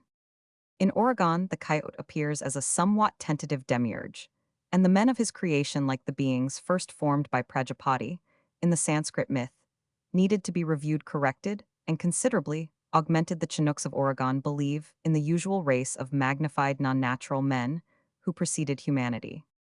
These semi-divine people were called Ulhapa by the Chinooks and Sehuia by the Lummies, but the coyote was the maker of men, as the first of nature's journeymen he made men, rather badly with closed eyes and motionless feet.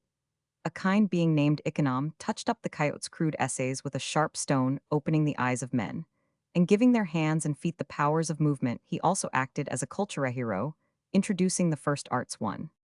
Moving up the West Pacific coast, we reach British Columbia, where the coyote is not supposed to have been so active as our old friend the muskrat in the great work of the creation. According to the Tacalees, nothing existed in the beginning but water and a muskrat as the animal sought his food at the bottom. Of the water his mouth was frequently filled with mud this, he spat out and so gradually formed by alluvial deposit an island. This island was small at first like earth, in the Sanskrit myth in the Satapatha Brahmana, but gradually increased in bulk. The Tacalees have no new light to throw on the origin of man one. The Th-Linkites, who are neighbors of the Tacalees on the north incline, to give crow or raven the chief role in the task of creation, just as some Australians allot the same part to the eagle hawk, and the Yakuts to a hawk, a crow, and a teal duck. We shall hear much of Yale later, as one of the mythical heroes of the introduction of civilization, north of the Th-Linkites, a bird. And a dog take the creative duties the Aleuts and Koniagas being descended from a dog, among the more northern. Tines, the dog who was the progenitor of the race, had the power of assuming the shape of a handsome young man. He supplied the protoplasm of the Tines, as Purusha did that of the Aryan world out of his own body. A giant tore him to pieces as the gods tore Purusha, and out of the fragments thrown into the rivers came fish. The fragments tossed into the air took life as birds, and so forth. One this recalls the Australian myth of the origin of fish, and the Anansi stories of the origin of whips too. Between the cosmogonic myths of the barbarous or savage American tribes, and those of the great cultivated American peoples Aztecs, Peruvians, and Quiche's place, should be found for the legends of certain races. In the South Pacific of these the most important are the Maoris or natives of New Zealand, the Mangans and the Samoans. Beyond the usual and worldwide correspondences of myth, the divine tales of the various South Sea Isles display resemblances so many and essential that they must be supposed to spring from a common, and probably not very distant center, as it is practically impossible to separate Maori myths of the making of things from Maori myths of the gods and their origin. We must pass over here the metaphysical hymns and stories of the original divine beings, Rangi and Papa Heaven and Earth, and of their cruel but necessary divorce by their children, who then became the usual titanic race which constructs and heirs the world for the reception of man. One among these beings, more fully described in our chapter on the gods of the lower races, is Tiki with his wife Marakoriko Twilight Tane male, is another of the primordial race children of earth and heaven, and between him and Tiki lies the credit of having made or begotten humanity. Tane adorned the body of his father Heaven Rangi by sticking stars all over it as discs of pearl shells are stuck all over images. He was the parent of trees and birds, but some trees are original, and divine beings. The first woman was not born, but formed out of the sun, and the echo. Pretty myth man was made by Tiki, who took red clay, and kneaded it with his own blood, or with the red water of swamps. The habits of animals, some of which are gods, while others are descended from gods, follow from their conduct at the moment when heaven and earth were violently divorced. New Zealand itself, or at least one of the isles, was a huge fish caught by Maui, of whom more hereafter, just as Punjil in Australia cut out the gullies and vales with his knife. So the mountains and dells of New Zealand were produced by the knives of Maui's brothers, when they crimped his big fish too quite apart from those childish ideas are the astonishing metaphysical hymns about the first stirrings of light, in darkness of becoming and being, which remind us of Hegel and Heraclitus, or of the most purely speculative ideas in the Rig Veda 3, scarcely less metaphysical, are the myths of Mangya, of which Mr. Gill 4 gives an elaborate account. The Mangan ideas of the world are complex, and of an early scientific sort. The universe is like the hollow of a vast coconut shell, divided into many imaginary circles like those of medieval speculation. There is a demon at the stem, as it were, of the coconut, and where the edges of the imaginary shell nearly meet, dwells a woman demon whose name means the very beginning. In this system, we observe efforts at metaphysics and physical speculation, but it is very characteristic of rude thought that such extremely abstract conceptions as the very beginning are represented as possessing life and human form. The woman at the bottom of the shell was anxious for progeny, and therefore plucked a bit out of her own right side, as Eve was made out of the rib of Adam. This piece of flesh became Vadia, the father of gods and men. Vadia, like Ons in the Chaldean legend, was half man, half fish. The very beginning begat other children in the same manner, and some of these became departmental gods of ocean noonday, and so forth. Curiously enough, the Mangyans seemed to be sticklers for primogeniture. Vadia, as the firstborn son, originally had his domain next above that of his mother, but she was pained by the thought that his younger brothers each took a higher place than his. So she pushed his land up, and it is now next below the solid crust on which mortals live in Manga. Vadia married a woman from one of the underworlds, named Papa, and their children had the regular human form. One child was born either from Papa's head like Athene from the head of Zeus, or from her armpit like Dionysus. From the thigh of Zeus another child may be said in the language of dog breeders to have thrown back, for he wears the form of a white or black lizard in the Mangan system. The sky is a solid vault of blue stone. In the beginning of things, the sky, like Oranos in Greece and Rangi in New Zealand, pressed hard on earth, and the god Ru was obliged to thrust the two asunder. Or rather, he was engaged in this task when Maui tossed both Ru and the sky so high up that they never came down again. Ru is now the Atlas of Mangaea. The sky supporting Ru one, his lower limbs fell to earth and became pumice stone. In these Mangan myths we discern resemblances to New Zealand fictions, as is natural, and the tearing of the body of the very beginning has numerous counterparts in European, American, and Indian fable. But on the whole, the Mangan myths are more remarkable for their semiscientific philosophy than for their coincidences with the fancies of other early peoples. The Samoans, like the Maoris and Greeks, hold that heaven at first fell down and lay upon earth. One, the arrowroot and another plant pushed up heaven, and the heaven-pushing place is still known and pointed out. Others say the god Tiatea pushed up heaven and his feet made holes 6 feet deep in the rocks during this exertion. The other Samoan myths chiefly explain the origin of fire and the causes of the characteristic forms and habits of animals and plants. The Samoans, too, possess a semi-mythical metaphysical cosmogony, starting from nothing but rapidly becoming the history of rocks, clouds, hills, dew, and various animals who intermarried, and to whom the royal family of Samoa trace their origin through 23 generations. So personal are Samoan abstract conceptions that space had a long-legged stool on to which a head fell and grew into a companion for space. Yet another myth says that the god Tangaloa existed in space and made heaven and earth, and sent down his daughter, a snipe man he made out of the musselfish. So confused are the doctrines of the Samoans too. Perhaps the cosmogonic myths of the less cultivated races have now been stated in sufficient number. As an example of the ideas which prevailed in an American race of higher culture, we may take the quiche legend as given in the Popol Vuh, post-Christian collection of the sacred myths of the nation, written down after the Spanish conquest, and published in French by the Abbé Bresseur de Bourbourg. The quiches, like their neighbors the Caxiquels, were a highly civilized race, possessing well-built towns, roads, and the arts of life, and were great agriculturists. Maize, the staple of food among these advanced Americans, was almost as great a god as Soma among the Indo-Aryans. The quiches were acquainted with a kind of picture writing and possessed records in which myth glided into history. The Popol Vuh, or Book of the People, gives itself out as a post-Columbian copy of these traditions and may doubtless contain European ideas, as we see in the Commentarias Reals of the half-blood Inca Garcilaso de la Vega. The conquered people were anxious to prove that their beliefs were by no means so irrational and so devilish as to Spanish critics. They appeared according to the Popol Vuh. There was in the beginning nothing but water, and the feathered serpent one of their chief divine beings. But there also existed somehow they that gave life there. Names mean shooter of blowpipe at coyote at opossum, and so forth. They said earth, and there was earth and plants growing thereon. Animals followed, and the givers of life said, speak our names. But the animals could only cluck and croak. Then said the givers, inasmuch as ye cannot praise us, ye shall be killed, and eaten. They then made men out of clay. These men were weak and watery, and by water they were destroyed. Next they made men of wood and women of the pith of trees. These puppets married and gave in marriage and peopled earth with wooden mannequins. This unsatisfactory race was destroyed by a rain of resin, and by the wild beasts the survivors developed into apes. Next came a period occupied by the wildest feats of the magnified non-natural race. And of animals the record is like the description of a supernatural pantomimic nightmare of a god. The Titans upset hills are turned into stone, and behave like Heitsi Ibib in the Namaqua myths. Last of all, men were made of yellow and white maize, and these gave more satisfaction, but their sight was contracted, These, however, survived and became the parents of the present stock of humanity.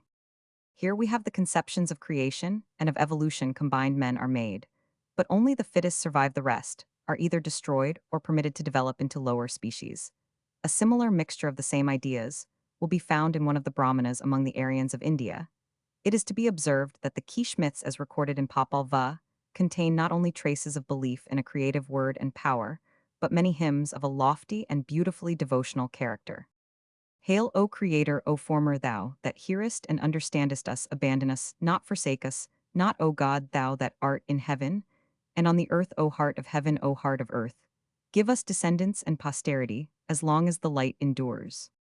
This is an example of the prayers of the men, made out of maize, made especially that they might call on the name of the god or gods, whether we are to attribute this, and similar passages, to Christian influence for Popol Vuh, as we have it is, but an attempt to collect the fragments of the lost book that remained in men's minds after the conquest, or whether the purer portions of the myth be due to untaught native reflection and piety, it is not possible to determine.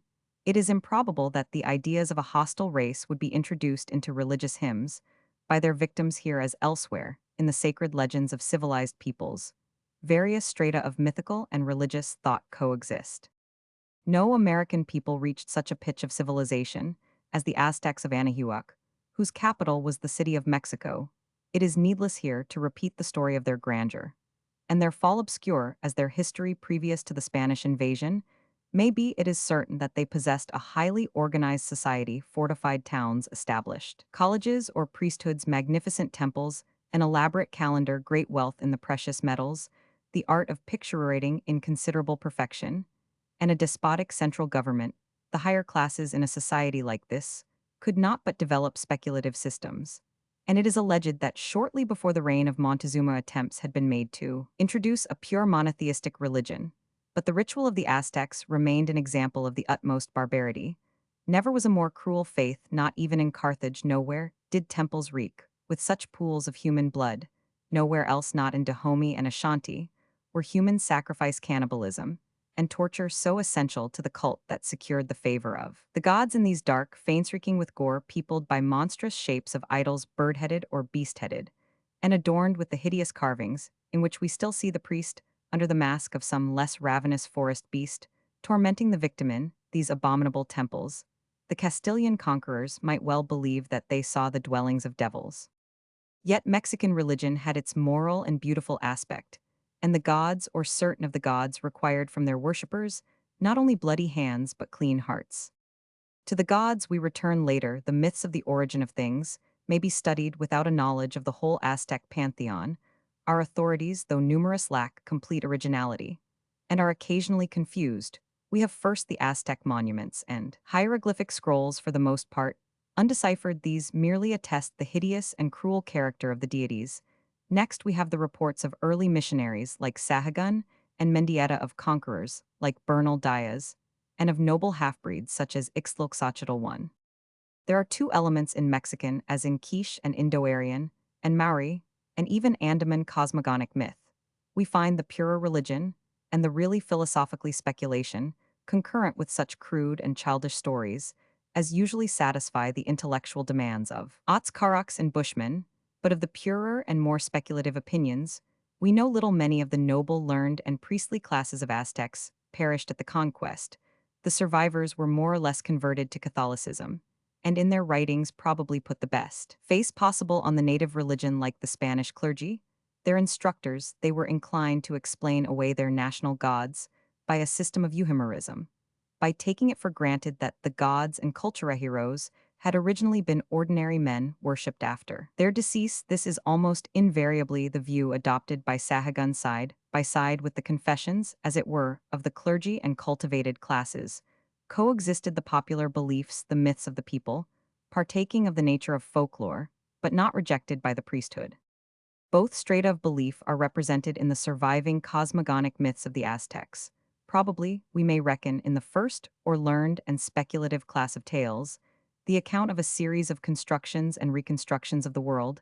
This idea is not peculiar to the higher mythologies. The notion of a deluge and recreation or renewal of things is almost universal, and even among the untutored Australians, there are memories of a flood and of an age of ruinous winds, but the theory of definite epochs calculated in accordance with the Mexican calendar of epochs in which things were made and remade answers closely to the Indo-Aryan conception of successive kalpas and can only have been developed after the method of reckoning time had been carried to some perfection when heaven and earth were fashioned. They had already been 4 times created and destroyed, say the fragments of what is called the Chimalpopoca manuscript. Probably this theory of a series of kalpas is only one of the devices by which the human mind has tried to cheat itself into the belief that it can conceive a beginning of things. The earth stands on an elephant, the elephant on a tortoise. And it is going too far to ask what the tortoise stands on. In the same way, the world's beginning seems to become more intelligible or less puzzling when it is thrown back into a series of beginnings and endings. This method also was in harmony with those vague ideas of evolution and of the survival of the fittest which we have detected in myth. The various tentative human races of the Popol Vuh degenerated or were destroyed because they did not fulfill the purposes for which they were made in Brahmanic myth.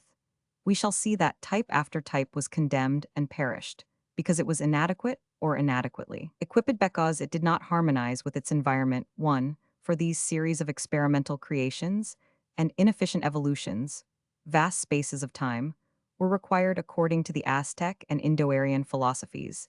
It is not impossible that actual floods and great convulsions of nature may have been remembered in tradition and may have lent color and form to these somewhat philosophically myths of origins. From such sources probably comes the Mexican hypothesis of a waterage ending in a deluge, an earthage ending in an earthquake, a windage ending in hurricanes, and the present dispensation to be destroyed by fire.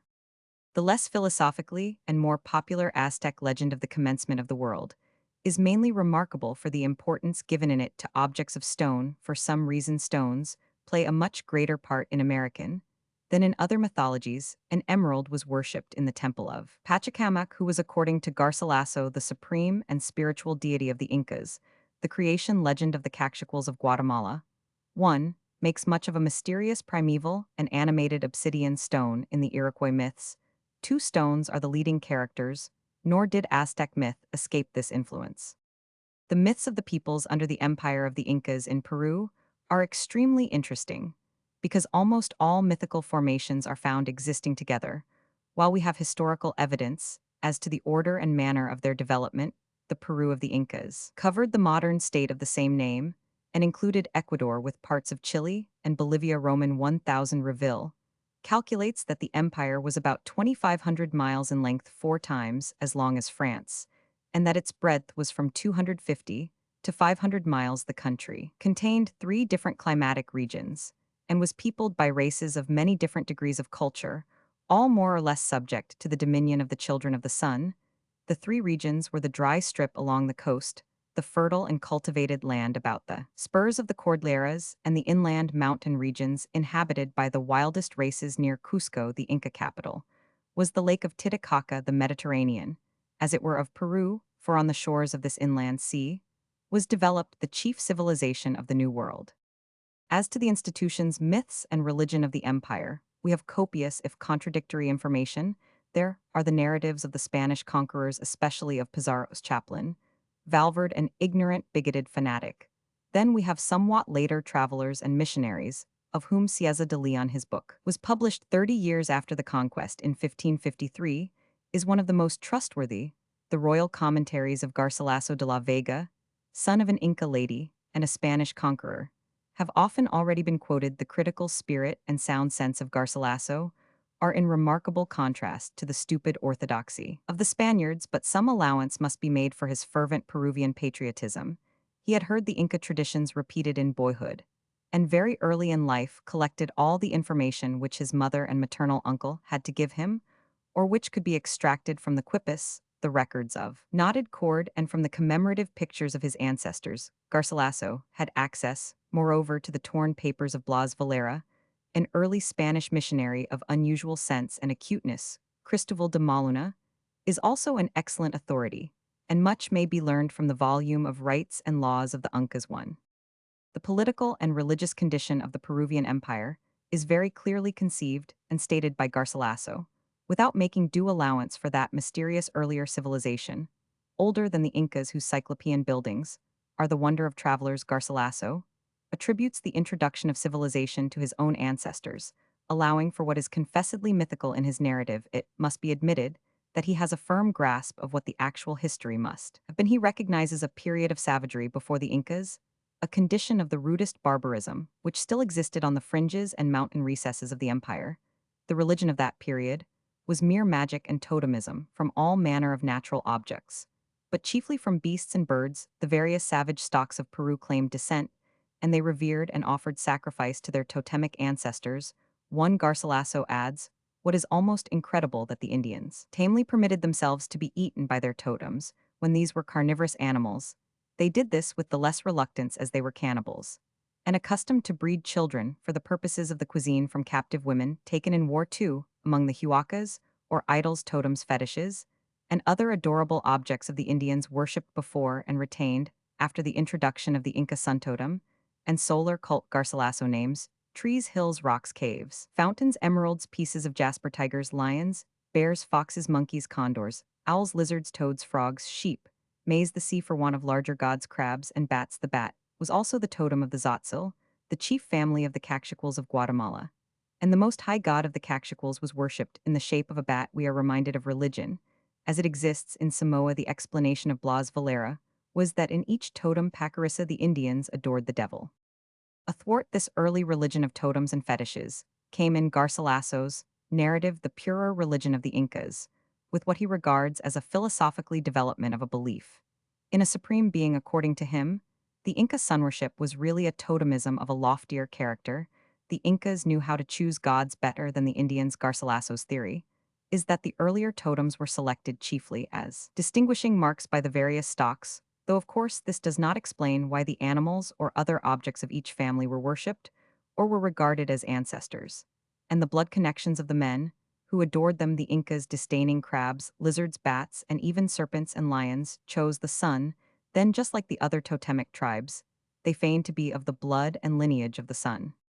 This fable is in brief the Inca myth of the origin of civilization and of man, or at least of their breed of men. As Roman 1000 Reville, well, remarks, it is obvious that the Inca claim is an adaptation of the local myth of Lake Titicaca, the inland sea of Peru.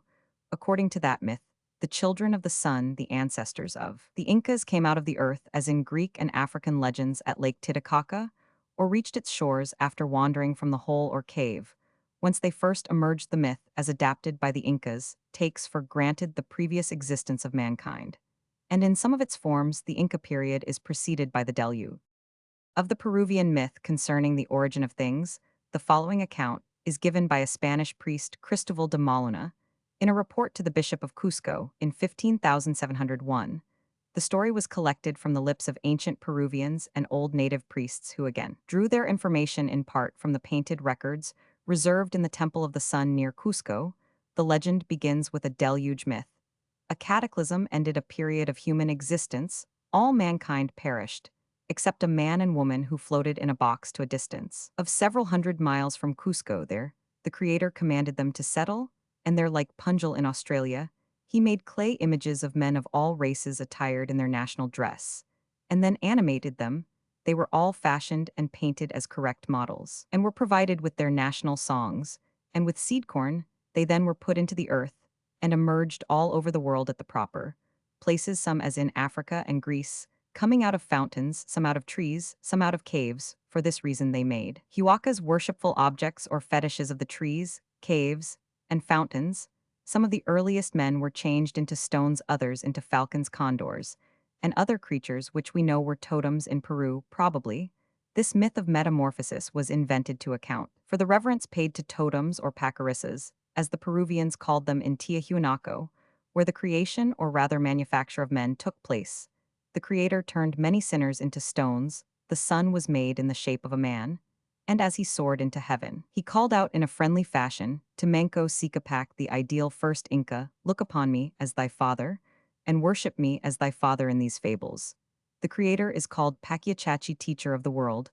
According to Cristobal, the Creator and his sons were eternal and unchangeable. Among the Canaris, men descend from the survivor of the deluge, and a beautiful bird, with the face of a woman, a siren in fact, but known better to ornithologists as a macaw, The chief cause, says the good Christoval of these fables, was ignorance of God.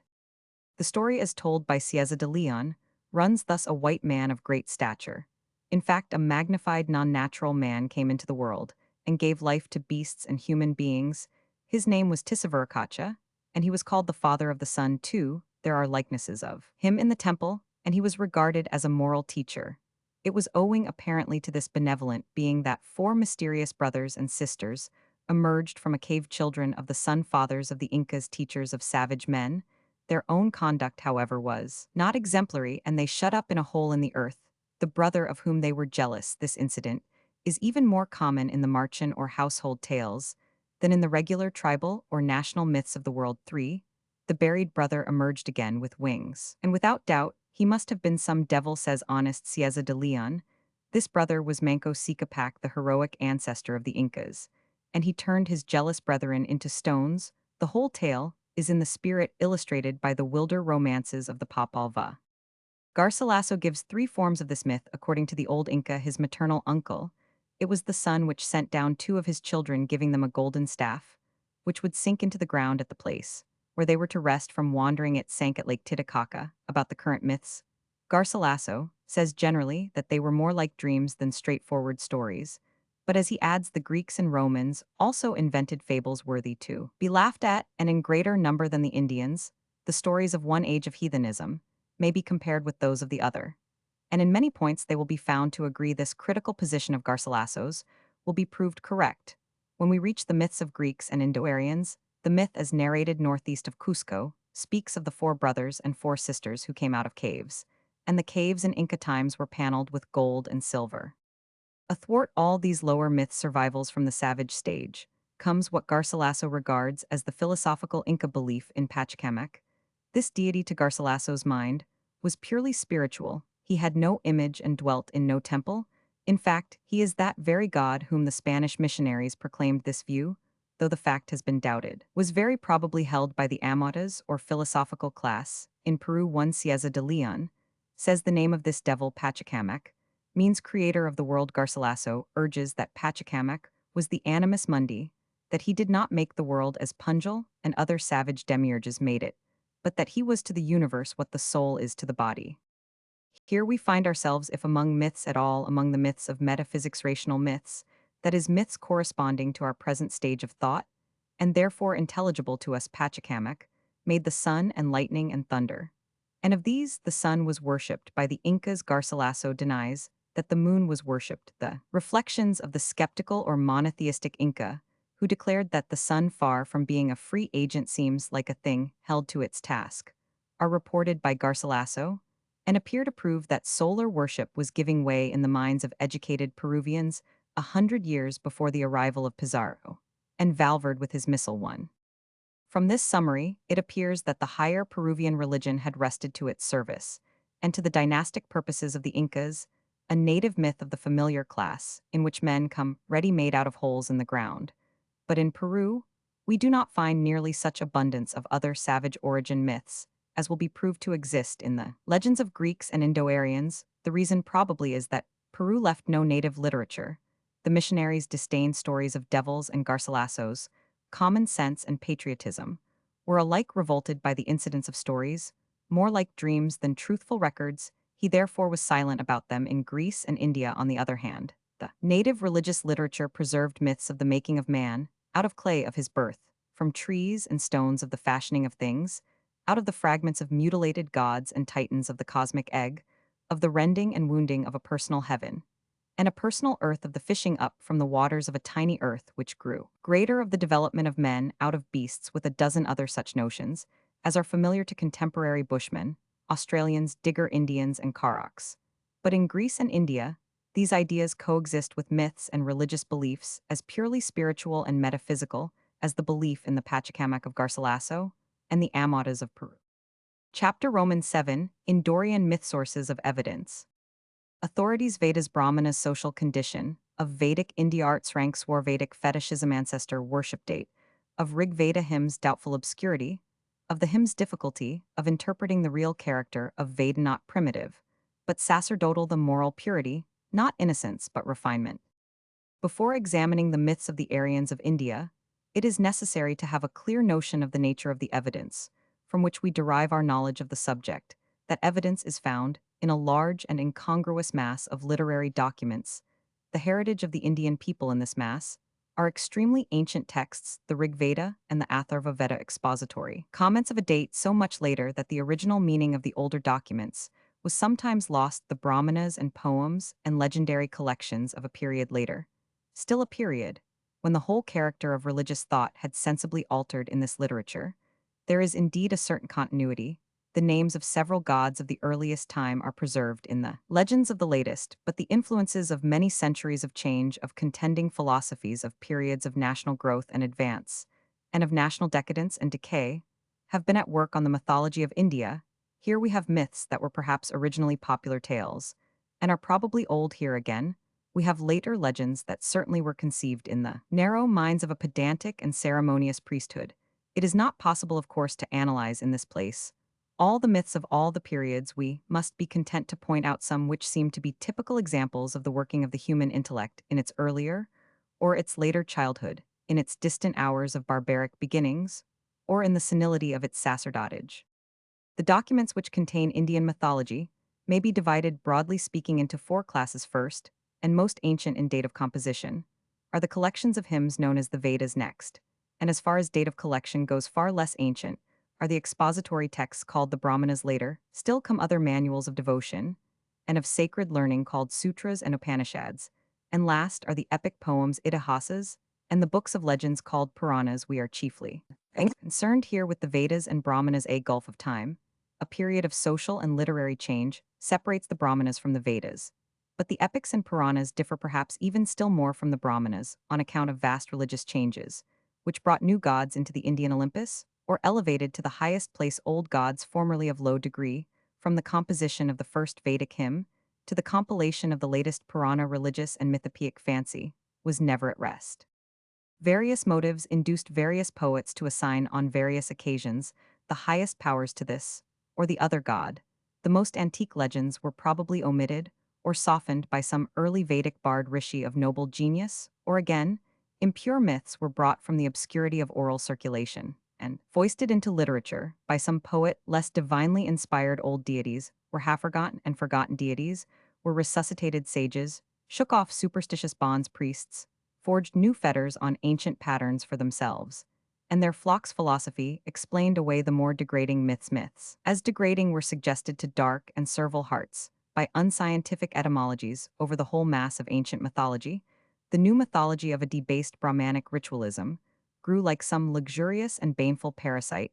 It is enough for our purpose if we can show that, even in the purest and most antique mythology of India, the element of traditional savagery survived and played its part, and that the irrational legends of the Vedas and Brahmanas can often be explained as relics of savage philosophy or faith, or as novelties planned on the ancient savage model, whether borrowed or native to the race.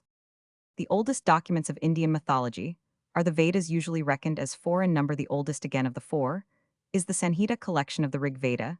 It is a purely lyrical assortment of the songs which the Hindus brought with them from their ancient homes on the banks of the Indus. In the manuscripts, the hymns are classified according to the families of poets to whom they are ascribed. Though composed on the banks of the Indus by sacred bards, the hymns were compiled and arranged in India proper. At what date the oldest hymns of which this collection is made up were first chanted, it is impossible to say with even approximate certainty. Opinions differ, or have differed, between 2400 B Roman 100 and 1400 B Roman 100 as the period when the earliest sacred lyrics of the Veda may first have been listened by gods and men. In addition to the Rig Veda, we have the Sanhita of the Sama Veda, an anthology taken from the Rik Samhita, comprising those of its verses which were intended to be chanted at the ceremonies of the Soma sacrifice. When it is conjectured that the hymns of the Sama Veda were borrowed from the Rig Veda, before the latter had been edited and stereotyped into its present form. Next comes the Yajur Veda, which contains the formulas for the entire sacrificial ceremonial, and indeed forms its proper foundations, the other Vedas being devoted to the Soma sacrifice too. The Yajur Veda has two divisions known as the Black and the White Yajur, which have common matter but differ in arrangement. The Black Yajur Veda is also called the Taittiriya, and it is described as a motley undigested jumble of different pieces. Three last comes Atharva Veda, not always regarded as a Veda. Properly speaking, it derives its name from an old semi-mythical priestly family, the Atharvans, and is full of magical formulae, imprecations, folklore, and spells. There are good reasons for thinking this late as a collection. However early may be the magical ideas expressed in its contents. 4. Between the Vedas, or at all events between the oldest of the Vedas, and the compilation of the Brahmanas, these canonized explanations of a canonized text. 1. It is probable that some centuries and many social changes intervened too. If we would criticize the documents for Indian mythology in a scientific manner, it is now necessary that we should try to discover as far as possible the social and religious condition of the people, among whom the Vedas took shape. Were they in any sense primitive? Or were they civilized? Was their religion in its obscure beginnings? Or was it already a special and peculiar development, the fruit of many ages of thought? Now, it is an unfortunate thing that scholars have constantly, and as it were involuntarily, drifted into the error of regarding the Vedas as if they were primitive, as if they exhibited to us the germs and genesis of religion and mythology, as if they contained the simple, though strange utterances of primitive thought. 1. Thus Mr. Whitney declares in his Oriental and Linguistic Studies that the Vedas exhibit to us the very earliest germs of the Hindu culture. Mr. Max Muller avers that no country can be compared to India, as offering opportunities for a real study of the genesis and growth of religion too. Yet the same scholar observes that even the earliest specimens of Vedic poetry belong to the modern history of the race, and that the early period of the historical growth of religion had passed away before the rishis bards could have worshipped their devas, or bright beings, with sacred hymns and invocations. Though this is manifestly true, the sacred hymns and invocations of the rishis are constantly used as testimony bearing on the beginning of the historical growth of religion. Nay, more, these remains of the modern history of the race are supposed to exhibit mythology, in the process of making as if the race had possessed no mythology before it reached a comparatively modern period, the Vedic age. In the same spirit, Dr. Muir, the learned editor of Sanskrit texts, speaks in one place as if the Vedic hymns illustrated the natural workings of the human mind in the period of its infancy. 3. A brief examination of the social and political and religious condition of man, as described by the poets of the Vedas, will prove that his infancy had long been left behind him when the first Vedic hymns were chanted. As Barth observes, the very ideas which permeate the Veda, the idea of the mystic efficacy of sacrifice of Brahma, prove that the poems are profoundly sacerdotal. And this should have given pause to the writers who have persisted in representing the hymns as the work of primitive shepherds praising their gods as they feed their flocks. 1. In the Vedic age, the ranks of society are already at least as clearly defined as in Homeric Greece. We men, says a poet of the Rig Veda, too, have all our different imaginations, and designs. The carpenter seeks something that is broken, the doctor a patient, the priest someone who will offer libations, the artisan continually seeks after a man with plenty of gold. I am a poet, my father is a doctor, and my mother is a grinder of corn. Chariots and the art of the chariot builder are as frequently spoken of as in the Iliad. Spears, swords, axes, and coats of mail were in common use. The art of boat building or of shipbuilding was well known. Kine and horses, sheep and dogs had long been domesticated. The bow was a favorite weapon, and warriors fought in chariots like the Homeric Greeks, and the Egyptians. Weaving was commonly practiced. The people probably lived as a rule in village settlements, but cities or fortified places were by no means unknown as, for political society, kings are frequently mentioned in the hymns, and it was regarded as eminently beneficial for a king to entertain a family priest, on whom he was expected to confer thousands of kind, lovely slaves and lumps of gold. In the family, polygamy existed. Probably as the exception, there is reason to suppose that the brother-in-law was permitted, if not expected, to raise up seed to his dead brother. As among the Hebrews. 4. As to literature, the very structure of the hymns proves that it was elaborate and consciously artistic. Roman 1000 Barth writes, it would be a great mistake to speak of the primitive naivete of the Vedic poetry and religion. 5. Both the poetry and the religion, on the other hand, display in the highest degree the mark of the sacerdotal spirit. The myths, though originally derived from nature worship, in an infinite majority of cases, only reflect natural phenomena through a veil of ritualistic corruptions. 6. The rigid division of castes is seldom recognized in the Rig Veda. We seem to see caste in the making. 7. The rishis and priests of the princely families were on their way to becoming the all-powerful Brahmins. The kings and princes were on their way to becoming the caste of kshatriyas, or warriors. The mass of the people was soon to sink into the caste of Vaisyas, and broken men, non-Aryan aborigines, and others were possibly developing into the caste of Sudras. Thus the spirit of division and of ceremonialism had still some of its conquests to achieve, but the extraordinary attention given, and the immense importance assigned to the details of sacrifice, and the supernatural efficacy, constantly attributed to a sort of magical asceticism tapas, austere fervor prove that the worst and most foolish elements of later Indian society and thought were in the Vedic age already in powerful existence. Thus it is self-evident that the society in which the Vedic poets lived was so far from being primitive that it was even superior to the higher barbarisms, such as that of the Scythians of Herodotus and Germans of Tacitus, and might be regarded as safely arrived at the threshold of civilization. Society possessed kings, though they may have been kings of small communities like those who warred with Joshua, or fought under the walls of Thebes or Troy. Poets were better paid than they seem to have been at the courts of Homer, or are at the present time. For the tribal festivals special priests were appointed who distinguished themselves by their comprehensive knowledge of the requisite rites, and by their learning, and amongst whom a sort of rivalry is gradually developed, according as one tribe or another is supposed to have more or less prospered by its sacrifices.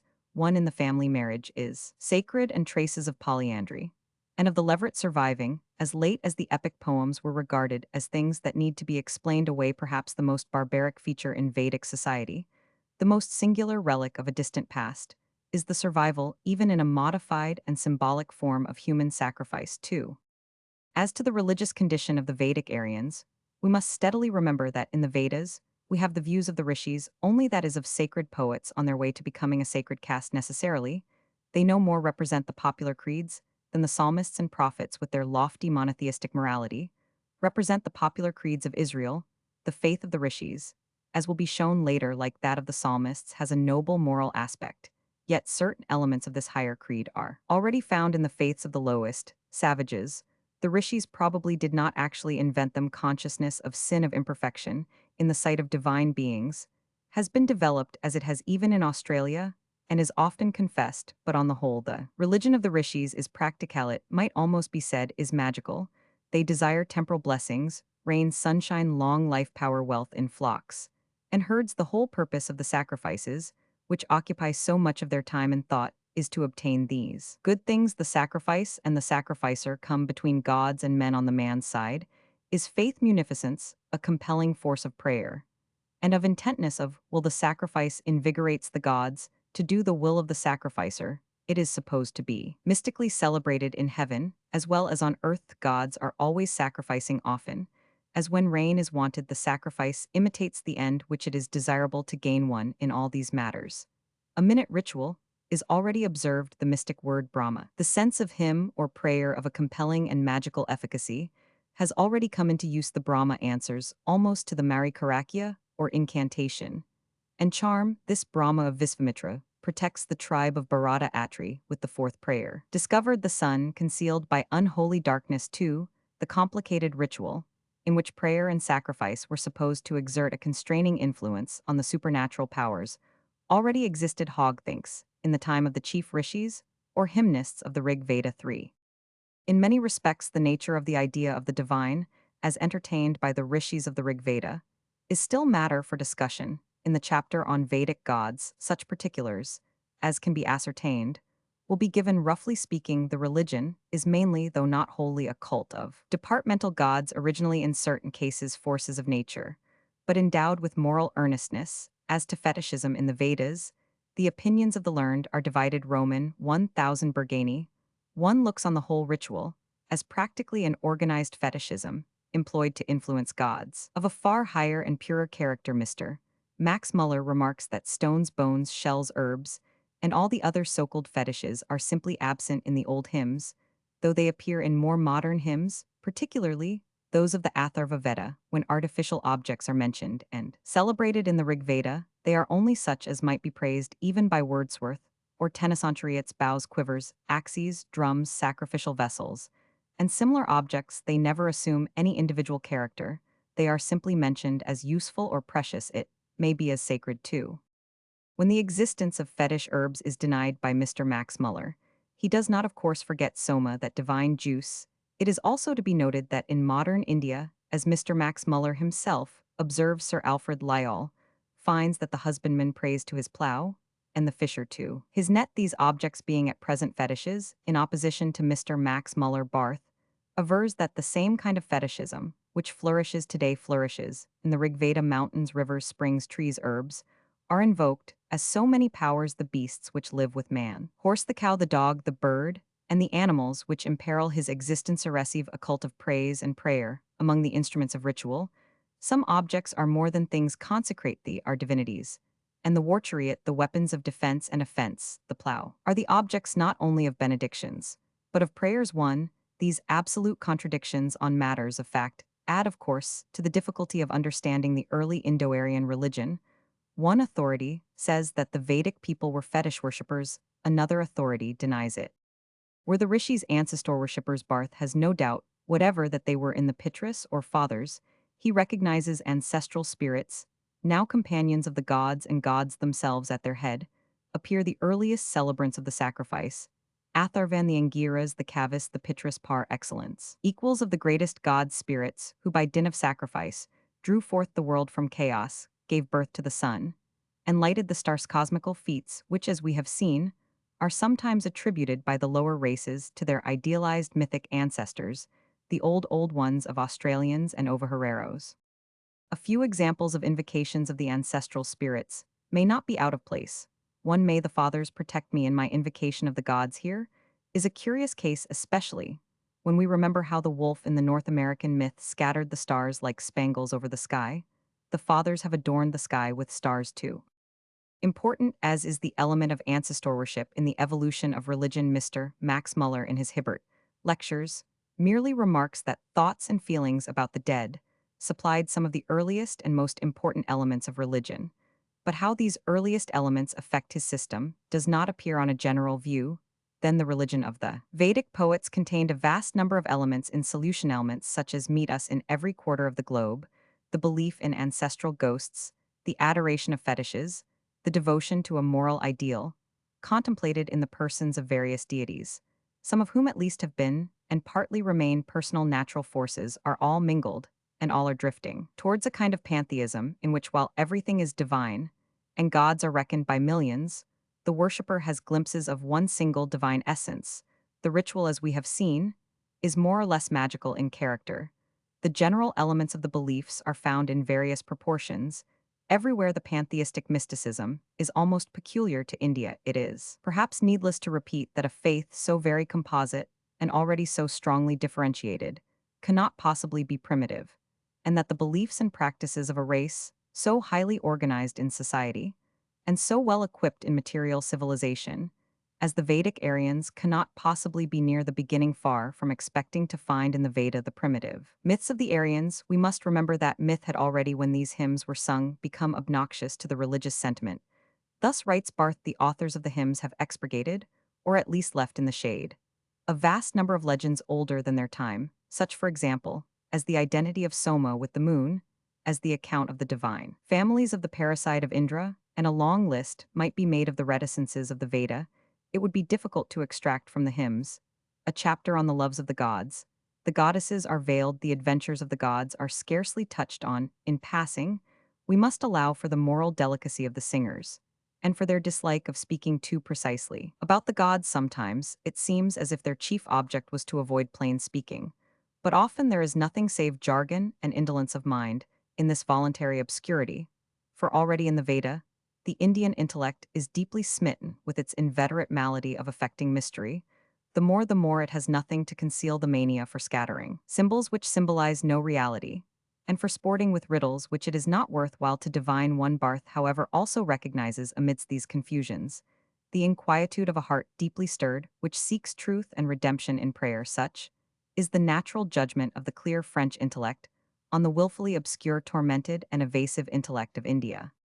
It would be interesting, were it possible, to illuminate the criticism of Vedic religion by ascertaining which hymns in the Rig Veda are the most ancient, and which are later. Could we do this, we might draw inferences as to the comparative antiquity of the religious ideas in the poems, but no such discrimination of relative antiquity seems to be within the reach of critics. Roman 1000 Bergani thinks it impossible at present to determine the relative age of the hymns by any philological test. The ideas expressed are not more easily arrayed in order of date. We might think that the poems which contain most ceremonial allusions were the latest, but Mr. Max Muller says that even the earliest hymns have sentiments worthy of the most advanced ceremonialists. 1. The first and oldest source of our knowledge of Indo-Aryan myths is the Rig Veda, whose nature and character have been described. The second source is the Atharva Veda, with the Brahmanas. The peculiarity of the Atharva is its collection of magical incantation spells and fragments. Of folklore, these are often doubtless of the highest antiquity. Sorcery and the arts of medicine men are earlier in the course of evolution than priesthood. We meet them everywhere among races who have not developed the institution of an order of priests serving national gods as a collection. The Atharva Veda is later than the Rig Veda, but we need not therefore conclude that the ideas of the Atharva are a later development of the more primitive ideas of the Rig Veda. Magic is quod semper, quod ubique, quod ob omnibus.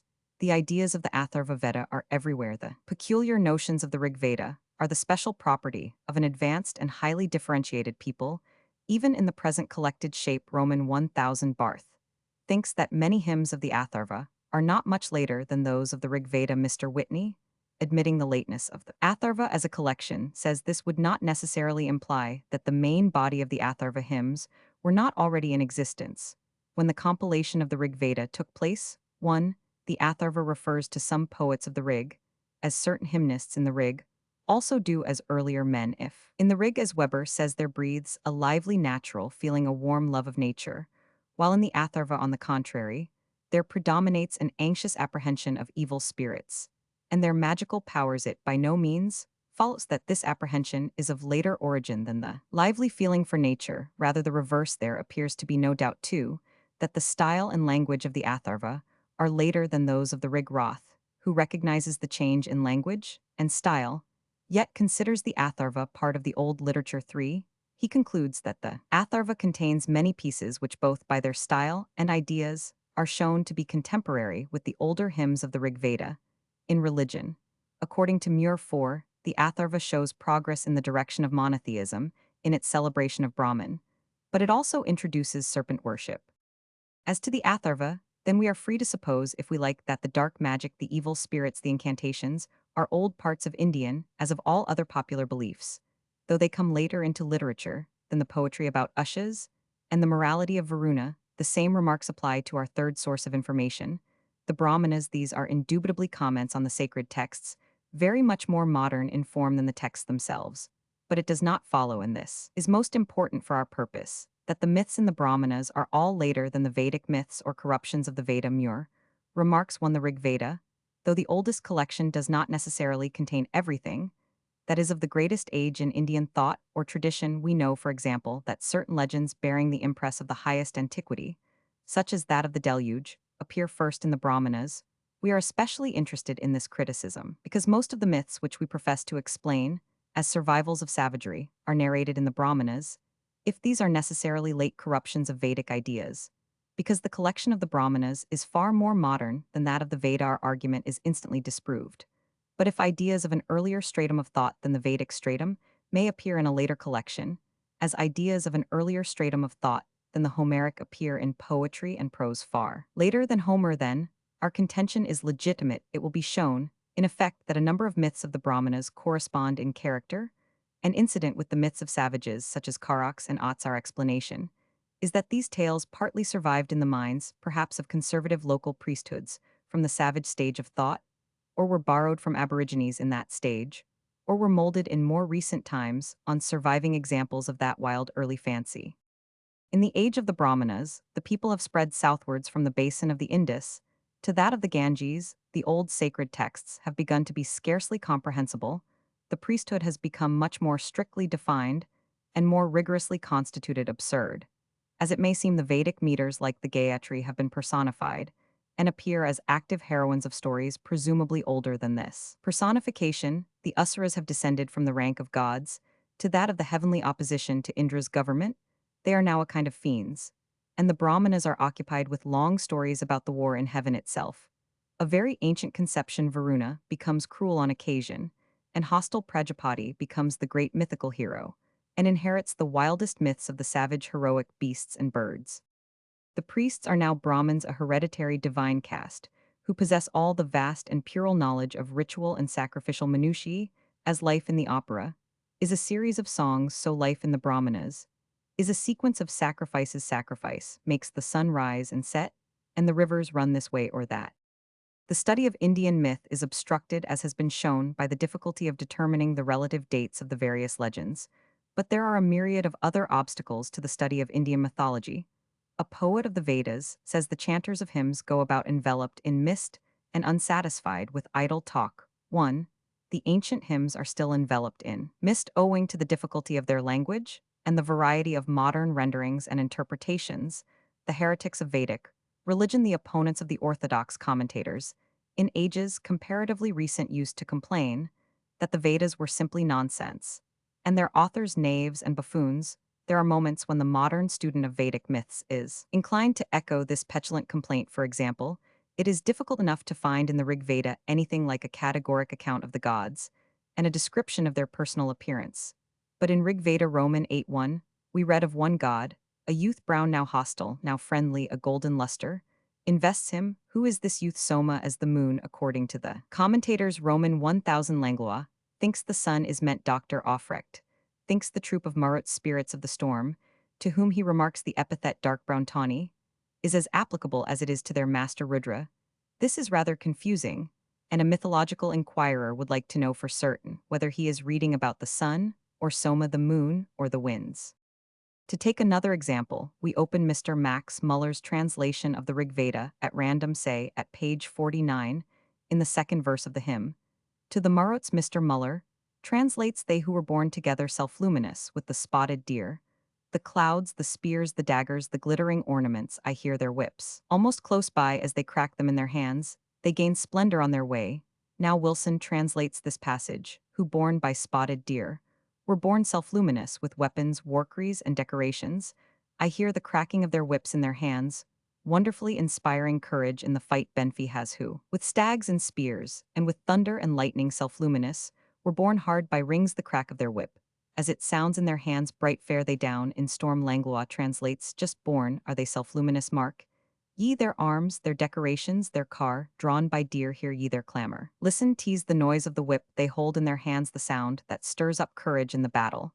This is an ordinary example of the diversities of Vedic translation. It is sufficiently puzzling, nor is the matter made more transparent by the variety of opinion as to the meaning of the deer, along with which the Maruts are said by some of the translators to have been born. This is just the sort of passage on which a controversy affecting the whole nature of Vedic mythological ideas might be raised. According to a text in the Yajur Veda, gods and men and beasts and other matters were created from various portions of the frame of a divine being named Prajapati, one the god Agni. Brahmins and the goat were born from the mouth of Prajapati. From his breast and arms came the god Indra, sometimes spoken of as a ram, the sheep, and of men, the Rajanya cows, and gods called Visvedvas were born together from his middle. Are we to understand the words they who were born together with the spotted deer to refer to a myth of this kind, a myth representing the Maruts and deer as having been born at the same birth, as Agni came with the goat and Indra with the sheep? This is just the point on which the Indian commentators were divided. To Sayana, the old commentator, says the legendary school takes them for deer with white spots, the etymological school for the many-colored lines of clouds, the modern legendary, or anthropological and etymological or philological students of mythology are often as much at variance in their attempts to interpret the traditions of India. Another famous and almost comic example of the difficulty of Vedic interpretation is well known in Rig Veda Roman 10, for there is a funeral hymn. Agni, the fire god, is supplicated either to roast a goat or to warm the soul of the dead, and convey it to paradise. Whether the soul is to be thus comforted, or the goat is to be grilled, is a question that has mightily puzzled Vedic doctors. One Professor Muller and Roman 1000 Langlois are all for the immortal soul the goat has. Advocates or had advocates in Aufrecht, Ludwig, and Roth. More important difficulties of interpretation are illustrated by the attitude of Roman 1000 Bergani in La Religion Védique, and his controversy with the great German lexicographers. The study of mythology at one time made the Vedas its starting point, but perhaps it would be wise to begin from something more intelligible, something less perplexed by difficulties of language and diversities of interpretation. In attempting to criticize the various Aryan myths, we shall be guided on the whole by the character of the myths themselves pure and elevated conceptions. We shall be inclined to assign to a pure and elevated condition of thought, though such conceptions do recognizably occur in the lowest known religious strata. And we shall make no difficulty about believing that rishis and singers capable of noble conceptions existed in an age very remote in time, in a society which had many of the features of a lofty and simple civilization. But we shall not therefore assume that the hymns of these rishis are in any sense primitive or throw much light on the infancy of the human mind, or on the origin of religious and heroic myths. Impure childish and barbaric conceptions, on the other hand, we shall be inclined to attribute to an impure childish and barbaric condition of thought, and we shall again make no difficulty about believing that ideas originally conceived, when that stage of thought was general, have been retained and handed down to a far later period. This view of the possible, or rather probable antiquity of many of the myths preserved in the Brahmanas, is strengthened if it needed. Strengthening by the opinion of Dr. Weber 1, we must indeed assume generally with regard to many of those legends, in the Brahmanas of the Rig Veda, that they had already gained a rounded independent shape, in tradition before they were incorporated into the Brahmanas, and of this we have frequent evidence in the distinctly archaic character of their language, compared with that of the rest of the text. We have now briefly stated the nature and probable relative antiquity of the evidence, which is at the disposal of Vedic mythologists. The chief lesson we would enforce is the necessity of suspending the judgment when the Vedas are represented as examples of primitive and comparatively pure and simple natural religion. They are not primitive, they are highly differentiated, highly complex, extremely enigmatic expressions of fairly advanced and very peculiar religious thought. They are not morally so very pure as has been maintained, and their purity, such as it is, seems the result of conscious reticence and wary selection, rather than of primeval innocence. Yet the bards or editors have by no means wholly excluded very ancient myths of a thoroughly savage character. These will be chiefly exposed in the chapter on Indo-Aryan myths of the beginnings of things, which follows. Chapter Roman 8, Indian myths of the origin of the world and of man. Comparison of Vedic and savage myths. The metaphysical Vedic account of the beginning of things opposite and savage fable of world, made out of fragments of a man. Discussion of this hymn absurdities of Brahmanas, Prajapati of Vedic Unkulankulu, or cat evolutionary myths. Marriage of heaven and earth myths of Puranas. Their savage parallels. Most savage myths are repeated in Brahmanas.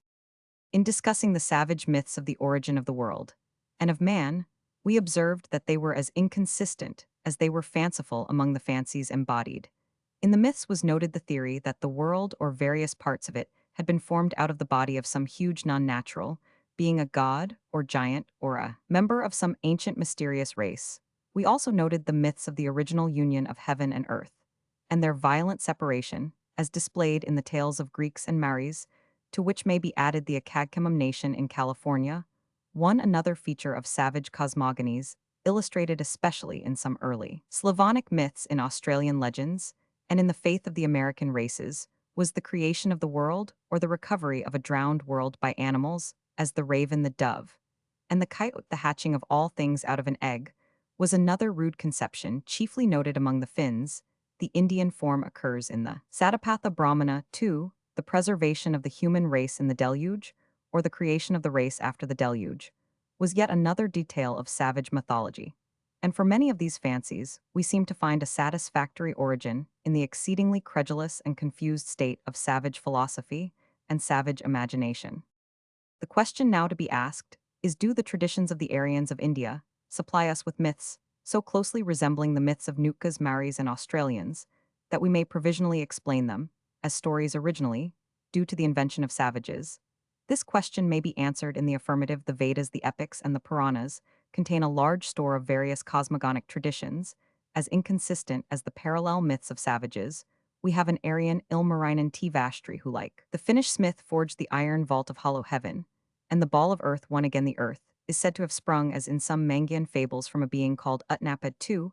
Again, Brahmanaspati blew the gods forth like a blacksmith, and the gods had a hand in the making of things. In contrast with these childish pieces of anthropomorphism, we have the famous and sublime speculations of an often quoted hymn 3. It is thus that the poet dreams of the days before being and non-being began.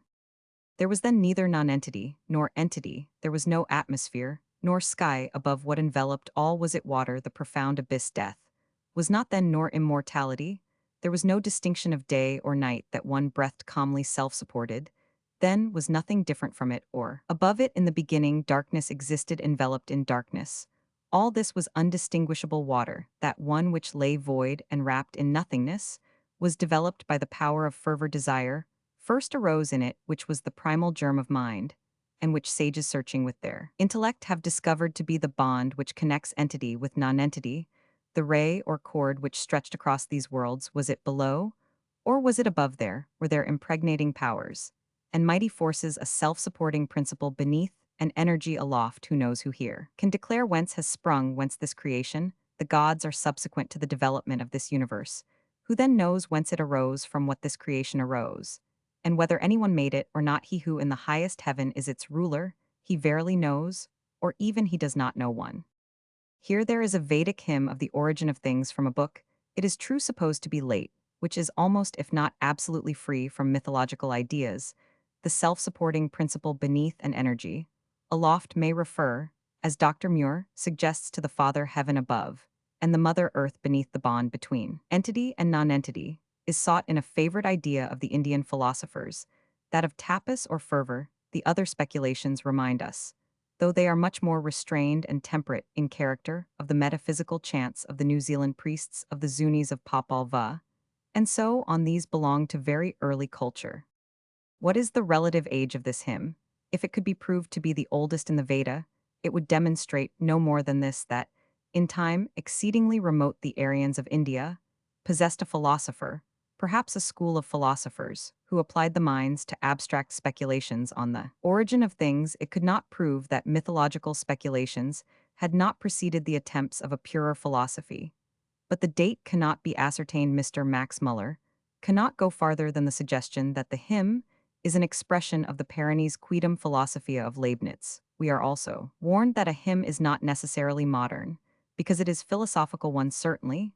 That is true. The Zunis, Maoris, and Mangans exhibit amazing powers of abstract thought. We are not concerned to show that this hymn is late, but it seems almost superfluous to remark that ideas like those which it contains can scarcely be accepted as expressing man's earliest theory of the origin of all things. We turn from such ideas to those which the Aryans of India have in common with black men and red men, with far-off Finns and Scandinavians, Chaldeans, Hadas, Cherokees, Murray and Marimangans, and Egyptians. The next Vedic account of creation which we propose to consider is as remote as possible in character from the sublime philosophically poem in the Purusha Sukta, the 90th hymn of the 10th book of the Rigveda Sanhita. We have a description of the creation of all things out of the severed limbs of a magnified non-natural man, Purusha. This conception is of course that which occurs in the Norse myths of the rent body of Ymir. Bor's sons took the body of the giant Ymir, and of his flesh formed the earth of his blood, seas and waters of his bones, mountains of his teeth, rocks and stones of his hair, all manner of plants of his skull, the firmament of his brains, the clouds, and so forth. In Chaldean story, Bel cuts in twain the magnified non-natural woman Amorka, and converts the halves of her body into heaven and earth. Among the Iroquois in North America, Chocnapak was the giant whose limbs, bones, and blood furnished the raw material of many natural objects, while in Mangaea portions of Ru, in Egypt of Set, and Osiris in Greece of Dionysus Zagreus were used in creating various things such as stones, plants, and metals. The same ideas precisely are found in the 90th hymn of the 10th book of the Rigveda. Yet it is a singular thing that in all the discussions as to the antiquity and significance of this hymn which have come under our notice, there has not been one single reference made to parallel legends among Aryan or non-Aryan peoples. In accordance with the general principles which guide us in this work, we are inclined to regard any ideas which are at once rude in character and widely distributed both among civilized and uncivilized races as extremely old, whatever may be the age of the literary form in which they are presented. But the current of learned opinions as to the date of the Purusha Sukta, the Vedic hymn about the sacrifice of Purusha and the creation of the world out of fragments of his body, runs in the opposite direction. The hymn is not regarded as very ancient by most Sanskrit scholars. We shall now quote the hymn which contains the data on which any theory as to its age must be founded. 1. Purusha has 1,000 heads, 1,000 eyes, 1,000 feet on every side, enveloping the earth he overpassed it by a space of 10 fingers. Purusha himself is this whole universe whatever is, and whatever shall be when the gods performed a sacrifice with Purusha, as the oblation the spring was its butter, the summer its fuel and the autumn its accompanying, offering this victim, Purusha, born in the beginning they immolated on the sacrificial grass, with him the gods the Satyas, and the rishis sacrificed from that universal sacrifice, were provided curds and butter. It formed those aerial creatures and animals both wild and tame. From that universal sacrifice sprang the Rik and Saman, versus the meters and Yajash from it sprang horses, and all animals with 2 rows of teeth kind sprang from it goats and sheep, when the gods divided Purusha into how many parts did they cut him up, what was his mouth, what arms had he, what 2 objects are said to have been his thighs, and feet, the Brahman was his mouth. The Rajanya was made his arms, the being called the Vaisya, he was his thighs, the Sudra sprang from his feet. The moon sprang from his soul, Mahas the sun from his eye Indra, and Agni from his mouth, and Yeyu from his breath, from his navel, arose the air from his head, the sky from his feet, the earth from his ear, the 4 quarters in this manner. The gods formed the world. When the gods performing sacrifice bound Purusha as a victim, there were 7 sticks stuck up for it around the fire, and thrice 7 pieces of fuel were made. With sacrifice the gods performed the sacrifice. These were the earliest rites. These great powers have sought the sky, where are the former Satyas gods. The myth here stated is plain enough in its essential facts. The gods performed a sacrifice, with a gigantic anthropomorphic, being Purusha man, as the victim sacrifice is not found as a rule in the religious of the most backward races of all, it is relatively an innovation, as shall be shown later. His head like the head of Emir formed the sky, his eye, the sun animals sprang from his body. The 4 castes are connected with, and it appears to be implied that they sprang from his mouth, arms, thighs, and feet. It is obvious that this last part of the myth is subsequent to the formation of castes. This is one of the chief arguments for the late date of the hymn, as castes are not distinctly recognized elsewhere. In the Rig Veda, Mr. Max Muller 1 believes the hymn to be modern both in its character and in its diction, and this opinion he supports by philological arguments. Dr. Muir 2 says that the hymn has every character of modernness, both in its diction and ideas. Dr. Hogg, on the other hand, 3, in a paper read in 1871, admits that the present form of the hymn is not older than the greater part of the hymns of the 10th book, and than those of the Atharva Veda, but he adds the ideas which the hymn contains are certainly of a primeval antiquity. In fact, the hymn is found in the Yajur Veda, among the formulas connected with human sacrifices, which were formerly practiced in India. We have expressly declined to speak about primeval antiquity, as we have scarcely any evidence as to the myths and mental condition, for example, even of Paleolithic man, but we may so far agree with Dr. Hogg as to affirm that the fundamental idea of the Purusha Sukta, namely the creation of the world or portions of the world, out of the fragments of a fabulous anthropomorphic being, is common to Chaldeans, Iroquois Egyptians, Greeks, Tinnes, Mangans, and Aryan Indians. This is presumptive proof of the antiquity of the ideas, which Dr. Muir and Mr. Max Muller think relatively modern. The savage and brutal character of the invention needs no demonstration among very low savages, for example the Tinnes of British North America. Not a man, not a god, but a dog is torn up, and the fragments are made into animals. 4 on the Pallor River a beaver suffers in the manner of Purusha. We may for these reasons regard the chief idea of the myth as extremely ancient, infinitely more ancient than the diction of the hymn. As to the mention of the castes, supposed to be a comparatively modern institution, that is not an essential part of the legend. When the idea of creation out of a living being was once received, it was easy to extend the conception to any institution of which the origin was forgotten. The Teutonic race had a myth which explained the origin of the classes Aerl Seorl and Thrall Earl Churl, and slave a South American people to explain the different ranks in society. Hit on the very myth of Plato, the legend of golden, silver, and copper races, from which the ranks of society have descended. The Vedic poet, in our opinion, merely extended to the institution of caste a myth, which had already explained the origin of the sun, the firmament, animals, and so forth on the usual lines of savage thought. The Purusha Sukta is the type of many other Indian myths of creation, of which the following one is extremely noteworthy. Prajapati desired to propagate, he formed the Trivrit stoma from his mouth. After it were produced the deity Agni, the meter Gayatri of men, the Brahman of beasts, the goat from his breast, and from his arms he formed the Panchadasa stoma, after it were created the god Indra the Trishtub meter of men, the Rajanya of beasts the sheep hence they are vigorous, because they were created from vigor from his middle. He formed the Saptadasa stoma, after it were created the gods called the Yisvedvas, the Jagati meter of men. The Vasia of beasts kind hence they are to be eaten, because they were created from the receptacle of food the form, in which we receive this myth is obviously later than the institution of caste, and the technical names for meters. Yet surely any statement that kine are to be eaten must be older than the universal prohibition. To eat that sacred animal, the cow, possibly we might argue that when this theory of creation was first promulgated, goats and sheep were forbidden food too. Turning from the Vedas to the Brahmanas, we find a curiously savage myth of the origin of species 1. According to this passage of the Brahmana, this universe was formerly sole only in the form of pure Russia. He caused himself to fall asunder into two parts. Thence arose a husband and a wife he cohabited with. Her from them men were born. She reflected, how does he, after having produced me from himself, cohabit with me? Ah, let me disappear. She became a cow and the other a bull, and he cohabited with her from them kine, were produced after a series of similar metamorphoses of the female into all animal shapes and a similar series of pursuits by the male in appropriate form in this manner. Pairs of all sorts of creatures down to ants were created. This myth is a parallel to the various Greek legends about the amours in bestial form of Zeus Nemesis, Cronus Demeter, and other gods and goddesses in the Brahmanas. This myth is an explanation of the origin of species, and such an explanation as could scarcely have occurred to a civilized mind in other myths in the Brahmanas. Prajapati creates men from his body, or rather the fluid of his body becomes a tortoise. The tortoise becomes a man pure Russia, with similar examples of speculation too. Among all these Brahmana myths of the part taken by Prajapati, in the creation or evoking of things, the question arises who was Prajapati. His role is that of the great hare in American myth.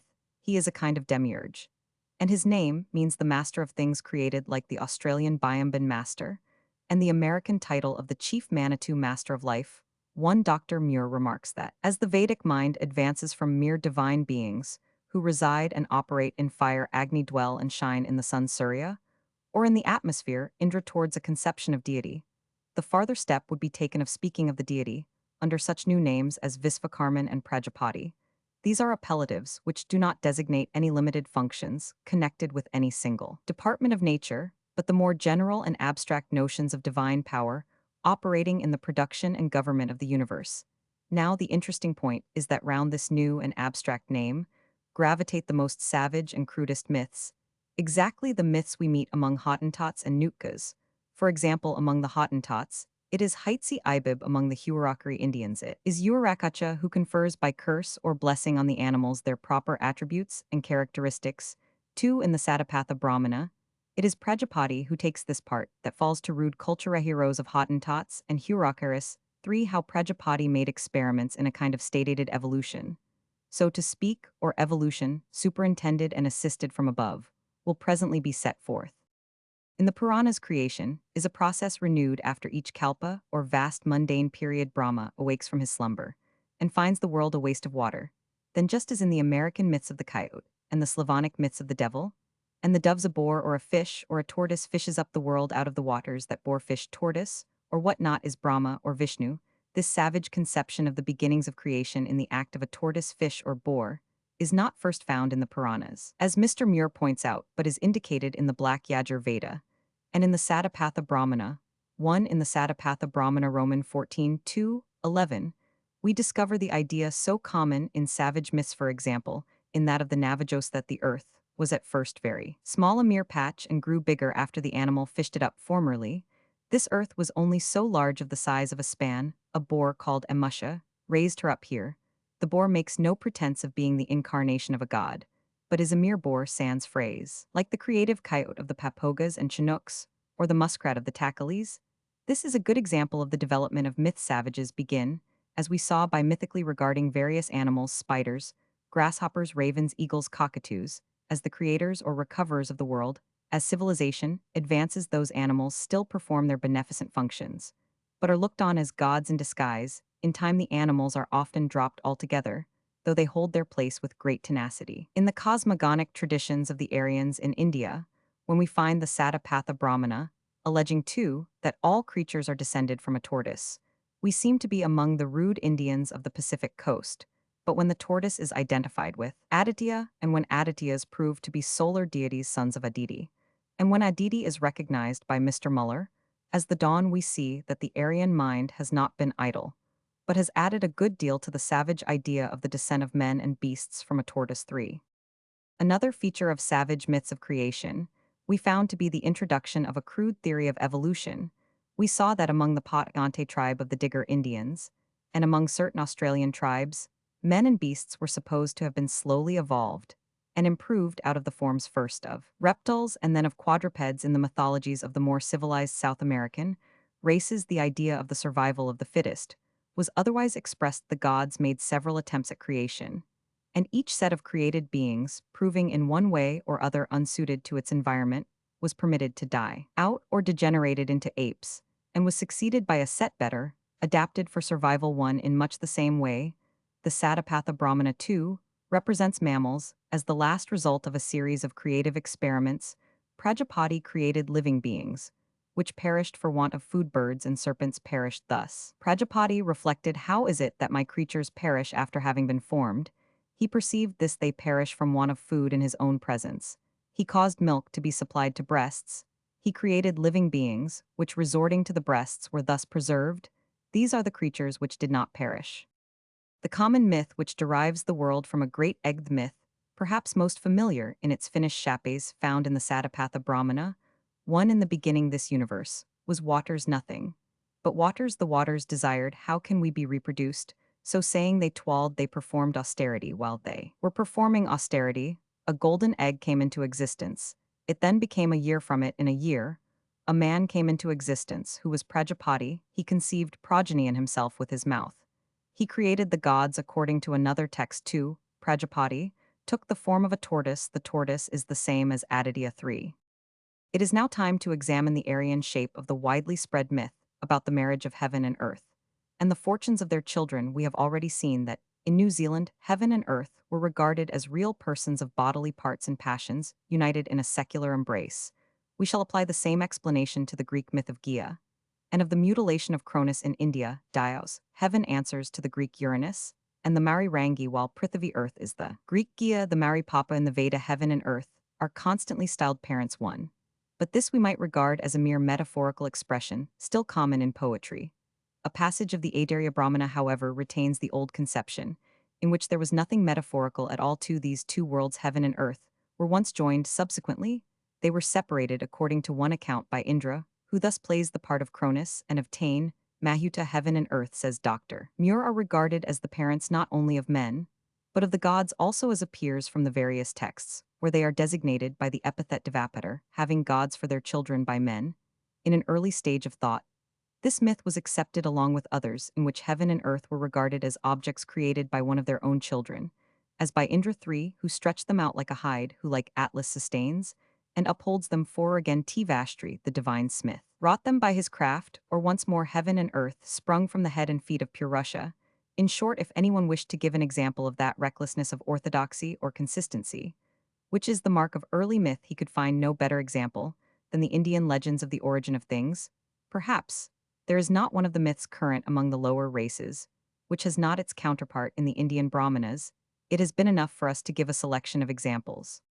Chapter Roman 9, Greek myths of the origin of the world and man.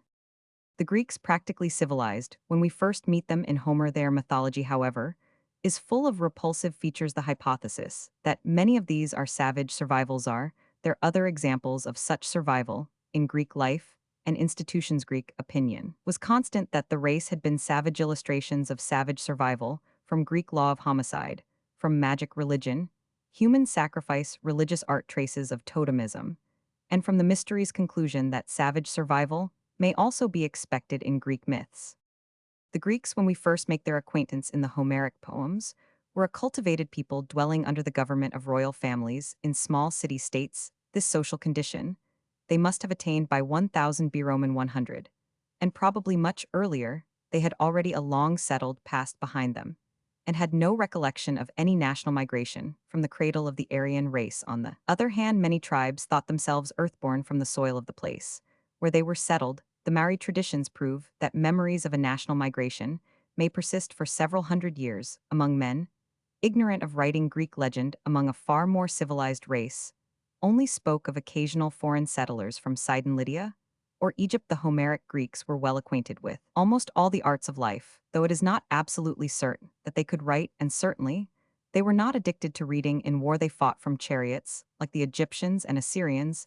They were bold seafarers, being accustomed to harry the shores even of Egypt, and they had large commercial dealings with the people of Tyre and Sidon. In the matter of religion, they were comparatively free and unrestrained. Their deities, though in myth capricious in character, might be regarded in many ways as making for righteousness. They protected the stranger and the suppliant. They sanctioned the oath. They frowned on the use of poisoned arrows. Marriage and domestic life were guarded by their goodwill. They dispensed good and evil fortune, to be accepted with humility and resignation among mortals.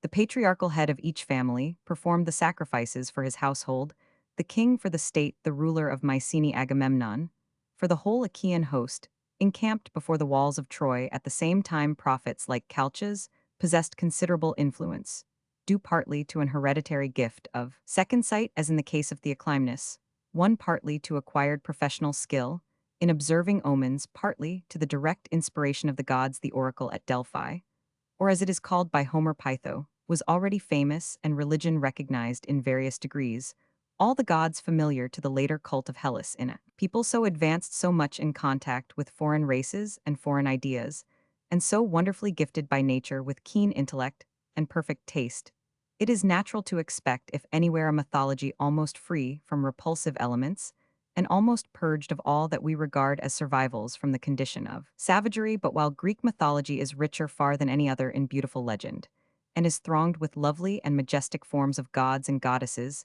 nymphs and oreads, ideally fair, none the less a very large proportion of its legends is practically on a level with the myths of Mares, Tlinkits, Karoks, and Bushmen.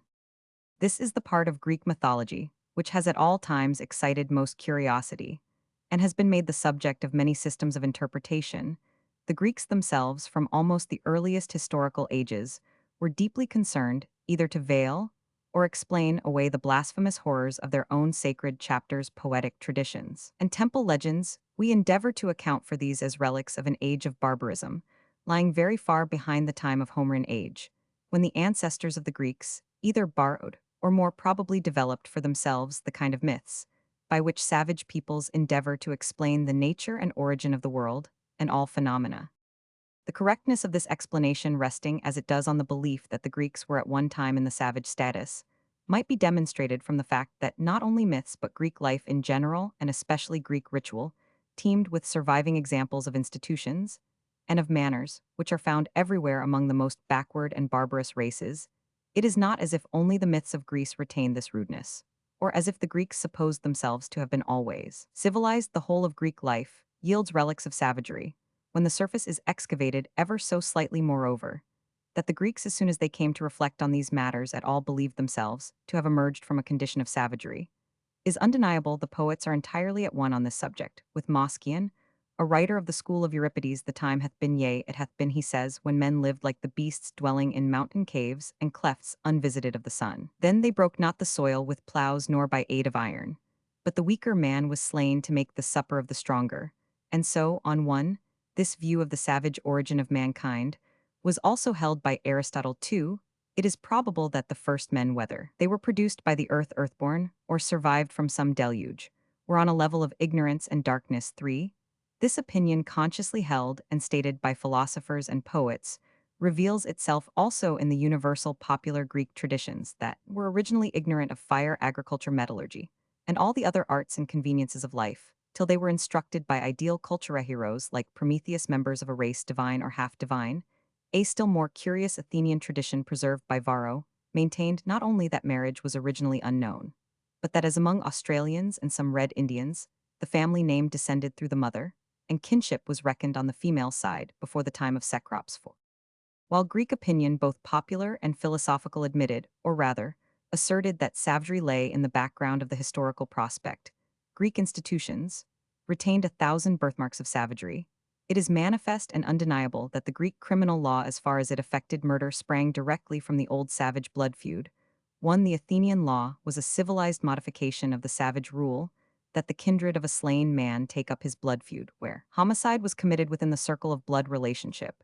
As by Orestes, Greek religion provided the Arenes to punish an offense, which had as it were no human avenger. The precautions taken by murderers to lay the ghost of the slain man were much like those in favor among the Australians. The Greek cut off the extremities of his victim, the tips of the hands and feet, and disposed them neatly beneath the armpits of the slain man too in the same spirit. And for the same purpose, the Australian black cuts off the thumbs of his dead enemy, that the ghost too may be mutilated, and prevented from throwing at him with a ghostly spear. We learn also from Apollonius Rhodius and his Scholiast that Greek murderers used thrice to suck in and spit out the gore of their victims, perhaps with some idea of thereby partaking of their blood. And so by becoming members of their kin, putting it beyond the power of the ghosts to avenge themselves. Similar ideas inspire the worldwide savage custom of making an artificial blood brotherhood by mingling the blood of the contracting parties. As to the ceremonies of cleansing from blood guiltiness among the Greeks, we may conjecture that these two had their primitive side. For Orestes in the Eumenides maintains that he has been purified of his mother's slaughter by sufficient blood of swine. But this point will be illustrated presently when we touch on the mysteries. Ritual and myth, as might be expected, retained vast masses of savage rites and superstitious habits and customs. To be in all things too superstitious, too full of daemonia, was even in St. Paul's time. The characteristic of the Athenians, now superstition or daemonia, is defined by Theophrastus one as cowardice in regard to the supernatural Greek text. Omitted this cowardice has in all ages and countries secured the permanence of ritual and religious traditions. Men have always argued, like one of the persons in Roman 1000 Renan's play Le Portrait d'un Ami, that l'ordre du monde dépend de l'ordre des rites quan. Observe the familiar endurable sequence of the seasons of spring and seed sowing and harvest depend upon the due performance of immemorial religious acts in the mystic deposits. Says Dinarchus, lies the safety of the city too, what the mystic deposits where nobody knows for certain. But they must have been of very archaic sanctity, and occur among the Aranta and the Pawnees. Ritual is preserved because it preserves luck not only among the Romans and the Brahmins with their endless minute ritual actions, but among such lower races as the Kankas of New Caledonia. The efficacy of religious functions is destroyed by the slightest accidental infraction of established rules. One the same timid conservatism presides over myth, and in each locality, the mysteriples with their accompanying narratives, preserved inviolate. The early forms of legend, myth, and ritual do not admit of being argued about. Sedate le rite établi, nedate pas plus absurd quater chose, says the conservative in Roman 1000 Renan's piece, defending the mode of appointment of the priest who slew the slayer, and shall himself be slain. Now if the rites and myths preserved by the timorousness of this same cowardice towards the supernatural were originally evolved in the stage of savagery savage, they would remain, as it is impious and dangerous to reform them, till the religion which they serve perishes with them. These relics in Greek ritual and faith are very commonly explained as due to Oriental influences, as things borrowed from the dark and bloody superstitions of Asia, but this attempt to save the native Greek character for blitheness and humanity must not be pushed too far. It must be remembered that the cruder and wilder sacrifices and legends of Greece were strictly local, that they were attached to these ancient temples, old altars, barbarous zona, or wooden idols and rough fetish stones, in which Pausanias found the most ancient relics of Hellenic theology. This is a proof of their antiquity and a presumption in favor of their freedom from foreign influence. Most of these things were survivals from that dimly remembered prehistoric age, in which the Greeks not yet gathered into city-states, lived in villages or kraals or pueblos, as we should translate Greek text, omitted if we were speaking of African or American tribes in that stage. The early Greeks must have lacked both the civic and the national or pan-Hellenic sentiment. Their political unit was the clan, which again answered in part to the totem kindred of America, or Africa, or Australia too. In this stagnant condition, they could not have made acquaintance with the many creeds of Semitic and other alien peoples on the shores of the Levant. 3. It was later, when Greece had developed the city life of the heroic age, that her adventurous sons came into close contact with Egypt and Phoenicia. In the colonizing time, still latter perhaps from 900 B Roman 100 downwards, the Greeks settled on sites, whence they had expelled Sidonians or Sicanians, very naturally continued with modifications the worship of such gods, as they found already in possession. Like the Romans, the Greeks easily recognized their own deities in the analogous members of foreign polytheistic systems.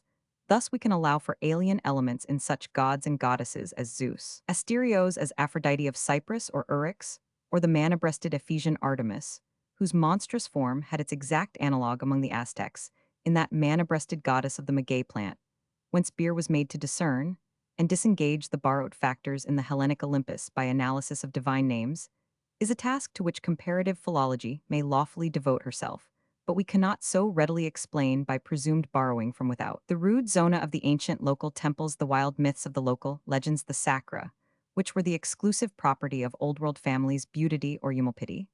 These are clearly survivals from a stage of Greek culture earlier than the city-state, earlier than the heroic age of the roving Greek Vikings, and far earlier than the Greek colonies. They belong to that conservative and immobile period when the tribe or clan settled in its scattered kraals, lived a life of agriculture, hunting, and cattle breeding, engaged in no larger or more adventurous wars than border feuds about women or cattle. Such wars were on a humbler scale than even Nestor's old fights with the Epians. Such adventures did not bring the tribe into contact with alien religions. If Sidonian merchantmen chanced to establish a factory near a tribe in this condition, their religion was not likely to make many proselytes.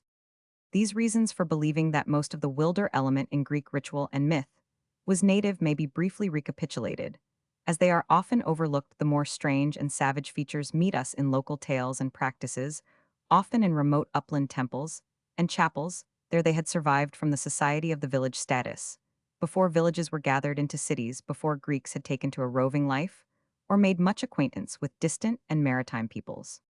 For these historical reasons, it may be assumed that the local religious antiquities of Greece, especially in upland districts like Arcadia and Elis, are as old and as purely national as free from foreign influences, as any Greek institutions can be. In these rites and myths of true folklore and Volksleben, developed before Hellas won its way to the pure Hellenic stage, before Egypt and Phoenicia were familiar, should be found that common rude element which Greeks share with the other races of the world, and which was to some extent purged away by the genius of Homer and Pindar Vates et Phoebo digna locuti.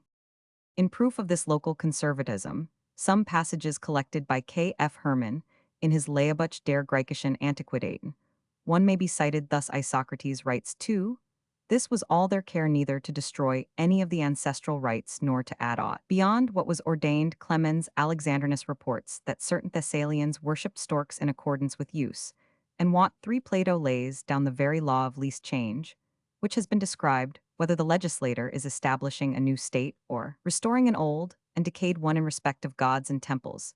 If he be a man of sense, he will make no change in anything which the oracle of Delphi or Dodona or Ammon has sanctioned in whatever manner. In this very passage Plato 4 speaks of rites derived from Tyrrhenia or Cyprus, as falling within the later period of the Greek Wanderjar, on the high religious value of things. Antique Porphyry wrote in a late age, and when the new religion of Christ was victorious, comparing the new sacred images with old, we see that the old are more simply fashioned, yet are held divine, but the new, admired for their elaborate execution, have less persuasion of divinity. A remark anticipated by Pausanias: the statues Daedalus wrought are quainter to the outward view, yet there shows forth in them somewhat supernatural. 5. So Athenaeus 6 reports of a visitor to the shrine of Leto in Delos, that he expected the ancient statue of the mother of Apollo to be something remarkable, but unlike the pious Porphyry, burst out laughing when he found it a shapeless wooden idol.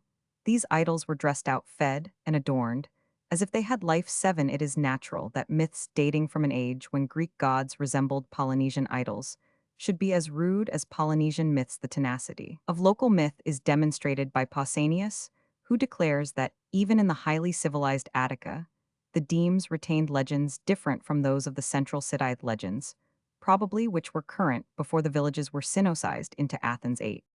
It appears then that Greek ritual necessarily preserves matter of the highest antiquity, and that the oldest rites and myths will probably be found, not in the Panhellenic temples like that in Olympia, not in the national poets like Homer and Sophocles, but in the local fanes of early tribal gods, and in the local mysteries and the myths which came late, if they came at all, into literary circulation.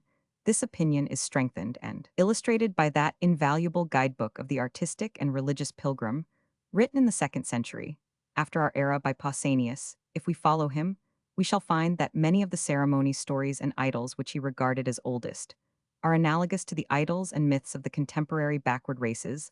Let us then, for the sake of illustrating the local and savage survivals in Greek religion, accompany Pausanias in his tour through Hellas. In Christian countries, especially in modern times, the contents of one church are very like the furniture of another church. The functions in one resemble those in although on the continent. Some shrines still retain relics and customs of the period, when local saints had their peculiar rites. But it was a very different thing in Greece. The pilgrim who arrived at a temple never could guess what oddity or horror in the way of statues, sacrifices, or stories might be prepared for his edification in the first place. There were human sacrifices. These are not familiar to low savages if known to them at all probably. They were first offered to barbaric royal ghosts, and thence transferred to gods in the town of Salamis in Cyprus about the date of Hadrian. The devout might have found the priest slaying a human victim to Zeus an interesting custom, instituted according to Lactantius by Teucer and continued till the age of the Roman Empire I. At a Lowe's in Achaea Theodes, the stranger might have seen an extraordinary spectacle, though we admit that the odds would have been highly against his chance of witnessing the following events. As the stranger approaches the town hall, he observes an elderly and most respectable citizen strolling in the same direction. The citizen is so lost in thought that apparently he does not notice where he is going. Behind him comes a crowd of excited but silent people who watch him with intense interest. The citizen reaches the steps of the town hall, while the excitement of his friends behind increases visibly. Without thinking, the elderly person enters the building.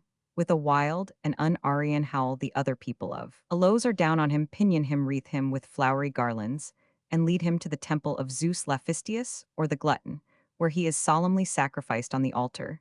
This was the custom of the good Greeks of Alos.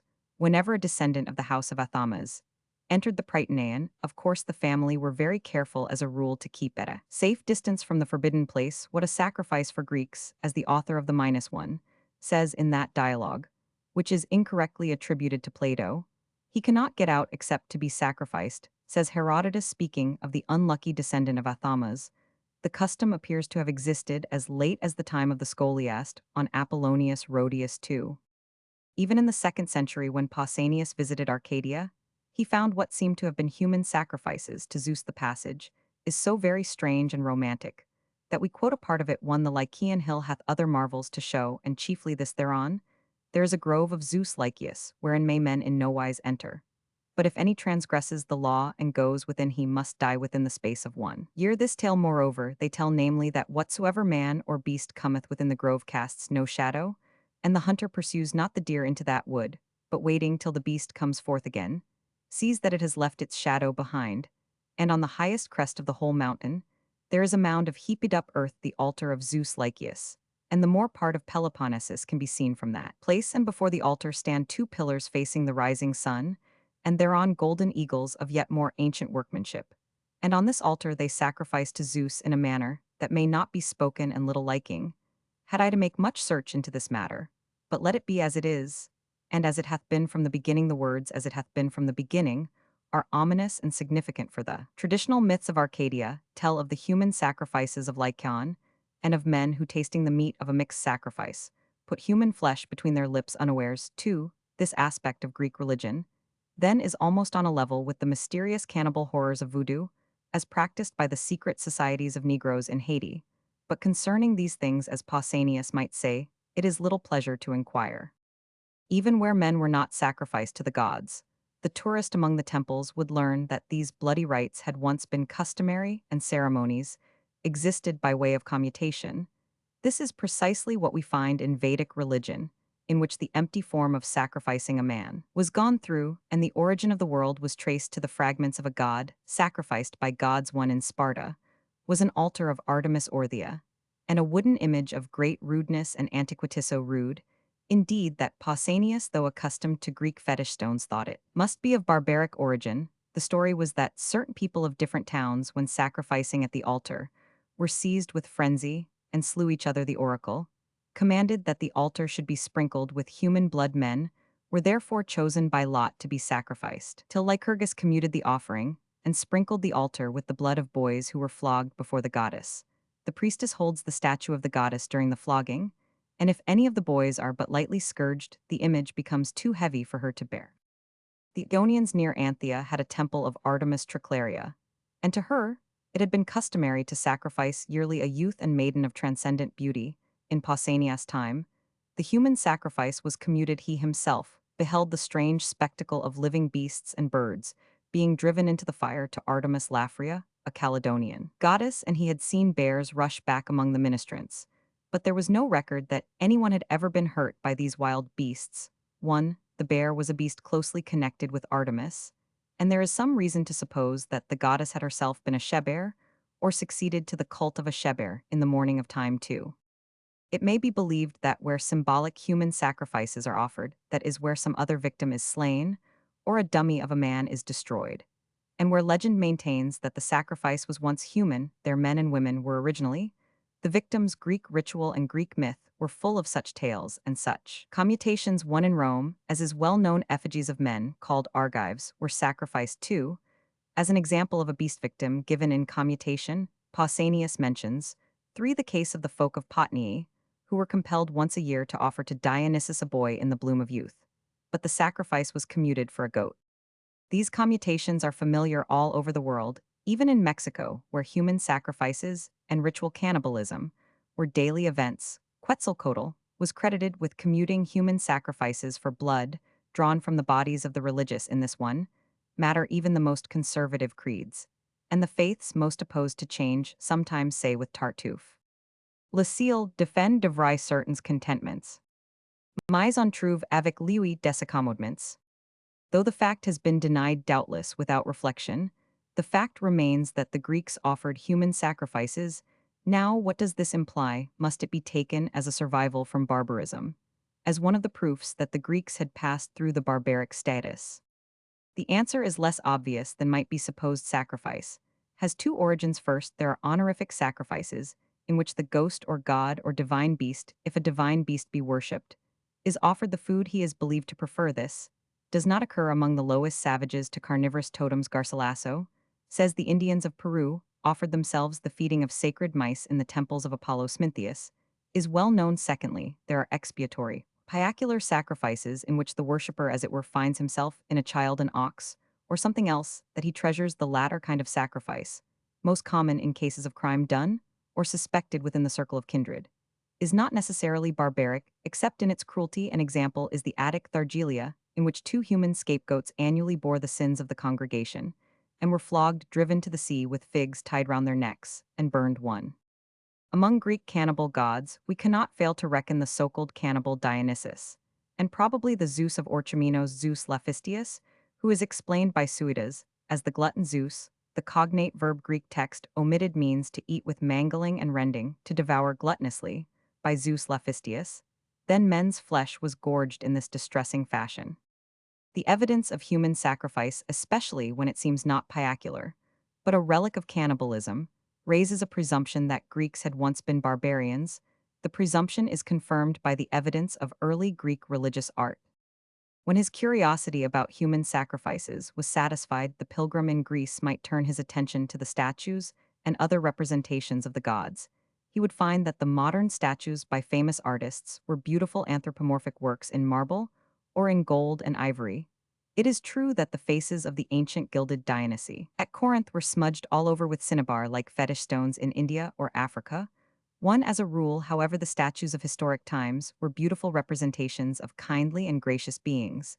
The older works were stiff and rigid images with the lips screwed into an unmeaning smile. Older, yet, were the bronze gods made before the art of soldering was invented and formed of beaten plates, joined by small nails. Still more ancient were the wooden images, which probably bore but a slight resemblance to the human frame, and which were often mere stocks. Two, perhaps, once a year were shown the very early gods, the Demeter with the horse's head, the Artemis with the fish's tails, the cuckoo, Hera, whose image was of pearwood, the Zeus with 3 eyes, the Hermes made after the fashion of the pictures on the walls of sacred caves among the Bushmen.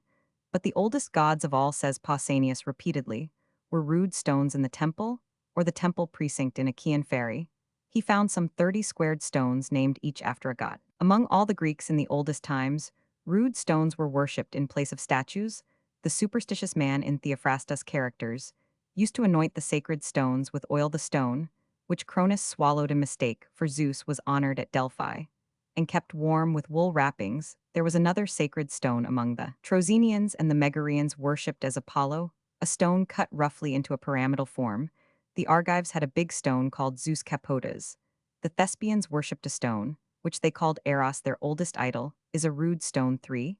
It is well known that the original fetish stone has been found in situ below the feet of the statue of Apollo in Delos. On this showing, then, the religion of very early Greeks in Greece was not unlike that of modern Negroes, the artistic evolution of the gods, a remarkably rapid one. After a certain point could be traced in every temple, it began with the rude stone and rose to the wooden idol, in which, as we have seen, Pausanias and Porphyry found such sanctity. Next, it reached the hammered bronze image, passed through the archaic marbles, and culminated in the finer marbles and the chryselephantine statues of Zeus and Athena. But none of the ancient sacred objects lost their sacredness. The oldest were always the holiest idols. The oldest of all were stumps and stones, like savage fetish stones. Another argument in favor of the general thesis that savagery left deep marks on Greek life in general, and on myth in particular, may be derived from survivals of totemism in ritual and legend. The following instances need not necessarily be accepted, but it may be admitted that they are precisely the traces which totemism would leave had it once existed, and then waned away on the advance of civilization. 1. That Greeks in certain districts regarded with religious reverence certain plants and animals is beyond dispute. That some stocks even trace their lineage to beasts will be shown in the chapter on Greek divine myths, and the presumption is that these creatures, though explained as incarnations and disguises of various gods, were once totems. Sans phrase as will be inferred from various examples. Clemens Alexandrinus again, after describing the animal worship of the Egyptians, mentions cases of zoolatry in Greece. 1. The Thessalians revered storks, the Thebans weasels, and the myth ran that the weasel had in some way aided Alcmena. When in labor with Heracles. In another form of the myth, the weasel was the foster-mother of the hero. 2. Other Thessalians, the Myrmidons, claimed descent from the ant, and revered ants. The religious respect paid to mice in the temple of Apollo Smintheus in the Troad roads, Gela, Lesbos, and Crete is well known, and a local tribe were alluded to as mice by an oracle. The god himself, like the Japanese harvest god, was represented in art with a mouse at his foot, and mice, as has been said, were fed at his shrine. 3. The Syrians, says Clemens Alexandrinus, worshipped doves and fishes, as the Eleans worshipped Zeus. The people of Delphi adored the wolf. 5. And the Samians, the sheep. The Athenians had a hero whom they worshipped in the shape of a wolf. 6. A remarkable testimony is that of the scholiast on Apollonius Rhodius. Roman 2. The wolf, he says, was a beast held in honor by the Athenians, and whosoever slays a wolf collects what is needful for its burial. The burial of sacred animals in Egypt is familiar. An Arab tribe mourns over and solemnly buries all dead gazelles. 7. Nay, flies were adored with the sacrifice of an ox near the temple of Apollo. In Lucas 8, Pausanias, Roman 3 mentions certain colonists who were guided by a hare to a site where the animal hid in a myrtle bush. They therefore adore the myrtle. Greek text omitted in the same way a carrion stock. The Iuxidae revered the asparagus. 9. A remarkable example of descent, mythically claimed from one of the lower animals, is noted by Ottfried Müller. 10. Speaking of the swan of Apollo, he says that deity was worshipped according to the testimony of the Iliad in the Trojan island of Tenedos. There too was Tens honored, as the Greek text omitted of the island. Now his father was called Cycnus the swan, in an oft-told and romantic legend.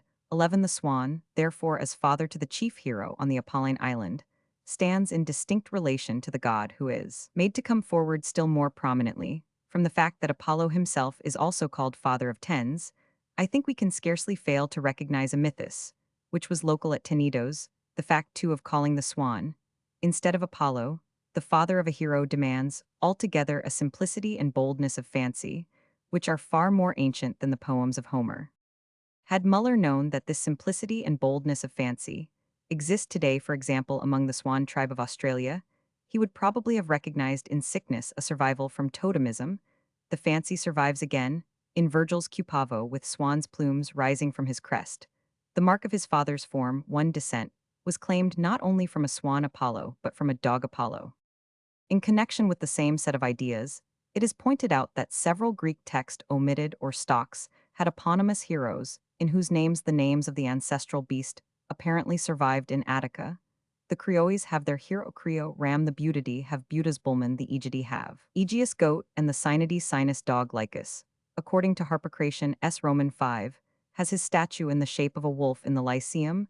The general facts that certain animals might not be sacrificed to certain gods at Athens, the egidi introduced Athena, to whom no goat might be offered on the Acropolis, while she herself wore the goat skin aegis, while on the other hand each deity demanded particular victims, explained by the ancients themselves, in certain cases, to be hostile animals find their natural explanation in totemism. One Mr. Evelyn Abbott points out, however, that the names Aegeus, Igi, Aegina, and others may be connected with the goat only by an old Volks etymology, as on coins of Aegina in Achaea the real meaning of the words may be different. Compare Greek text, omitted the seashore. Mr. J. G. Fraser does not at present regard totemism, as proved in the case of Greece too. As final examples of survivals from the age of barbarism, in the religion of Greece certain features in the mysteries may be noted. Plutarch speaks of the eating of raw flesh, and tearing to pieces of victims, as also fastings and beatings of the breast, and again in many places abusive language at the sacrifices, and other mad doings. The mysteries of Demeter, as will appear when her legend is criticized, contained one element, all unlike these mad doings, and the evidence of Sophocles, Pindar, Plutarch, and others demonstrate that religious consolations were somehow conveyed in the Eleusinia, but Greece had many other local mysteries, and in several of these, it is undeniable the Greeks acted much as contemporary Australians, Zunis, and Negroes act in their secret initiations, which however also inculcate moral ideas of considerable excellence. Important as these analogies are, they appear to have escaped the notice of most mythologists. Roman 1000 Alfred Maury, however, in Les Religions de la Grèce, published in 1857, offers several instances of hidden rites common to Hellas and to barbarism. There seem in the mysteries of savage races to be two chief purposes. There is the intention of giving to the initiated a certain sacred character, which puts them in close relation with gods or demons, and there is the introduction of the young to complete or advancing manhood and to full participation in the savage church with its ethical ideas. The latter ceremonies correspond in short to confirmation, and they are usually of a severe character, being meant to test by fasting, as Plutarch says, and by torture, as in the familiar Spartan rite. The courage and constancy of the young braves. The Greek mysteries best known to us are the Thesmophoria and the Eleusinia. In the former, the rites, as will appear later, partook of the nature of savage medicine or magic, and were mainly intended to secure fertility and husbandry, and in the family, in the Eleusinia, the purpose was the purification of the initiated secured by ablutions, and by standing on the ramskin of Zeus, and after purifications, the misty engaged in sacred dances and were permitted to view a miracle play representing the sorrows and consolations of Demeter. There was a higher element necessarily obscure in nature. The chief features in the whole were purifications, dancing, sacrifice, and the representation of the miracle play. It would be tedious to offer an exhaustive account of savage rites analogous to these mysteries of Hellas. Let it suffice to display the points where Greek found itself in harmony with Australian and American and African practice. These points are: 1. Mystic dances. 2. The use of a little instrument called turndun in Australia, whereby a roaring noise is made, and the profane are warned off. 3. The habit of daubing persons about to be initiated with clay or anything else that is sordid, and of washing this off apparently by way of showing that old guilt is removed and a new life entered upon. For the performances with serpents may be noticed, while the mad doings and howlings mentioned by Plutarch are familiar to every reader of travels in uncivilized countries. 5. Ethical instruction is communicated. First, as to the mystic dances, Lucian observes, when you cannot find a single ancient mystery in which there is not dancing, this much all men know, that most people say of the revealers of the mysteries that they dance them out. Greek text, omitted. Clemens of Alexandria uses the same term when speaking of his own appalling revelations. 2. So closely connected are mysteries with dancing among savages that, when Mr. Orpin asked Ching the Bushman hunter about some doctrines in which Ching was not initiated, he said only the initiated men of that dance know these things. To dance this or that means to be acquainted with this or that myth which is represented in a dance or ballet d'action. 3. Greek text, omitted. So widely distributed is the practice that Acosta, in an interesting passage, mentions it as familiar to the people of Peru before and after the Spanish conquest. The text is a valuable instance of survival in religion when they were converted to Christianity. The Peruvians detected the analogy between our sacrament and their mysteries, and they kept up as much as possible of the old rite in the new ritual, just as the Misty of Eleusis practiced chastity, abstaining from certain food, and above all from beans, before the great pagan sacrament, so did the Indians to prepare themselves. All the people fasted 2 days, during which they did neither company with their wives, nor eat any meat with salt or garlic, nor drink any sheik. And although the Indians now forbear to sacrifice beasts or other things publicly, which cannot be hidden from the Spaniards, yet do, they still use many ceremonies that have their beginnings from these feasts and ancient superstitions, for at this day do they covertly make their feast. Of Idu at the dances of the feast of the sacrament, another feast falleth almost at the same time, whereas the Christians observe the solemnity of the holy sacrament, which doth resemble it in some sort, as in dancing, singing, and representations for the holy dances at Seville are under papal disapproval, but are to be kept up, it is said, till the peculiar dresses used in them are worn out. Acosta's Indians also had garments which served only for this feast. It is superfluous to multiply examples of the dancing, which is an invariable feature of savage as of Greek mysteries.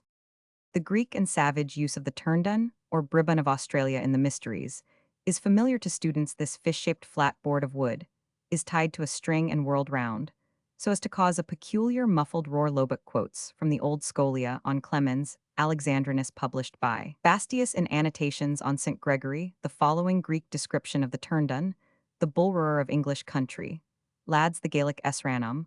One Greek text, omitted the conus, was a little slab of wood tied to a string and whirled round in the mysteries, to make a whirring noise as the mystic uses of. The turndun in Australia, New Zealand, New Mexico, and Zululand have elsewhere been described at some length. Custom and Myth pp. 2844, it may be enough to refer the reader to the passage. Mr. Taylor has since found the instrument used in religious mysteries in West Africa, so it has now been tracked almost round the world that an instrument so rude should be employed by Greek and Australians on mystic occasions is in itself a remarkable coincidence. Unfortunately, Lobot, who published the Greek description of the turndun Aglaophamus 700, was unacquainted with the modern ethnological evidence.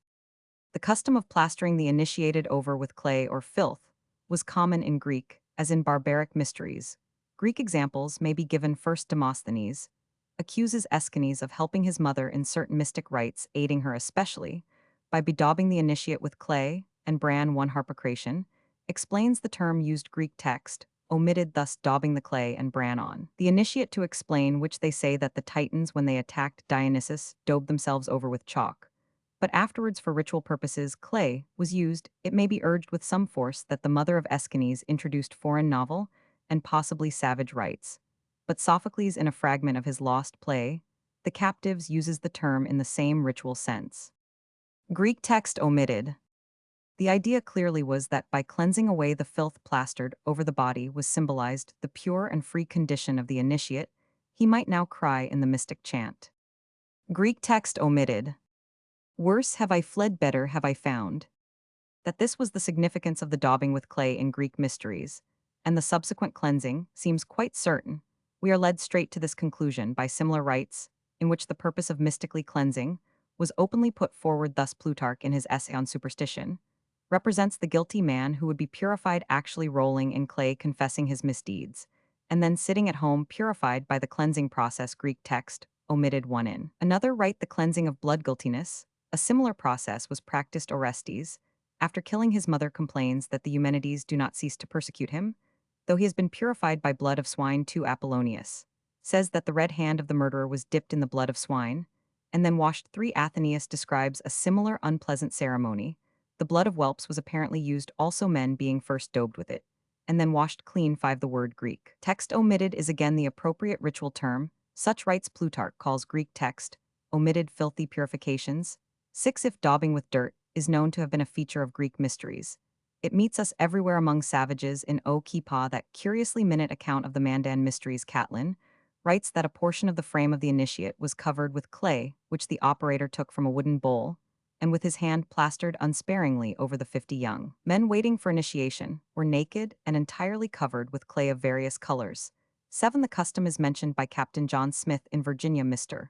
Winwood Reade found it in Africa, whereas among the Mandans and Spartans cruel torture and flogging accompanied the initiation of young men. 8 In Australia, the evidence for daubing the initiate is very abundant. 9 In New Mexico, the Zunis stole Mr. Cushing's black paint, as considering it even better than clay for religious daubing. 10 Another savage rite, the use of serpents in Greek mysteries, is attested by Clemens Alexandrinus, and by Demosthenes Loxit Clemens, says the snakes were caressed in representations of the loves of Zeus in serpentine form. The great savage example is that of the snakeidents of the Maquis who handle rattlesnakes in the mysteries without being harmed. The dance is partly totemistic, partly, meant like the Thesmophoria, to secure the fertility of the lands of the Maquis of Arizonas. The turndom, or Greek text omitted, is employed. Masks are worn as in the rites of Demeter Sideria, in Arcadia too. This last point of contact between certain Greek and certain savage mysteries is highly important. The argument of Lobach in his celebrated work Aglaia Famus is that the mysteries were of no great moment in religion. Had he known the evidence as to savage initiations, he would have been confirmed in his opinion, for many of the singular Greek rites are clearly survivals from savagery. But was there no more truly religious survival? Pindar is a very ancient witness that things of divine import were revealed. Happy is he who, having seen these things, goes under the hollow earth. He knows the end of life.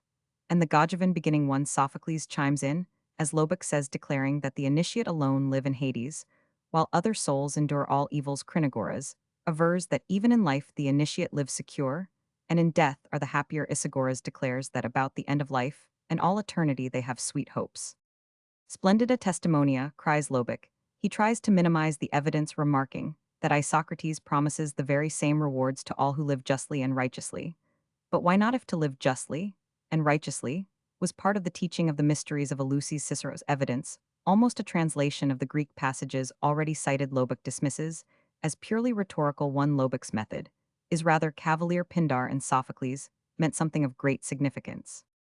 Now we have acknowledged savage survivals of ugly rites in the Greek mysteries, but it is only fair to remember that in certain of the few savage mysteries of which we know the secret righteousness of life and a knowledge of good are inculcated, this is the case in Australia and in Central Africa, where to be uninitiated is equivalent to being selfish. One.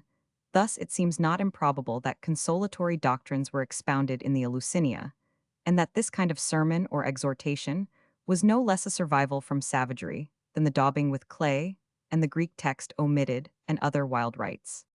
We have now attempted to establish that in Greek law and ritual, many savage customs and usages did undeniably survive. We have seen that both philosophical and popular opinion in Greece believed in a past age of savagery in law, in religion, in religious art, in custom, in human sacrifice, in relics of totemism. And in the mysteries we have seen that the Greeks retained plenty of the usages now found among the remotest and most backward races.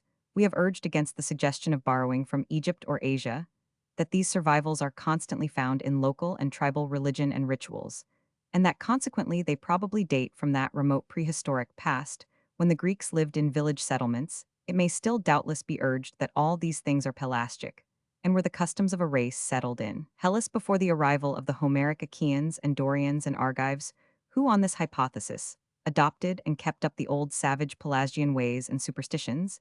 It is impossible to prove or disprove this belief, nor does it affect our argument. We allege that all Greek life below the surface was rich in institutions now found among the most barbaric peoples.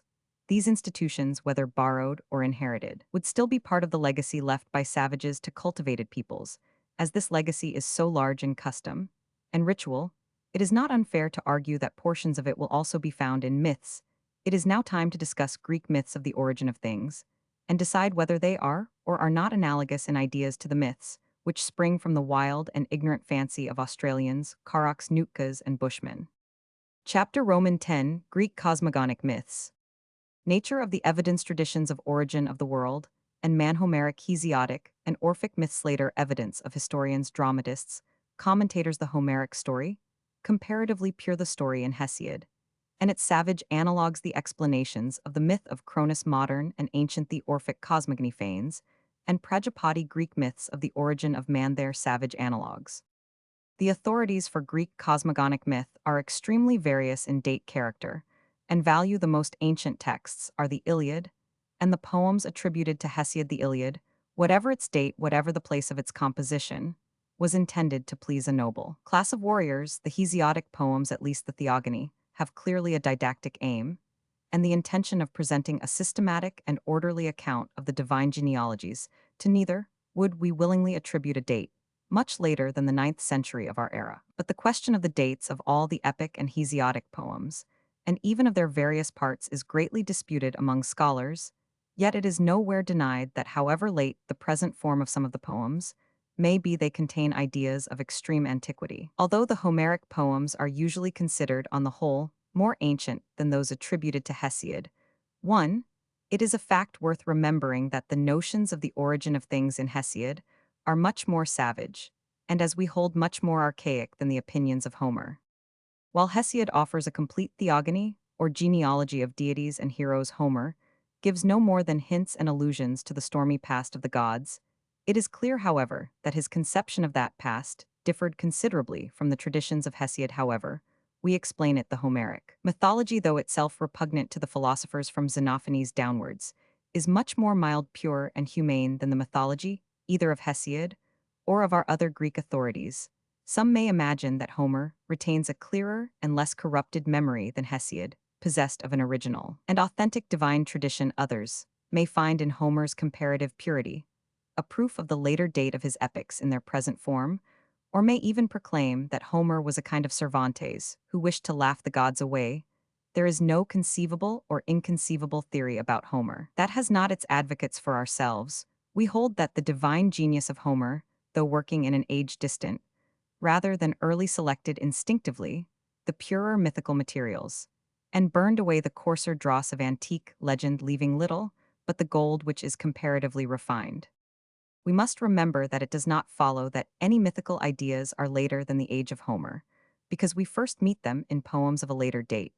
We have already seen that, though the Brahmanas are much later in date of compilation than the Veda, yet a tradition which we first find in the Brahmanas may be older than the time at which the Veda was compiled. In the same way, as Mr. Max Muller observes, we know that certain ideas which we find in later writers do not occur in Homer, but it does not follow at all that such ideas are all of later growth, or possess a secondary character. One myth may have belonged to one tribe, one god may have had his chief worship in one locality, and our becoming acquainted with these through a later poet does not in the least prove their later origin. After Homer and Hesiod, our most ancient authorities for Greek cosmogonic myths are probably the so-called Orphic fragments concerning the dates and the manner of growth of these poems. Volumes of erudition have been compiled, as Homer is silent about Orpheus in spite of the position which the mythical Thracian bard acquired as the inventor of letters and magic, and the father of the mysteries. It has been usual to regard the Orphic ideas as of late introduction. We may agree with Grote and Lobeck that these ideas and the ascetic Orphic mode of life first acquired importance in Greece about the time of Epimenides, or roughly speaking between 620 and 500 B. Roman 1001. That age certainly witnessed a curious growth of superstitious fears and of mystic ceremonies intended to mitigate spiritual terrors. Greece was becoming more intimately acquainted with Egypt and with Asia, and was comparing her own religion with the beliefs and rites of other peoples. The times and the minds of men were being prepared for the clear philosophies that soon on Argive heights divinely sang. Just as when the old world was about to accept Christianity, a deluge of oriental and barbaric superstitions swept across men's minds, so immediately before the dawn of Greek philosophy, there came an eruption of mysticism and of spiritual fears. We may suppose that the Orphic poems were collected, edited, and probably interpolated in this dark hour of Greece. To me, says Lobeck, it appears that the verses may be referred to the age of Onomacritus, an age curious in the writings of ancient poets and attracted by the allurements of mystic religions. The style of the surviving fragments is sufficiently pure and epic.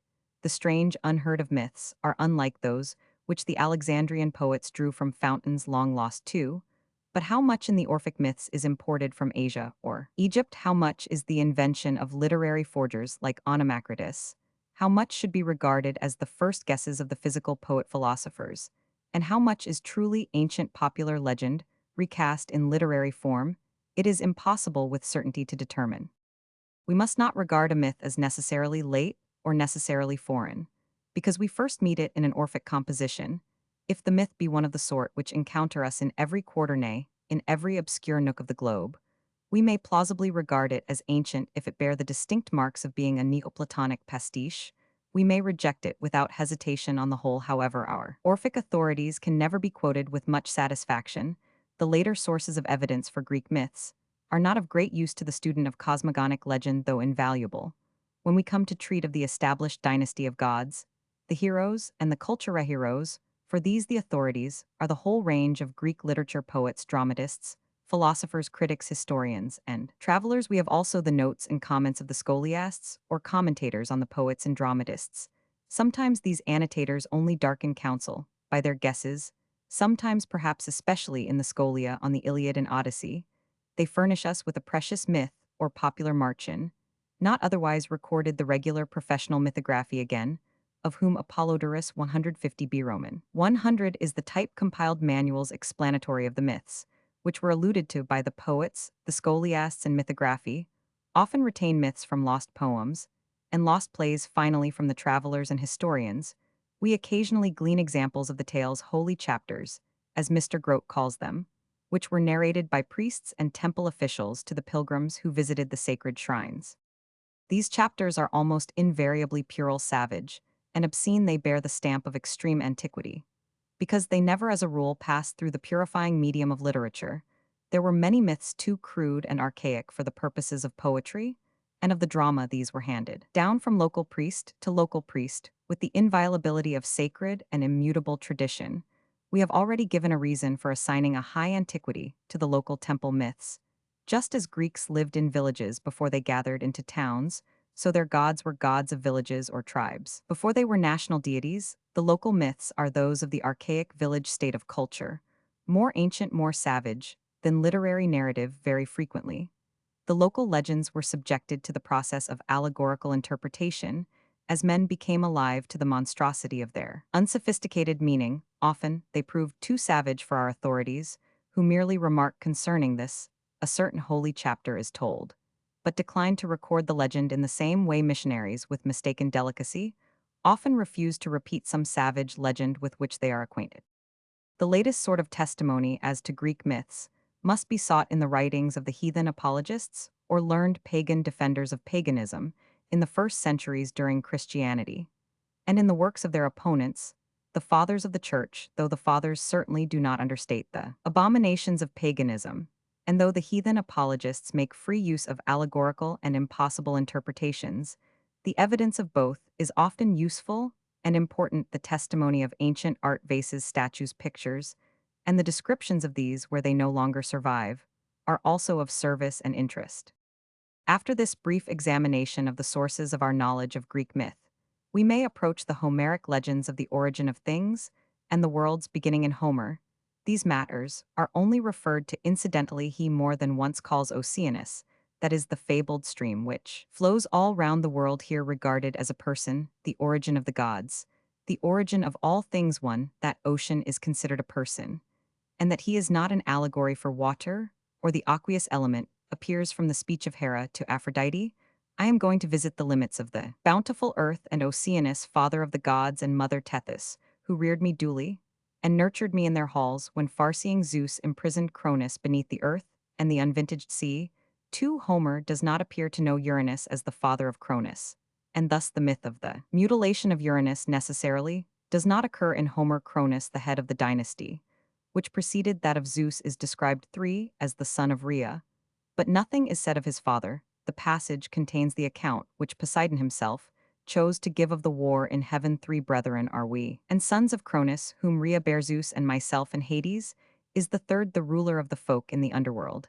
And in 3 lots were all things divided, and each drew a domain of his own. Here Zeus is the eldest son of Cronus, though lots are drawn at hazard for the property of the father, which we know to have been customary in Homer's time. Yet throughout the Iliad, Zeus constantly claims the respect and obedience due to him by right of primogeniture. 4. We shall see that Hesiod adopts exactly the opposite view. Zeus is the youngest child of Cronus. His supremacy is an example of Jungsten wrecked the widespread custom, which makes the youngest child the heir in chief. 5.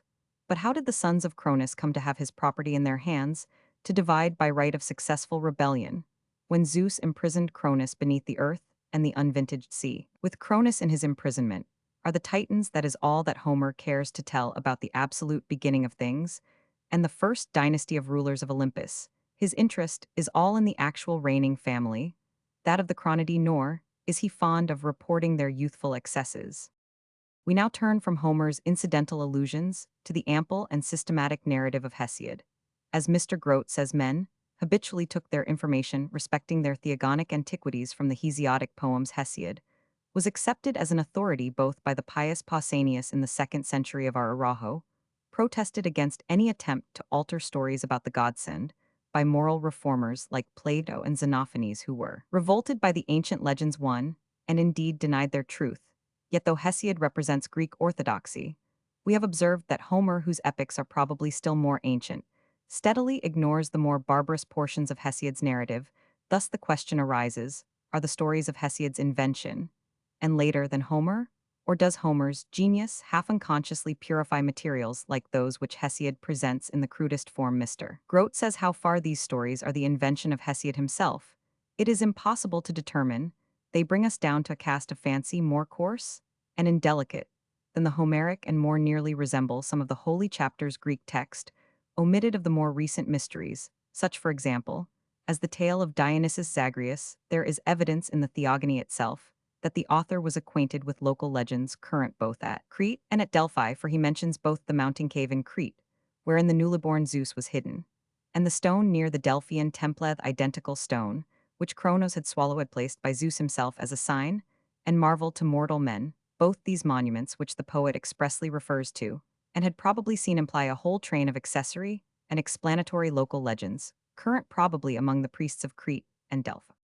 All these circumstances appear to be good evidence of the great antiquity of the legends recorded by Hesiod.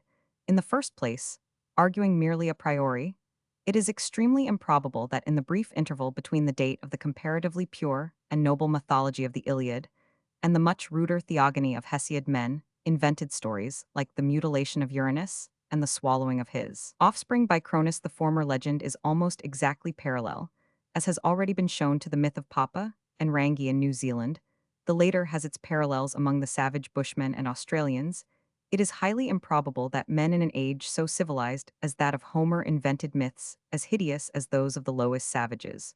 But if we take these myths to be not new inventions, but the sacred stories of local priesthoods, their antiquity is probably incalculable. The sacred stories, as we know from Pausanias, Herodotus, and from all the writers who touch on the subject of the mysteries, were myths communicated by the priests to the initiated. Plato speaks of such myths in the Republic 378. If there is an absolute necessity for their mention, a very few might hear them in a mystery, and then let them sacrifice not a common pig, but some huge and unprocurable victim. This would have the effect of very greatly diminishing the number of the hearers. This is an amusing example of a plan for veiling the horrors of myth. The pig was the animal usually offered to Demeter, the goddess of the Eleusinian mysteries. Plato proposes to substitute some unprocurable beast, perhaps a giraffe or an elephant. To Hesiod, then, we must turn for what is the earliest complete literary form of the Greek cosmogonic myth. Hesiod begins like the New Zealanders, with the august race of gods by earth and wide heaven, begotten one. So the New Zealanders, as we have seen, say the heaven which is above us and the earth which is beneath us are the progenitors of men, and the origin of all things. Hesiod too somewhat differs from this view, by making chaos absolutely first of all things, followed by wide-bosomed earth Tartarus, and Eros love chaos, unaided produced Erebus, and night the children of night and Erebus are Etha, and day earth produced heaven, who then became her own lover, and to heaven she bore Oceanus, and the Titans Coeus and Creus Hyperion, and Ipetus Thea, and Rhea Themis Mnemosyne Phoebe Tethys, and youngest after these was born Cronus of crooked counsel, the most dreadful of her children, who ever detested his puissant sire Heaven. There were other sons of earth and heaven peculiarly hateful to their father three, and these Uranus used to hide from the light in a hollow of Gaea. Both they and Gaea resented this treatment, and the Titans, like the children of heaven and earth in the New Zealand poem, sought to discern the difference between light and darkness. Gaea, unlike earth in the New Zealand myth, for there she is purely passive, conspired with her children, produced iron, and asked her sons to avenge their wrongs. For fear fell upon all of them save Cronus, who, like Tain Mahuta in the Maori poem, determined to end the embraces of earth and heaven. But while the New Zealand, like the Indo-Aryan myth 5, conceives of earth and heaven as two beings who have never previously been sundered at all, Hesiod makes heaven amorously approach his spouse from a distance. This was the moment for Cronus 6, who stretched out his hand armed with the sickle of iron and mutilated Uranus. As in so many savage myths, the blood of the wounded god, fallen on the ground, produced strange creatures, nymphs of the astry giants and furies, as in the Mari myth one of the children of heaven stood apart, and did not consent to the deed. This was Oceanus in Greece 7, and in New Zealand it was Tahiri Media, the wind who arose, and followed his father heaven, and remained with him in the open spaces of the sky. Uranus now predicted 8, that there would come a day of vengeance for the evil deed of Cronus. And so ends the dynasty of Uranus. This story was one of the great stumbling blocks of Orthodox Greece. It was the tale that Plato said should be told, if at all only to a few in a mystery, after the sacrifice of some rare and scarcely obtainable animal. Even among the Maris, the conduct of the children who severed their father and mother is regarded as a singular instance of iniquity, and is told to children as a moral warning and example. To be condemned in Greece, on the other hand, unless we are to take the Euthyphro as wholly ironical, some of the pious justified their conduct by the example of Zeus. Euthyphro quotes this example when he is about to prosecute his own father, for which act he says, "Men are angry with me, so inconsistently do they talk when I am concerned. And when the gods are concerned, one." But in Greek the tale has no meaning. It has been allegorized in various ways, and Lafitau fancied that it was a distorted form of the biblical account of the origin of sin in Mari. The legend is perfectly intelligible. Heaven and earth were conceived of, like everything else, as beings with human parts and passions linked in an endless embrace, which crushed and darkened their children. It became necessary to separate them, and this feat was achieved not without pain. Then wailed the heaven, and exclaimed the earth, "Wherefore this murder? Why this great sin? Why separate us?" But what cared ta'en upwards? He sent one, and downwards the other. He cruelly severed the sinews, which united heaven and earth too. The Greek myth too contemplated earth and heaven as beings corporeally united, and heaven as a malignant power that concealed his children in darkness. But while the conception of heaven and earth as parents of living things remains perfectly intelligible in one sense, the vivid personification, which regarded them as creatures with human parts and passions, had ceased to be intelligible in Greece before the times of the earliest philosophers. The old physical conception of the pair became a metaphor, and the account of their rending asunder by their children lost all significance and seemed to be an abominable, an unintelligible myth when examined in the light of the New Zealand story, and of the fact that early peoples do regard all phenomena as human beings with physical attributes like those of men. The legend of Cronus and Uranus and Gaia ceases to be a mystery. It is at bottom a savage explanation, as in the Samoan story of the separation of earth and heaven, an explanation which could only have occurred to people in a state of mind which civilization has forgotten. The next generation of Hesiodic gods, if gods we are to call the members of this race of non-natural men, was not more fortunate than the first in its family relations. Cronus wedded his sister Rhea, and begat Demeter, Hera, Hades, Poseidon, and the youngest Zeus and mighty Cronus swallowed down each of them each that came to their mother's knees from her holy womb, with this intent that none other of the proud sons of heaven should hold his kingly sway among the immortals. Heaven and earth had warned him that he too should fall through his children, wherefore he kept no vain watch, but spied and swallowed down each of his offspring, while grief immitigable took possession of Rhea. One Rhea being about to become the mother of Zeus took counsel with Uranus and Gaia. By their advice she went to Crete where Zeus was born, and in place of the child she presented to Cronus a huge stone, swathed in swaddling bands. This he swallowed, and was easy in his mind. Zeus grew up, and by some means suggested by Gaia compelled Zeus to disgorge all his offspring, and he vomited out the stone first as he had swallowed it last too. The swallowed children emerged alive, and Zeus fixed the stone at Pytho-Delphi, where Pausanias III had the privilege of seeing it, and whereas it did not tempt the cupidity of barbarous invaders, it probably still exists. It was not a large stone, Pausanias says, and the Delphians used to pour oil over it, as Jacob did for to the stone at Bethel, and on feast days they covered it with wraps of wool. The custom of smearing fetish stones, which Theophrastus mentions as one of the practices of the superstitious man, is clearly a survival from the savage stage of religion. As a rule, however, among savages fetish stones are daubed with red paint, like the face of the wooden ancient Dionysi in Greece, and of Tsui Goab among the Hottentots not smeared with oil. 5. The myth of the swallowing and disgorging of his own children by Cronus was another of the stumbling blocks of Greek orthodoxy. The common explanation that time Greek text omitted does swallow his children, the days is not quite satisfactory time, brings never the past back again, as Cronus Roman 999, Besides, the myth of the swallowing is not confined to Cronus. Modern philology has given as usual different analyses of the meaning of the name of the god Hermann, with Preller derives it from Greek text, omitted to fulfill the harvest month, says Preller was named Cronion in Greece and Cronia was the title of the harvest festival. The sickle of Cronus is thus brought into connection with the sickle of the harvester one. The second myth in which Cronus swallows his children has numerous parallels in savage legend. Bushmen tell of Quaihem, the devourer, who swallows that great god, the mantis insect, and disgorges him alive with all the other persons and animals, whom he has engulfed in the course of a long and voracious career. Won the moon in Australia while he lived on Earth, was very greedy, and swallowed the eagle god whom he had to disgorge. Mr. I. M. Thurn found similar tales among the Indians of Guyana, the swallowing and disgorging of Heracles by the monster that was to slay Hesione, is well-known. Scotch peasants tell of the same feats, but localized the myth on the banks of the Ken in Galloway. Basutos, Eskimos, Zulus, and European fairy tales all possess this incident, the swallowing of many persons, by a being from whose maw they return alive and in good case. A mythical conception which prevails from Greenland to South Africa, from Delphi to the Solomon Islands, from Brittany to the shores of Lake Superior, must have some foundation in the common elements of human nature. One now, it seems highly probable that this curious idea may have been originally invented in an attempt to explain natural phenomena by a naturemyth.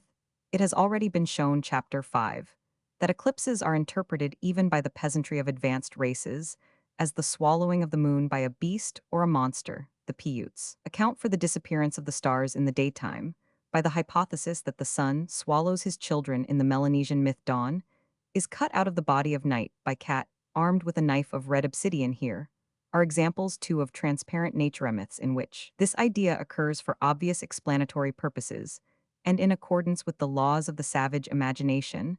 Thus the conception of the swallowing and disgorging being may very well have arisen out of a naturemyth. But why is the notion attached to the legend of Cronus?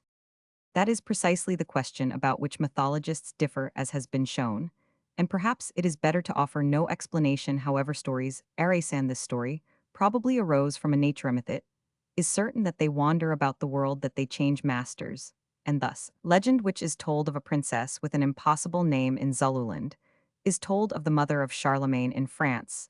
The tale of the swallowing may have been attributed to Cronus as a great truculent deity, though it has no particular elemental signification in connection with his legend. This peculiarly savage trick of swallowing each other became an inherited habit in the family of Cronus. When Zeus reached years of discretion, he married Medes, and this lady, according to the scholiast on Hesiod, had the power of transforming herself into any shape she pleased. When she was about to be a mother, Zeus induced her to assume the shape of a fly, and instantly swallowed her one in behaving. Thus Zeus acted on the advice of Uranus and Gaia. It was feared that Medes would produce a child more powerful than his father. Zeus avoided this peril by swallowing his wife, and himself gave birth to Athene. The notion of swallowing a hostile person who has been changed by magic into a conveniently small bulk is very common. It occurs in the story of Taliesin. 2 Caradwin, in the shape of a hen, swallows Gwion Bach in the form of a grain of wheat. In the same manner, the princess in the Arabian Nights swallowed the genie. Here, then, we have in the Hesiodic myth an old Marchen, pressed into the service of the higher mythology, the apprehension which Zeus, like Herod and King Arthur, always felt lest an unborn child should overthrow him was also familiar to Indra. But instead of swallowing the mother and concealing her in his own body like Zeus, Indra entered the mother's body and himself was born, instead of the dreaded child. 3. A cow on this occasion was born along with Indra.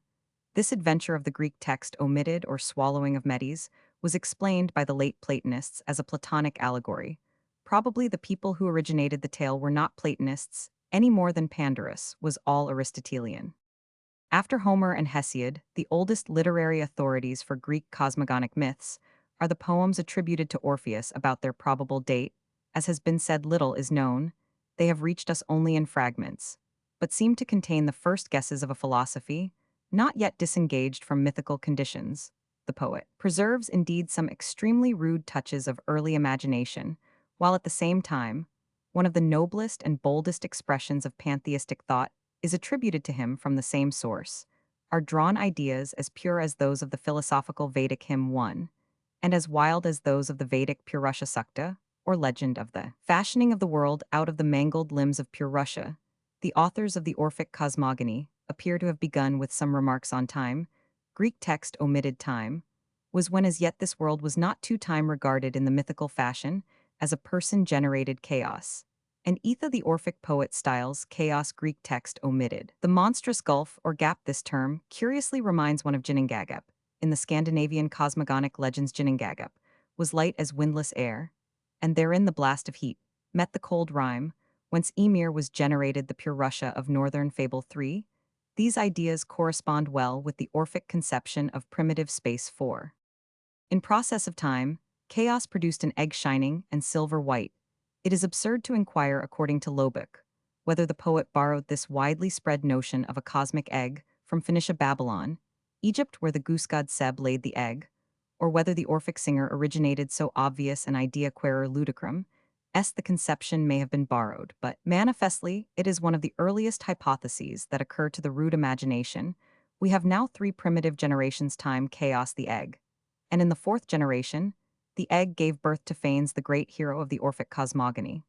One, the earliest and rudest thinkers were puzzled, as many savage cosmogonic myths have demonstrated to account for the origin of life. The myths frequently hit on the theory of a hermaphroditic, being both male and female, who produces another being out of himself Prajapati in the Indian stories and Hrimthursar, in Scandinavian legendone of his feet, got a son on the other with locks in the Algonquin tale, are examples of these double-sexed personages in the Orphic poem Phanes, is both male and female, this Phanes held within him. The seed of all the gods, too, and his name is confused with the names of Medes and Ericapius in a kind of trinity.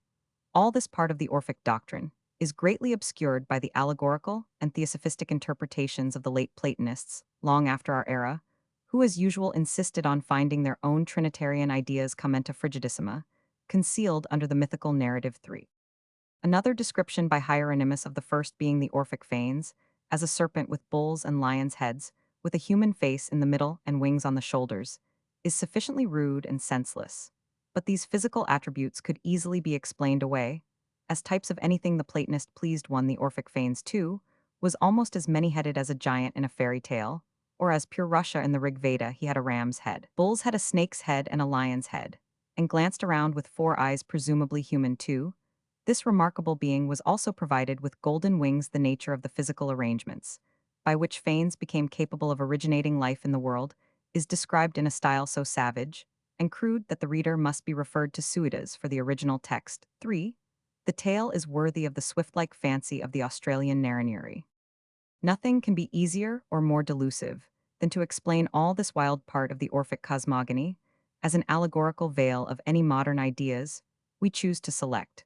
But why the allegory should closely imitate the rough guesses of uncivilized peoples Otsdiggers, Zunis, Karaks, it is less easy to explain. We can readily imagine African or American tribes who were accustomed to revere bulls, rams, snakes, and so forth, ascribing the heads of all their various animal patrons to the deity of their confederation. We can easily see how such races as practice the savage rites of puberty should attribute to the first being the special organs of Phanes, but on the Neoplatonic hypothesis that Orpheus was a seer of Neoplatonic opinions, we do not see why he should have veiled his ideas under so savage an allegory. This part of the Orphic speculation is left in judicious silence by some modern commentators, such as Roman 1000 Darmesteter in Les Cosmogonies Ariens. 1. Indeed, if we choose to regard Apollonius Rhodius, an Alexandrian poet writing in a highly civilized age, as the representative of Orphicism, it is easy to mask and pass by the more stern and characteristic fortresses of the Orphic, divine the theriomorphic Phanes, is a much less Aryan and agreeable object than the glorious golden-winged Eros, the love god of Apollonius Rhodius and Aristophanes too. On the whole, the Orphic fragments appear to contain survivals of savage myths of the origin of things, blended with purer speculations. The savage ideas are finally explained by late philosophers as allegorical veils and vestments of philosophy, but the interpretation is arbitrary and varies with the taste and fancy of each interpreter. Meanwhile, the coincidence of the wilder elements with the speculations native to races in the lowest grades of civilization is undeniable.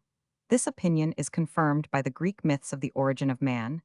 These two coincide with the various absurd conjectures of savages. In studying the various Greek local legends of the origin of man, we encounter the difficulty of separating them from the myths of heroes, which it will be more convenient to treat separately. This difficulty we have already met in our treatment of savage traditions of the beginnings of the race. Thus, we saw that among the Melanesians cat, and among the Otsquati were heroic persons who made men, and most other things, but it was desirable to keep their performances of this sort separate from their other feats, their introduction of fire, for example, and of various arts. In the same way, it will be well in reviewing Greek legends to keep Prometheus' share in the making of men apart from the other stories of his exploits. As a benefactor of the men whom he made in Hesiod, Prometheus is the son of the Titan Ipetus, and perhaps his chief exploit is to play upon Zeus, a trick of which we find the parallel in various savage myths. It seems, however, from Ovid 1 and other texts that Hesiod somewhere spoke of Prometheus as having made men out of clay, like Punjil in the Australian cat, in the Melanesian, and Tiki in the Mari myths. The same story is preserved in Servius' commentary on Virgil 2. A different legend is preserved in the Etymologicum Magnum Voc Iconian. According to this story, after the deluge of Deucalion, Zeus bade Prometheus and Athene make images of men out of clay, and the winds blew into them. The breath of life. In confirmation of this legend, Pausanias was shown in Phasis certain stones of the color of clay, and smelling very like human flesh. And these, according to the Phocians, were the remains of the clay from which the whole human race was fashioned by Prometheus 3. Aristophanes 2 in the Birds 686 talks of men, as Greek text omitted figures needed of clay.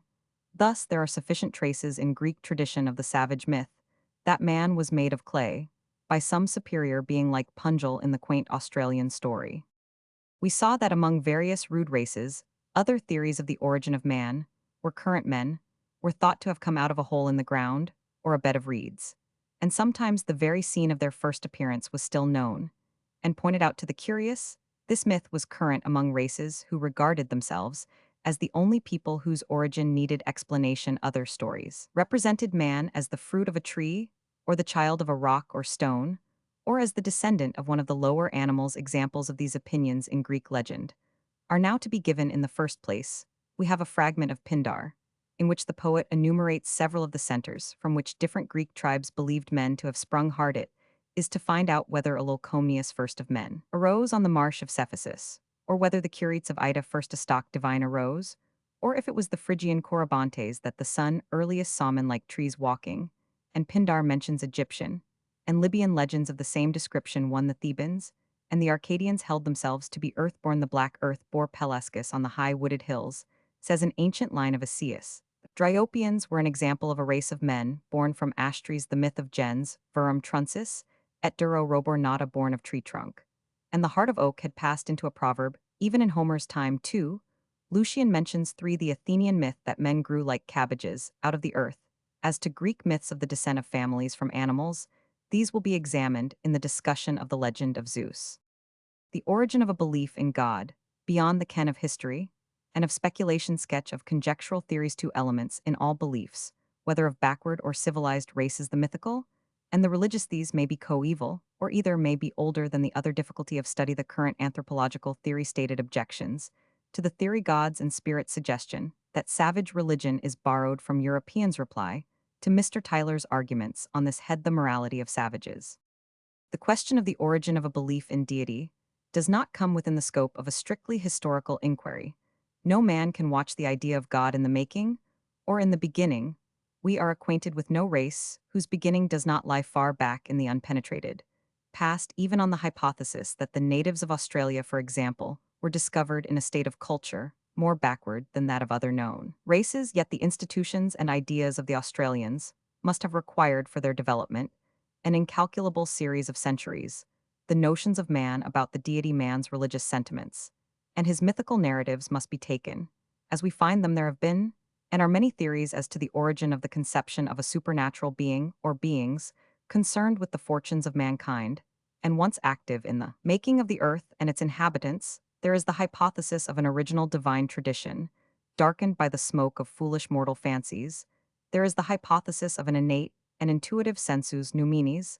There is the opinion that the notion of deity was introduced to man by the very nature of his knowledge and perceptions, which compel him in all things to recognize a finite and an infinite. There is the hypothesis that gods were originally ghosts, the magnified shapes of ancestral specters. There is the doctrine that man, seeking in his early speculations for the causes of things, and conscious of his own powers, as an active cause, projected his own shadow on the mists of the unknown, and peopled the void with figures of magnified non-natural men, his own parents and protectors, and the makers of many of the things in the world. Since the actual truth cannot be determined by observation and experiment, the question as to the first germs of the divine conception must here be left unanswered.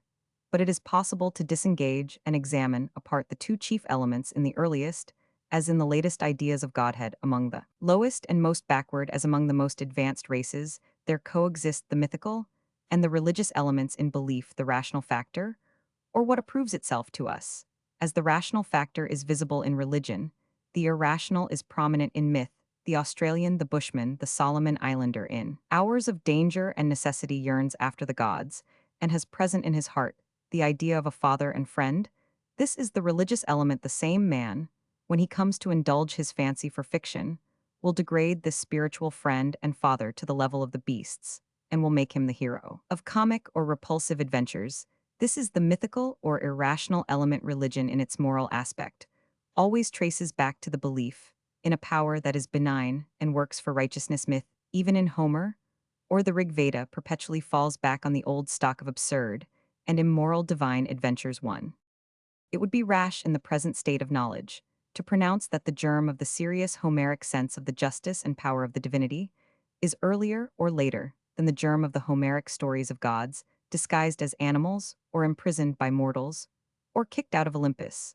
The rational and irrational aspects of mythology and religion may be of coeval antiquity for all that is certainly known, or either of them in the dark backward of mortal experience may have preceded the other. There is probably no religion nor mythology which does not offer both aspects to the student, but it is the part of advancing civilization to adorn and purify the rational element, and to subordinate and supersede the irrational element as far as religious conservatism, ritual, and priestly dogma will permit. Such were the general remarks with which this chapter opened in the original edition of the present work, but reading reflection and certain additions to the author's knowledge of facts have made it seem advisable to state more fully and forcibly than before that, in his opinion, not only the puzzling element of myth, but the purer element of a religious belief sanctioning morality is derived by civilized people from a remote past of savagery. It is also necessary to draw attention to a singular religious phenomena, a break or fault, as geologists call it in the religious strata, while the most backward savages in certain cases present the conception of a being who sanctions ethics. And while that conception recurs at a given stage of civilization, it appears to fade or even to disappear in some conditions of barbarism among some barbaric peoples, such as the Zulus and the Red Indians of French Canada, when first observed as among some Polynesians and some tribes of Western and Central Africa. Little trace of a supreme being is found, except a name, and that name is even occasionally a matter of ridicule. The highest religious conception has been reached and is generally known, yet the being conceived of as creative is utterly neglected. While ghosts or minor gods are served and adored to this religious phenomenon, if correctly observed, we must attempt to assign a cause for this purpose. It is necessary to state again what may be called the current or popular anthropological theory of the evolution of gods. That theory takes varying shapes in the philosophy of Mr. Herbert Spencer. We find a pure euhemerism: gods are but ghosts of dead men raised to a higher, and finally to the highest power in the somewhat analogous, but not identical system of Mr. Tyler. Man first attains to the idea of spirit by reflection on various physical, psychological, and psychical experiences, such as sleep, dreams, trances, shadows, hallucinations, breath, and death, and he gradually extends the conception of soul or ghost till all nature is peopled with spirits of these spirits. One is finally promoted to supremacy, where the conception of a supreme being occurs in the lowest faiths. There is said on this theory to be no connection, or very little connection, between religion and morality. To supply a religious sanction of morals is the work of advancing thought. 1. This current hypothesis is confessedly animistic in Mr. Tyler's phrase, or in Mr. Spencer's terminology. It is the ghost theory. The human soul, says Mr. Tyler, has been the model on which all man's ideas of spiritual beings, from the tiniest elf to the heavenly creator and ruler of the world, the Great Spirit, have been framed. 1. Thus it has been necessary for Mr. Tyler and for Mr. Spencer to discover first an origin of man's idea of his own soul, and that supposed origin in psychological, physical, and psychical experiences is no doubt adequate by reflection on these facts. Probably, the idea of spirit was reached though the psychical experiences enumerated by Mr. Tyler may contain points as yet unexplained by materialism from these sources, are derived all really animistic gods all that from the first partake of the nature of hungry ghosts placated by sacrifices of food, though in certain cases that hunger may have been transferred we surmise by worshippers to gods not originally animistic. In answer to this theory of an animistic or ghostly origin of all gods, it must first be observed that all gods are not necessarily, it would seem, of animistic origin among certain of the lowest savages. Although they believe in ghosts, the animistic conception, the spiritual idea, is not attached to the relatively supreme being of their faith. He is merely a powerful being unborn and not subject to death. The purely metaphysical question, was he a ghost, does not seem always to have been asked. Consequently, there is no logical reason why man's idea of a maker should not be prior to man's idea that there are such things as souls, ghosts, and spirits. Therefore, the animistic theory is not necessary as material for the god idea. We cannot, of course, prove that the god idea was historically prior to the ghost idea, for we know no savages who have a god and yet are ignorant of ghosts. But we can show that the idea of God may exist in germ without explicitly involving the idea of spirit. Thus, gods may be prior in evolution to ghosts, and therefore the animistic theory of the origin of gods in ghosts need not necessarily be accepted. In the first place, the original evolution of a god out of a ghost need not be conceded, because in perhaps all known savage theological philosophy, the god, the maker and master, is regarded as a being who existed before death entered the world.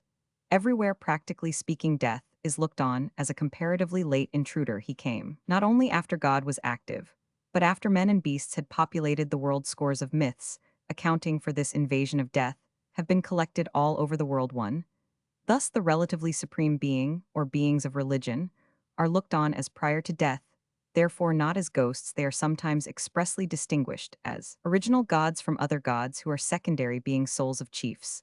Thus all Tongan gods are Atua. But all Atua are not original gods too. The word Atua, according to Mr. White, is Atua A, was the name given to the author of the universe, and signifies, and the unlimited in power, the conception, the leader, the beyond. All Tua means beyond, that which is most distant, behind all matter, and behind every action. Clearly, these conceptions are not more mythical. Indeed, A does not seem to occur in the myths, nor are they more involved in ghosts than the unknown absolute of Mr. Herbert Spencer. Yet the word Adwa denotes gods who are recognized as ghosts of chiefs no less than it denotes the supreme existence. 3. These ideas are the metaphysical theology of a race considerably above the lowest level. They lend no assistance to a theory that a was or was evolved out of a human ghost, and he is not found in Maori mythology as far as our knowledge goes, but among the lowest known savages, the Australians. We read that the creator was a gigantic black once on earth, now among the stars.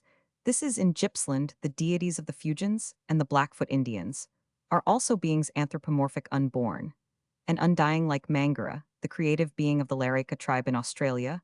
A very good man called Mangara lives in the sky he made. Everything blacks accepted. He never dies. For the Melanesian Vui, never were men, were something different, and were not ghosts. It is as a being, not as a spirit, that the Kernite deity Mungungor, our father, is described. 5. In short, though Europeans often speak of these divine beings of low savages as spirits, it does not appear that the natives themselves advance here the metaphysical idea of spirit. These gods are just beings anthropomorphic, or in myth and fable, very often bestial theriomorphic. 6. It is manifest that a divine being envisaged thus need not have been evolved out of the theory of spirits or ghosts, and may even have been prior to the rise of the belief in ghosts. Again, these powerful or omnipotent divine beings are looked on as guardians of morality, punishers of sin, rewarders of righteousness, both in this world and in a future life, in places where ghosts, though believed in, are not worshipped nor in receipt of sacrifice, and where great-grandfathers, being forgotten ancestral ghosts, can scarcely swell into gods. This occurs among Andamanese Fuegians and Australians. Therefore, among non-ghost-worshipping races, ghosts cannot have developed into deities who are not even necessarily spirits. These gods, again, do not receive sacrifice, and thus lack the note of descent from hungry, food-craving ghosts in Australia. Indeed, while ghosts are not known to receive any offerings, the recent custom of providing food for it, the dead body of a friendies, derided by the intelligent old Aborigines as white fellows gammon one. The Australians possess no chiefs like Vich Ian Voer or Chingachgook, whose ghosts might be said to swell into supreme moral deities' headmen. They have leaders of various degrees of authority, but no Vich Ian Voer, no semisacred representative of the tribe one, nor are the ghosts of the headmen known to receive any particular posthumous attention or worship. Thus it really seems impossible to show proof that Australian gods grew out of Australian ghosts, a subject to which we shall return. Some supporters of the current theory therefore fall back on the hypothesis that the Australians are sadly degenerate one chiefs, it is argued, or kings they once had, and the gods are surviving ghosts of these wholly forgotten potentates. To this, we reply that we know not the very faintest trace of Australian degeneration. Sir John Lubbock and Mr. Tyler have correctly argued that the soil of Australia has not yet yielded so much as a fragment of native pottery, nor any trace of native metal work, not a vestige of stone buildings, occurs, nor of any work beyond the present native level of culture. Unless we reckon weirs for fish catching, the Australian boomerang, writes Mr. Tyler, has been claimed as derived from some hypothetical high culture, whereas the transition stages through which it is connected with the club are to be observed in its own country, while no civilized race possesses the weapon too. Therefore, the Australian with his boomerang represents no degeneration, but advance on his ancestors, who had not yet developed the boomerang out of the club. If the excessively complex nature of Australian rules of prohibited degrees be appealed to as proof of degeneration from the stage in which they were evolved, we reply that civilization everywhere tends not to complicate, but to simplify such rules, as it also notoriously simplifies the forms of language. The Australian people, when discovered, were only emerging from Paleolithic culture, while the neighboring Tasmanians were frankly Paleolithic. One far from degenerating, the Australians show advance when they supersede their beast or other totem by an eponymous human hero too, the eponymous hero, however, changed with each generation, so that no one name was fixed as that of tribal father, later perhaps to become a tribal god. We find several tribes in which the children now follow the father's class, and thus paternal kin takes the place of the usual early savage method of reckoning kinship by the mother's side, elsewhere prevalent in Australia. In one of these tribes, dwelling between the Glenelg and Mount Napier, headmanship is hereditary, but nothing is said of any worship of the ghosts of chiefs.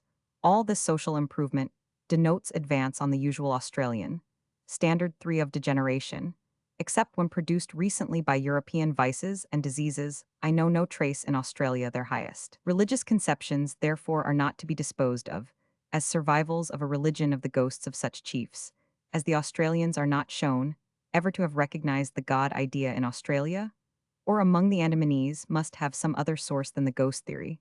This is all the more obvious because not only are ghosts not worshipped by the Australians, but also the divine beings who are alleged to form links between the ghost and the moral god are absent. There are no departmental gods, as of war, peace, the chase, love, and so forth. Sun, sky, and earth are equally unworshipped. There is nothing in religion between a being on one hand with a sun or suns and vague mischievous spirits, boilias or emrarts, and ghosts, who are not worshipped on the other hand, the friends of the idea that the god is an ancient evolution from the ghost of such a chief, as is not proved to have existed, must apparently believe that the intermediate stages in religious evolution, departmental gods, nature gods, and gods of polytheism in general, once existed in Australia, and have all been swept away in a deluge of degeneration. That deluge left in religion a moral, potently active father. And judge now that conception is considerably above the obsolescent belief in an odious god, which is usually found among barbaric races of the type from which the Australians are said to have degenerated. There is no proof of degeneracy.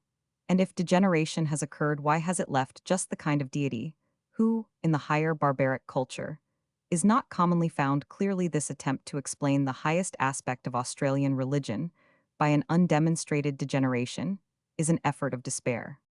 While the current theory thus appears to break down over the deities of certain Australian tribes and of other low savages to be more particularly described later, it is not more successful in dealing with what we have called the fault or break in the religious strata of higher races. The nature of that fault may thus be described. While the deities of several low savage peoples are religiously regarded as guardians and judges of conduct, both in this life and in the next among higher barbarians, they are often little or not at all interested in conduct again, while among Australians and Andamanese and Fuegians, there is hardly a verifiable trace, if any trace there be of, sacrifice to any divine being among barbarians. The gods beneath the very highest are in receipt even of human sacrifice. Even among barbarians, the highest deity is very rarely worshipped with sacrifice through various degrees. He is found to lose all claim on worship, and even to become a mere name and finally a jest and a mockery. Meanwhile, ancestral ghosts and gods, framed on the same lines as ghosts receive sacrifice of food and of human victims, once more the high gods of low savages are not localized, not confined to any temple or region, but the gods of higher barbarians, the gods beneath the highest, are localized in this way, as occasionally even the highest god also is. All this shows that among advancing barbarians, the gods, if they started from the estate of gods among savages on the lowest level, become demoralized, limited, conditioned, relegated to an odious condition, and finally deposed till progressive civilization, as in Greece, reinstates or invents purer and more philosophically conceptions, without being able to abolish popular and priestly myth and ritual. Here then is a flaw or break in the strata of religion. What was the cause of this flaw? We answer: the evolution through ghosts of animistic gods, who retain the hunger and selfishness of these ancestral spirits, whom the lowest savages are not known to worship. The moral divine beings of these lowest races beings, when religiously regarded unconditioned, in need of no gift that man can give, are not to be won by offerings of food and blood. Of such offerings, ghosts and gods modeled on ghosts are notoriously in need strengthened and propitiated by blood and sacrifice, not offered to the gods of low savages.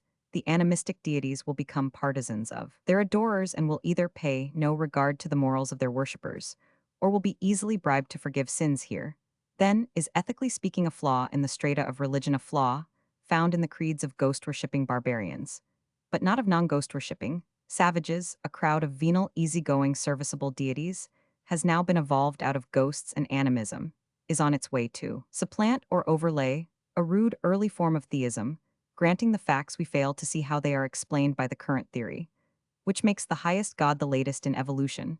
From a ghost, that theory wrecks itself again on the circumstance that, whereas the tribal or national highest divine being is latest in evolution, ought to be the most potent, he is, in fact, among barbaric races, usually the most disregarded. A new idea, of course, is not necessarily a powerful or fashionable idea.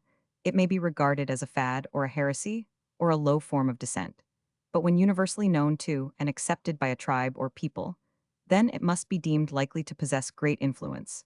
But that is not the case, and among barbaric tribes the most advanced conception of deity is the least regarded, the most obsolete. An excellent instance of the difference between the theory here advocated and that generally held by anthropologists may be found in Mr. Abercrombie's valuable work Preen Proto-Historic Finns, Roman 1154. The gods and other early ideas, says Mr. Abercrombie, could in no sense be considered as supernatural. We shall give examples of gods among the races nearest the beginning whose attributes of power and knowledge cannot by us at least be considered other than supernatural. The gods in this hypothesis were so human that they could be forced to act in accordance with the wishes of their worshippers, and could likewise be punished. These ideas to an Australian black or an Andamanese would seem dangerously blasphemous. These older gods resided chiefly in trees, wells, rivers, and animals.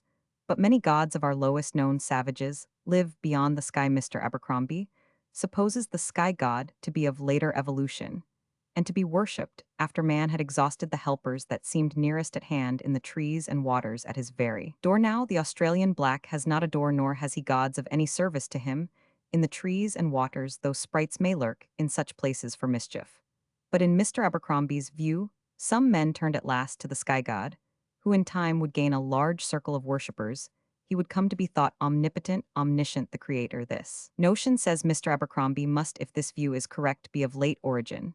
But the view is not correct. The far-seeing, powerful maker, beyond the sky, is found among the very backward races, who have not developed helpers nearer man dwelling round.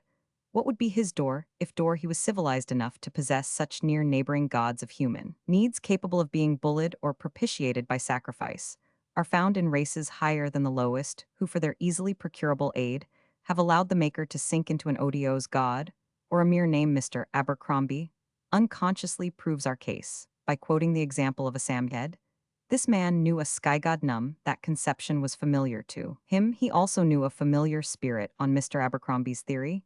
He should have resorted for help to the sky god, not to the sprite. But he did the reverse. He said, I cannot approach Num, he is too far away. If I could reach him, I should not beseech thee the familiar spirit, but should go myself.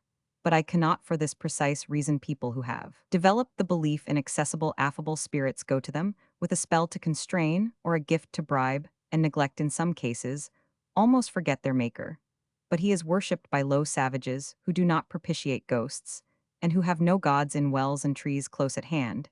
It seems an obvious inference that the greater God is the earlier evolved. These are among the difficulties of the current anthropological theory. There is, however, a solution by which the weakness of the divine conception, its neglected, disused aspect among barbaric races, might be explained by anthropologists without regarding it as an obsolescent form of a very early idea. This solution is therefore in common use. It is applied to the deity revealed in the ancient mysteries of the Australians, and it is employed in American and African instances. The custom is to say that the highest divine being of American or African native peoples has been borrowed from Europeans, and is especially a savage refraction from the god of missionaries.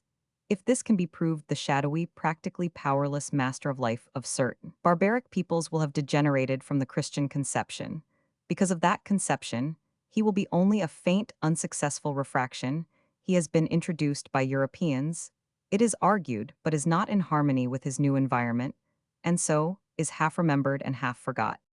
The hypothesis of borrowing admits of only one answer, but that answer should be conclusive if we can discover, say, in North America, a single instance in which the supreme being occurs, while yet he cannot possibly be accounted for by any traceable or verifiable foreign influence.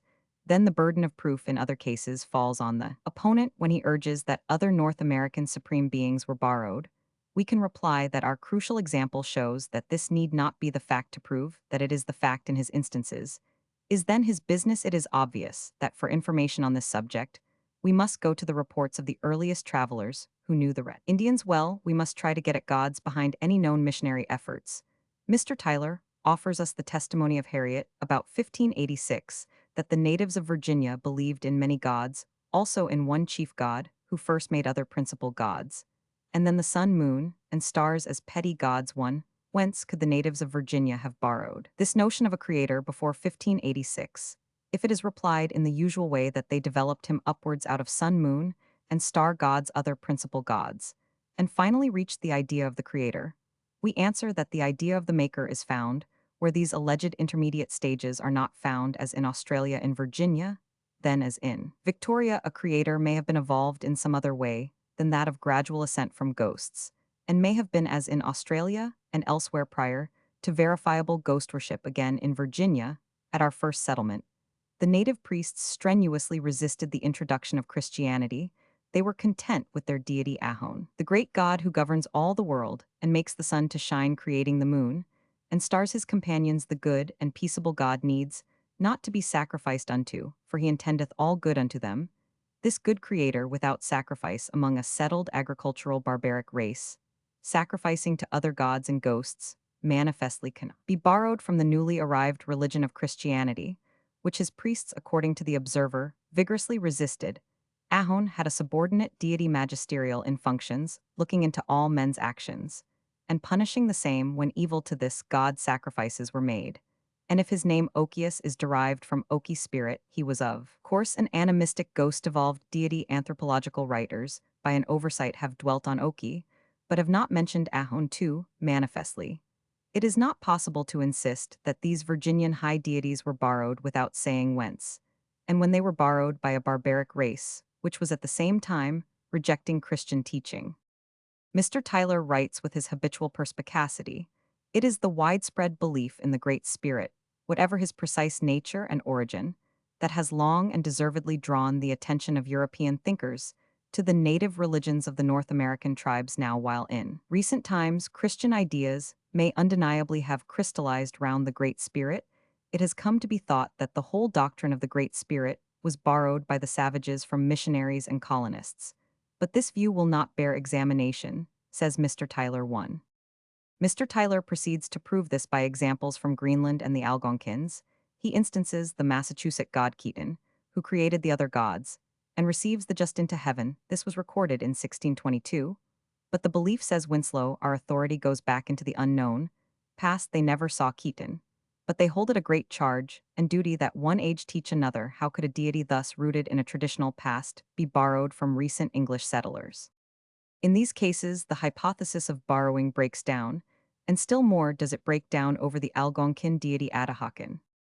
Father Lejeune S.J. went first among the Algonquins, a missionary pioneer, in 1633, and suffered unspeakable things in his courageous endeavor to win souls in a most recalcitrant flock. He writes 1633, as this savage has given me occasion to speak of their God. I will remark that it is a great error to think that the savages have no knowledge of any deity. I was surprised to hear this in France. I do not know their secrets, but from the little which I am about to tell it will be seen that they have such knowledge. They say that one exists whom they call Atahakan, who made the whole speaking of God in a wigwam. One day they asked me, "What is God?" I told them that it was he who made all things heaven and earth. They then began to cry out to each other, Atahakan, Atahakan, it is Atahakan. There could be no better evidence that Atahakan was not, as is often said, borrowed from the Jesuits. The Jesuits had only just arrived. Later, 1634, Lejeune interrogated an old man and a partly Europeanized sorcerer. They replied that nothing was certain, that Atahakan was only spoken of, as of a thing so remote that assurance was impossible. In fact, their word Nidatohakan means, I fable, I tell an old story. Thus Atahakan, though at once recognized as identical with the creator of the missionary, was so far from being the latest thing in religious evolution that he had passed into a proverb for the ancient. And the fabulous, this of course is inconsistent with recent borrowing. He was neglected for Kichikoi spirits which inspire seers, and are of some practical use, receiving rewards in offerings of Greece, says Lejeune 1. The obsolescent Atahakan seems to have had no moral activity, but in America, this indolence of God is not universal. Mr. Parkman, indeed, writes in the primitive Indian's conception of a God, the idea of moral good has no part. 1. But this is definitely contradicted by Harriet Strachey Winslow, already cited, and by Pierre Lejeune. The good attributes of Keaton and Ahone were not borrowed from Christianity, were matter of Indian belief before the English arrived. Mr. Parkman writes, the moment the Indians began to contemplate the object of his faith and sought to clothe it with attributes, it became finite and commonly ridiculous. It did so as usual in mythology, but not in religion. There is nothing ridiculous in what is known of Ahone and Keaton if they had a mythology. And if we knew the myths, doubtless they would be ridiculous enough. The savage mind turned from belief and awe into the spinning of yarns instantly yields to humorous fancy. As we know, medieval popular Christianity in imagery, marchen or tales and art copiously illustrates the same mental phenomenon. Saints, God our Lord, and the Virgin all play ludicrous and immoral parts in Christian folktales. This is mythology, and here is beyond all cavil a late corruption of religion here, where we know the history of a creed religion is early, and these myths are late. Other examples of American divine ideas might be given, such as the extraordinary hymns in which the Zunis address the eternal Ahinawilona, but as the Zuni religion has only been studied in recent years, the hymns would be dismissed as borrowed. Though there is nothing Catholic or Christian about them, we have preferred to select examples where borrowing from Christianity is out of the question. The current anthropological theory is thus confronted with American examples of ideas of the divine, which cannot have been borrowed, while, if the gods are said to have been evolved out of ghosts, we reply that, in some cases, they receive no sacrifice, being usually a note of ghostly descent. Again, similar gods, as we show, exist where ghosts of chiefs are not worshipped, and as far as evidence goes, never were worshipped, because there is no evidence of the existence at any time of such chiefs. The American highest gods may then be equally free from the taint of ghostly descent. A spiritual being whose home is heaven, who rides on the winds, whose wrath is dreaded, who sanctions the oath, is only called a demon, by the prejudice of the worthy father, who at the same time admits that the savages have a conception of God and that God so conceived. Is this demon? The debatable question is, was the demon, or the actual expanse of sky, first in evolution? That cannot precisely be settled, but in the analogous Chinese case of China, we find Heaven Tine and Shangti, the personal ruling deity, corresponding to the Huron demon Shangti. The personal deity occurs most in the oldest pre-Confucian sacred documents, and so far appears to be the earlier conception the demon in Huron faith may also be earlier than the religious regard paid to his home. The sky won the unborrowed antiquity of a belief in a divine being creative and sometimes moral in North America is thus demonstrated so far I had written, when I accidentally fell in with Mr. Tyler's essay on the limits of savage religion too. In that essay, rather to my surprise, Mr. Tyler argues for the borrowing of the Great Spirit, the Great Manitou, from the Jesuits. Now, as to the phrase Great Spirit, the Jesuits doubtless caused its promulgation, and where their teaching penetrated shreds of their doctrine, may have adhered to the Indian conception of that divine being. But Mr. Tyler in his essay does not allude to the early evidence his own for Oki-Atahakan-Keaton and Torngersack, all undeniably prior to Jesuit influence, and found where Jesuits later did not go as Mr. Tyler offers. No reason for disregarding evidence in 1892, which he had republished in a new edition of Primitive Culture in 1891. It is impossible to argue against him in this place. He went on in the essay cited 1892 to contend that the Australian god of the Camilleri of Victoria Bayham is in name and attributes of missionary introduction. Happily, this hypothesis can be refuted, as we show in the following chapter on Australian gods. It would be easy enough to meet the hypothesis of borrowing in the case of the many African tribes who possess something approaching to a rude monotheistic conception.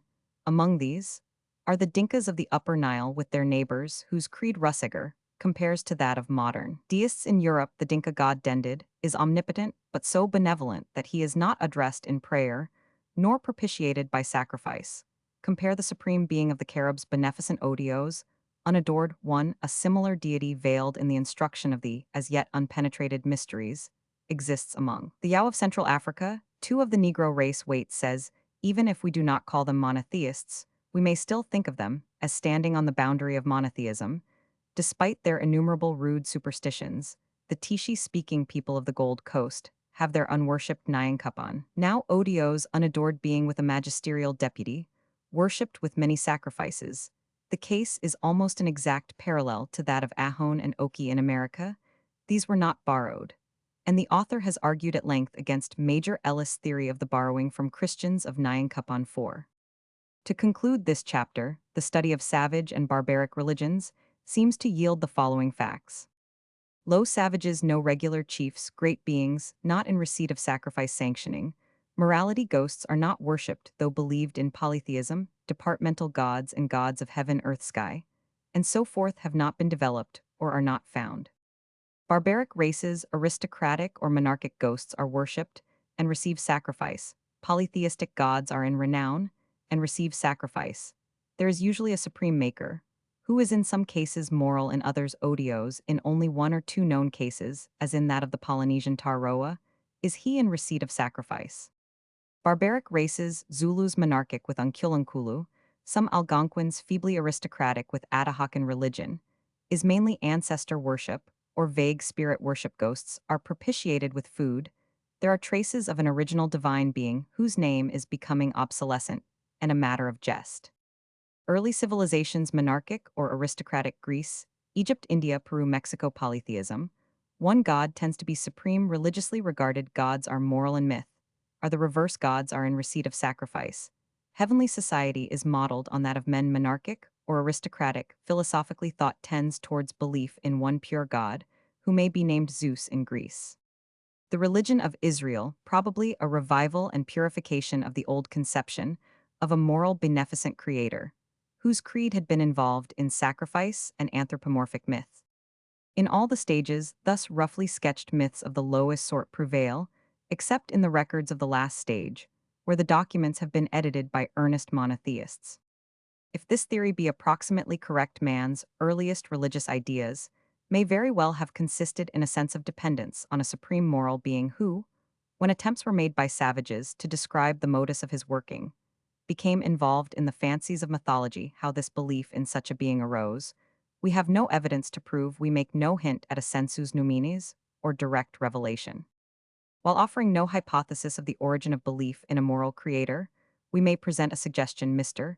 Darwin says about early man the same high mental faculties, which first led man to believe in unseen spiritual agencies, then in fetichism, polytheism, and ultimately monotheism, would infallibly lead him so long as his reasoning powers remained poorly developed to various strange superstitions and customs. One now accepting Mr. Darwin's theory that early man had high mental faculties, the conception of a maker of things does not seem beyond his grasp. Man himself made plenty of things, and could probably conceive of a being who made the world and the objects in it. Certainly, there must be some being who made all these things. He must be very good too, said an Eskimo to a missionary too. The goodness is inferred by the Eskimo from his own contentment with the things which are made. 3. Another example of barbaric man seeking after God may be adduced. What the Greenlander said is corroborated by what a Kaffir said. Kaffir religion is mainly animistic. Ancestral spirits receive food and sacrifice. There is but an evanescent tradition of a Lord in heaven. Thus a very respectable Kaffir said to Roman 1000 Arbrow, set your tidings. Christianity are what I want, and I was seeking before I knew you. I asked myself sorrowful questions. Who has touched the stars with his hands? Who makes the waters flow? Who can have given earth the wisdom and power to produce corn? Then I buried my face in my hands. This, says Sir John Lubbock, was however an exceptional case. As a general rule, savages do not set themselves to think out such questions. 1. As a common fact, if savages never ask the question at all events, somehow they have the answer ready-made. Mangara, or Bayam Puluga, or Dendid, or Ahone, or Ahinawilona, or Atahakan, or Taroa, or Tuilaga, was the maker. Therefore savages who know that leave the question alone, or add mythical accretions. But their ancestors must have asked the question like the very respectable Kaffir before they answered it. Having reached the idea of a creator, it was not difficult to add that he was good or beneficent and was deathless. A notion of a good powerful maker, not subject to death, because necessarily prior to death, who only invaded the world late, seems easier of attainment than the notion of spirit, which ex hypothesi demands much delicate psychological study and hard thought. The idea of a good maker, once reached, becomes perhaps the germ of future theism. But as Mr. Darwin says, the human mind was infallibly led to various strange superstitions. As St. Paul says, in perfect agreement with Mr. Darwin, on this point, they became vain in their imaginations, and their foolish heart was darkened. Among other imaginations, right or wrong, was the belief in spirits, with all that followed in the way of instituting sacrifices, even of human beings, and of dropping morality, about which the ghost of a deceased medicineman was not likely to be much interested. The supposed nearness to man, and the venal and partial character of worshipped gods and ghost gods, would inevitably win for them more service and attention than would be paid to a maker, remote, unbought, and impartial. Hence, the conception of such a being would tend to obsolescence, as we see that it does, and would be most obscured where ghosts were most propitiated, as among the Zulus. Later philosophy would attach the spiritual conception to the revived or newly discovered idea of the supreme God. In all this speculation, there is nothing mystical. No supernatural or supernormal interference is postulated. Supernormal experiences may have helped to originate or support the belief in spirits. That, however, is another question. But this hypothesis of the origin of belief in a good unceasing maker of things is of course confessedly a conjecture, for which historical evidence cannot be given. In the nature of the case, all our attempts to discover origins far behind history must be conjectural. Their value must be estimated by the extent to which this or that hypothesis colligates the facts. Now our hypothesis does colligate the facts. It shows how belief in a moral supreme being might arise before ghosts were worshipped, and it accounts for the flaw in the religious strata, for the mythical accretions, for the odios creator in the background of many barbaric religions, and for the almost universal absence of sacrifice to the God, relatively supreme. He was from his earliest conception in no need of gifts from men. On this matter of odios, supreme gods, Professor Menzies writes, it is very common to find in savage beliefs a vague far-off God, who is at the back of all the others, takes little part in the management of things, and receives little worship. But it is impossible to judge what that being was at an earlier time. He may have been a nature god or a spirit who has by degrees grown faint and come to occupy this position. Now the position which he occupies is usually, if not universally, that of the creator. He could not arrive at this rank by becoming faint, nor could a nature god be the maker of nature. The only way by which we can discover what that being was at an earlier time is to see what he is at an earlier time, that is to say, what the conception of him is among men in an earlier state of culture. Among them, as we show, he is very much more near potent and moral than among races more advanced in social evolution and material culture, we can form no opinion as to the nature of such vague far-off gods at the back of all the others, till we collect and compare examples and endeavor to ascertain what points they have in common, and in what points they differ from each other. It then becomes plain that they are least far away and most potent where there is least ghostly and polytheistic competition, that is, among the most backward races the more animism, the less theism, is the general rule. Manifestly, the current hypothesis that all religion is animistic in origin does not account for these facts, and is obliged to fly to an undemonstrated theory of degradation, or to an undemonstrated theory of borrowing that our theory is inconsistent with the general doctrine of evolution. We cannot admit if we are allowed to agree with Mr. Darwin's statement about the high mental faculties, which first led man to sympathetic, and then to wild beliefs. We do not pretend to be more Darwinian than Mr. Darwin, who compares these miserable and indirect results of our higher faculties to the occasional mistakes of the instincts of the lower animals. The opinion here maintained, namely, that a germ of pure belief may be detected amidst the confusion of low savage faith, and that in a still earlier stage it may have been less overlaid with fable, is in direct contradiction to current theories. It is also in contradiction with the opinions entertained by myself, before I made an independent examination of the evidence. Like others, I was inclined to regard reports of a moral creator, who observes conduct and judges it, even in the next life, as rumors due either to Christian influence, or to mistake. I well know, however, and could and did discount the sources of error. I was on my guard against the twin fallacies of describing all savage religion as devil worship, and of expecting to find a primitive divine tradition. I was also on my guard against the modern bias derived from the ghost theory and Mr. Spencer's works, and I kept an eye on opportunities of borrowing when I had in fact classified all known idola in the first edition of this work, such as the fallacy of leading questions and the chance of deliberate deception. I sought the earliest evidence prior to any missionary teaching and the evidence of what the first missionaries found in the way of belief on their arrival. I preferred the testimony of the best educated observers and of those most familiar with native languages. I sought for evidence in native hymns, Marizuni Dinka Red Indian, and in native ceremonial and mystery, as these sources were least likely to be contaminated. On the other side, I found a vast body of testimony that savages had no religion at all, but that testimony en masse was refuted by Roscoff, and also in places by Tyler. When 3 witnesses were brought to swear that they saw the Irishman commit a crime, he offered to bring a dozen witnesses who did not see him. Negative evidence of squatters, sailors, and colonists who did not see any religion among this or that race is not worth much against evidence of trained observers and linguists who did find what the others missed, and who found more the more they knew the tribe in question. Again, like others, I thought savages incapable of such relatively pure ideas as I now believe some of them to possess, but I could not resist the evidence, and I abandoned my a priori notions. The evidence forcibly attests gradations in the central belief. It is found in various shades from relative potency down to a vanishing trace, and it is found in significant proportion to the prevalence of animistic ideas being weakest, where they are most developed, strongest, where they are least developed. There must be a reason for these phenomena, and that reason, as it seems to me, is the overlaying and supersession of a rudely theistic by an animistic creed that one cause would explain and does colligate all the facts. There remains a point on which misconception proves to be possible.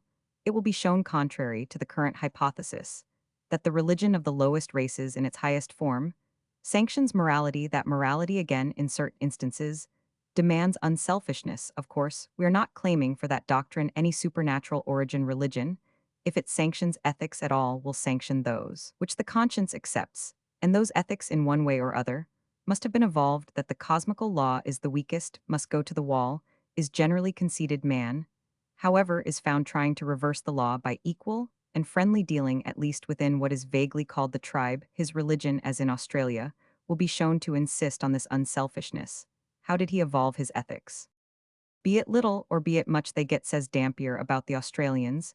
In 1688, everyone has his part, as well the young and tender as the old and feeble, who are not able to get abroad as the strong and lusty. This conduct reverses the cosmical process, and notoriously civilized society, Christian society, does not act on these principles. Neither do the savages who knock the old and feeble on the head, or deliberately leave them to starve act on these principles sanctioned by Australian religion, but according to Mr. Dawson, not carried out in Australian practice. When old people become infirm, it is lawful and customary to kill them one. As to the point of unselfishness, evolutionists are apt to account for it by common interest. A tribe, in which the strongest monopolize what is best, will not survive so well as an unselfish tribe in the struggle for existence. But precisely the opposite is true. Aristocracy marks the more successful barbaric races, and an aristocratic slave-holding tribe could have swept Australia as the Zulus swept South Africa. That aristocracy and acquisition of separate property are steps in advance on communistic savagery. All history declares, therefore, a tribe which in Australia developed private property and reduced its neighbors to slavery would have been better fitted to survive than such a tribe as Dampier describes.